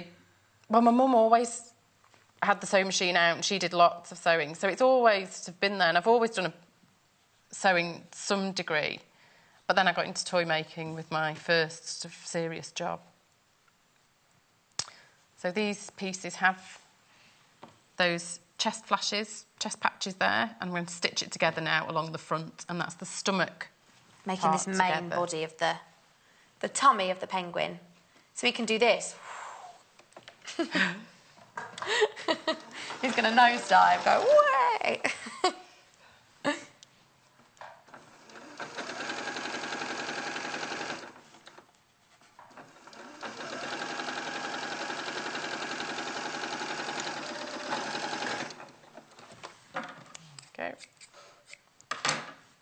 So that's the tummy section, and then the side body pieces. It's almost like a bib. I think we should do a wardrobe for some of your animals that you've made. Yeah. See, penguins, I don't know whether it's the Mary Poppins thing, but they look like they need a bow tie. Yes. They do. Yeah, you could definitely add like an elasticated bow tie, couldn't you? That would be really cute. I like that idea. Right, so these side body pieces now just join on, sort of the curved side joins onto the curve of the stomach. OK. So I'll put these on quickly, because this is quite a straightforward bit. And then it's just going to be that base part, isn't it? Because you've done the two on the tummy, the two on the back. We've done the head, we've done the wings, we've done the feet, just the bottom. Once this bit's assembled, you can then base the wings in place and the feet, so they're in, and then it's just popping the head on. And the last thing is the base.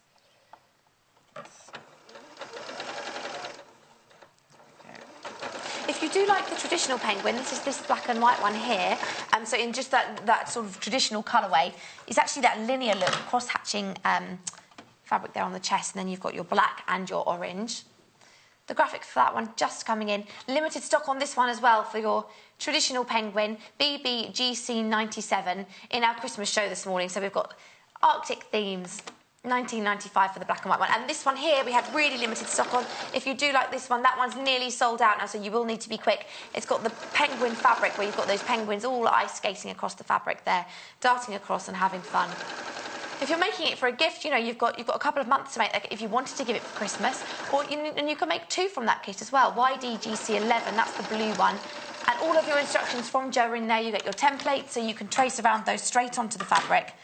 So you've got all these pieces, as Jo's doing now, for the body and for the sides. Have we got any more I should hug that I should just keep in mind? I'll have one more in a sec. I have a whole family. Then the wings go on along this top edge, so the centre of the wings. There are markers on the pattern to line it up. I'll base those in position along that top edge, but the centre of the wing falls pretty much along that seam. And you're stitching that to the right side of the... Yes, and making sure that the wing is facing in the right direction as well. Let's just line that mark. Oh, yeah, of course, because you don't want it to be upwards. It needs to lay down flat, doesn't it? Yes, and point in the right direction.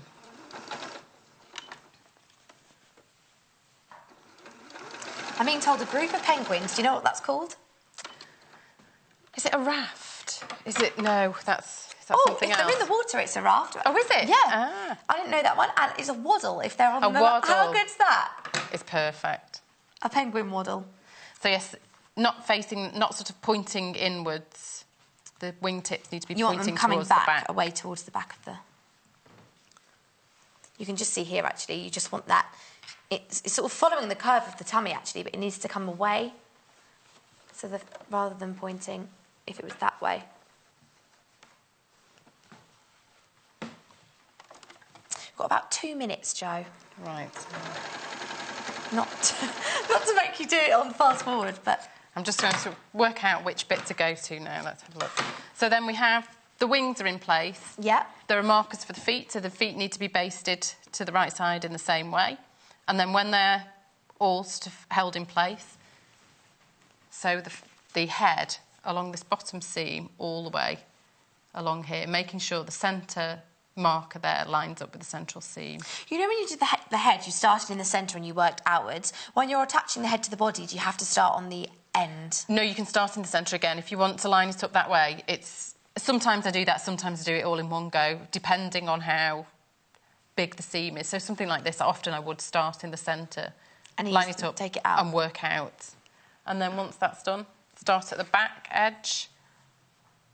And so this point here, pause with the needle down, should fall with the seam underneath there. So the needle is down there, pivoted round. Yeah. And sew the base on like that. And then, once you've got your finished penguin... This is just screaming for someone to make it into a puppet. Da, da, da, da. Eyes, we're going to go eyes. I tackle the eyes. I will draw a circle on. I use these pens for everything. Draw a little eyebrow. I love when you see the character. Eyes just give it. It's all of a sudden, it feels like it has a personality. If you did the eyebrows in really sharp and pointy, it would be an angry penguin. And then I would back stitch around that circle and then just fill it in with long, straight stitches just to fill in that eye. With this, when I sew something like this, I separate the embroidery thread into 3. And then it's 6? It's 6. Split it. So split it into 3, but then double it over and knot the end. So you still have the thickness, but instead of having 6 strands going in and bending over, so you're pulling 12 through, this time, when you double it over like this, you've still got... Altogether, it's just the 6. And I would only stuff the head and I go in through the body so the knot's held inside. In like that. And I would just back stitch.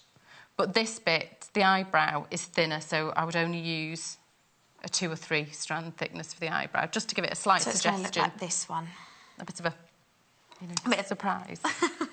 Shock horror penguin. So you're back in tomorrow, aren't you, Jo? I am. What are you doing tomorrow? I can't remember off the top of my head. Definitely something. Something. Jo's back in the morning. But thanks for... Oh, we're doing... What was Atilda, I'm being told? Giraffe? Giraffe, and yes. Oh, and the Colour Me Bear. And the colouring bear in a bag, yes. A bear in a bag that you can colour in. No, it's really cool. I saw that in the office this morning. We do know what you're doing, really. Yes. We are organised, I promise. I'm going to take one with me just because I can, and I'll come and see you in a minute for a cup of tea. OK, brilliant. Thanks, Jo. Merry Christmas. Yep, Merry Christmas. OK, so look at this. We have had a lot of festive fabrics in this hour this morning, as you can see from our table. We've brought Christmas back. We had Christmas in July. We've got Christmas in August. It's 4 months today until Christmas. So I'm going to recap some of these fabrics with you in case there are any that you've got that jump out for projects or that you want to use. So finally, to start with, I'm going to just finish off with our penguin. So we have the dark blue penguin. This one's pretty much sold out, but we have got the turquoise penguin fabric that you can buy off the bolt. So let me just put our Petra the penguin can sit down there. If you do like this one off the bolt, this is the turquoise one. Ice skating penguins, perhaps you've already got the instructions, or you want to go for a different project in the penguin fabric, CAMY 85, £5.95 per half metre.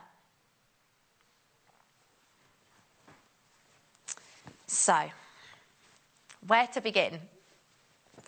Let's have a look, first of all, at this panel that we did with Lucy in the last hour. So this was for a stocking. I don't know if you saw, Lucy did this at 10 o'clock, so if you want to go back on YouTube, all the shows are on there. This is the most popular stocking this morning. It's a bright green stocking, so you've got your panel there to cut out and create the shape of, that classic stocking shape. Also, you've got a little envelope here that you can stuff, and you can hang that as a tag off the top of the stocking if you want to write who it's for, or a little letter to send to the North Pole. But it's got lots of iconic Christmas things in there, motifs, and you can cut that out. As Lucy did, you can use wadding, or we've got some hanging up in the studio that have just used the cotton. And you can use those hanging on your mantelpiece or on the banisters. That green one, the most popular this morning. Now, we've also had lots of solids, people using these maybe to line the stockings, or we had the placemats that sold out. They were really, really popular. If you want to use the backing for those, we've brought some solids in as an option for that. So we've got the Christmas red. So this one, again, being sold by the half metre. A nice, solid, rich uniform red there, NPMY38. We've got grassy green. It's a nice bright green. Works really beautifully with the stocking if you are looking for a lining for that. You can just see the colours there do work really well. GRMY67. Then we've got a sky blue, so perhaps if you, there were the advent calendar panels, this is pearl blue, but if you wanted to pair that with one of the stockings or with the advent calendar panels, you've got a sky blue there. TJMY57. All of these solids are $3.25 per half metre. Finally, you've got a crew, so this is perfect for those placemats if you want a backing, if you want to use those and team it and pick out the robin or the log cabin that was in the centre. This is actually the most popular one this morning, AFMY83. Again, $3.25. Now, we also had some fabric bundles, so I'll show you we'll show you some images of those. First of all, we had the most popular one, which was a Christmas bundle. It's the classic Christmas bundle. You've got a green, a red and an ivory. £9, amazing value, HTGC 33. You get 1.5 metres of fabric in total there, so half a metre of each of those. The next one was the linear texture fabric. Again, you've got a green, a red and a cream. It's got that cross-hatching detail on it and a slightly silky feel to that fabric. It's a thicker fabric. $14.45, EMGC 66, and that's the textured Christmas bundle, just giving you a little bit more interest than the plain solid. Then you've also got a spotty bundle, or snowy if you want to go festive. So you've got a grey, a red and a green, 1.5 metres of fabric, again in total, half a metre of each of those cuts. KXGC 33, that's $13.95. And the last one is a 2.5 metre bundle. So you've got 5 fabrics in there, 5 half metres. This is the vintage bundle. You've got a teal, you've got a duck egg blue, you've got a forest green, a red and also a nude in that bundle. PNGC11, the vintage Christmas bundle, $15.95. I will just say as well, with all of those solid bundles, if you multi-buy any of those bundles are pre-cut fabrics. So if you bought 2 of the Christmas solids, you'd get 2 half-metre cuts of red, 2 half-metres of green, 2 half-metres of cream. They're not, it wouldn't be one big 1 metre cut because they're already pre-cut fabrics. Now, let's crack on and look at these design prints. So I'll start, first of all, with my favourite one of the morning. This is my favourite one of the whole morning. Just like Narnia. It's really lovely. It's on a lovely silvery background. It's got snowflake detail, a little Christmassy house in the middle there as well. And also you've got Christmas trees and robins featured in that central section. MULW01. And that's the snowflake seen on cream. It is a silvery sort of cream. $5.95 per half metre. That's from the Countryside Winter range. Let's go Santa crazy. So first of all, we'll start with our Santa on blue. So this is on a duck egg blue, a sort of a turquoisey, actually sort of aqua, with, again, that Santa. There's a playful Santa there. This one is from Macawa. $5.95 from the North Pole range. Our next Santa is on a grey, or a silver, I should say. This is a slightly different, a slightly bigger Santa motif, more traditional Santa there.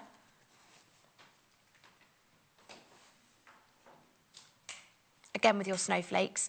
Vintage Santa on icy blue. Now, that's not a blue. That is definitely a grey. It might say blue, but it is a grey fabric. I don't want to mislead anybody. Then you've also got your red, festive red Santa. This one works really well with the grey. It's the same vintage Santa print with your snowflake detail again. That postbox red. YSLW14, $5.95. Then we've got the winter animals on midnight, which is this one on the blue here. So this is on a classic navy. This would be lovely for maybe a slightly more masculine project if you wanted to go for toiletry bags or something like that. But you've got lots of... oh, I've got that wrong way. Let's turn that this way so you can see the animals. Squirrels and foxes and owls.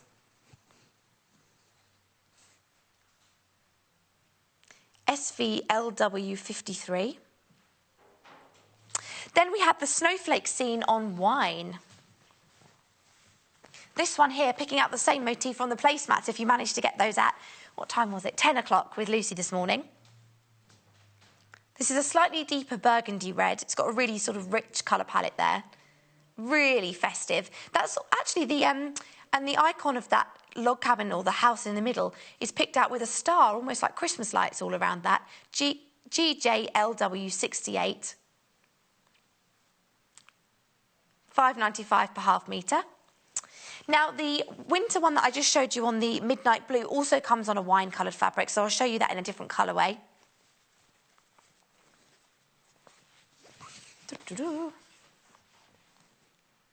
Again, foxes, owls. You've got some lovely sort of branches and little highlights of Christmas lights. CRLW72, $5.95 again per half metre.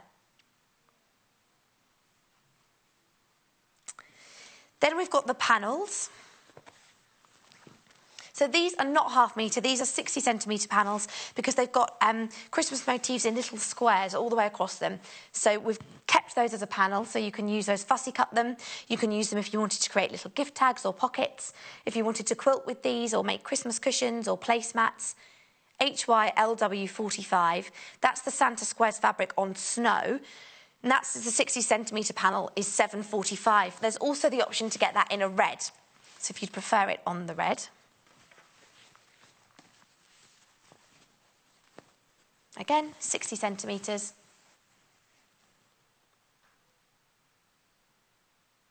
QDLW17. Christmas cheer and Santa, North Pole, elves and Christmas magic. Lots of different things in there picked out. We used that for a quilt this morning. It looks really lovely. You know, you can use that and highlight it in different sections. We've got the Santa map on silver. Again, we used this in a quilting bundle this morning. This is like a pathway through Lapland, or it's got lovely Christmassy sort of pit stops along the way. Candy cane workshop, you've got the sleigh through instead of the drive-through. You've got Santa's house, and ice skating, and sort of this path that runs through the fabric. BJLW95.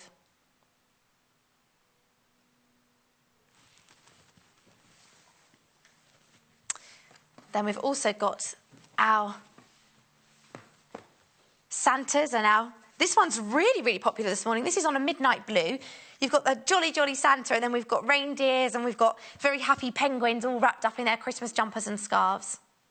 ZKMY18. This is the Christmas scatter fabric from Makawa, $5.95 per half metre. Again, 100% cotton, and a really popular one today.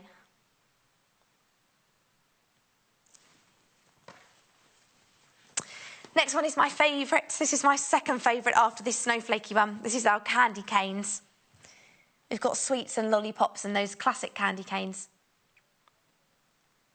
This is the most popular fabric of the whole day, I'm being told. RXLW15, $5.95 per half metre. Please do check out your baskets on this one. It's only here for today, Christmas in August. 0800 112 4433. Please do check out your baskets on that one. Really, really popular.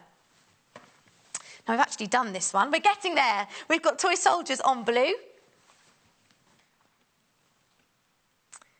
They're all dressed up in their greens and reds and navies. OTLW60, little soldiers on icy blue. So let's have a look what's coming up on tomorrow's show. I'm back in the morning and I'm joined again by Jo and Lucy. So let's see what shows we've got coming up. At 8 o'clock is Scrapology with Lucy. Then 9 a.m. is the Colour Me Bear, which I was saying it looks amazing. It's monochrome, but you can colour it in. So that's the Michael Miller fabric that you can use those textile markers with. You're going to love that. 10 o'clock, Sunshine and Shade Quilt, again with Lucy. K Facet we've got in at 10. Oh, I've not seen any K for a while. That'll be fun. And at 11 is Jo's Giraffe Masterclass, so another toy from Jo. So that colourful collective tomorrow, lots of fun, lots of nice projects coming up in the morning. Just finishing off with these fabrics here, we have the Angels on red. Again, that's from the Small Things collection from Lewis and Irene. This is another really popular one today. As I nod my head and I move my Santas that are sat on my head, QXLW78. I better be careful not to leave here today with these boppers on my head. If I walk out into the real world, people are going to think, what is wrong with her? We've got these Scandinavian little sort of goblins here. Lucy loved this one. She really liked this fabric. She wants this one. This is on a darker forest green, HZLW62, tiny Tontu fabric.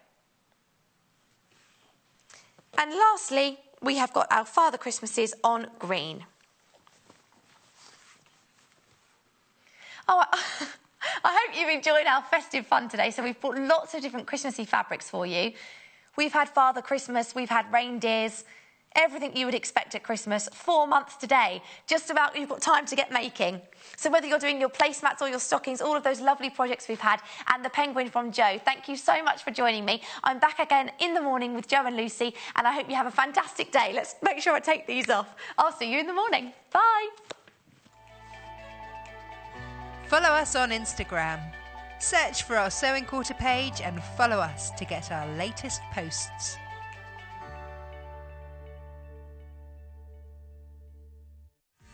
Don't forget, shopping with us is easy and simple.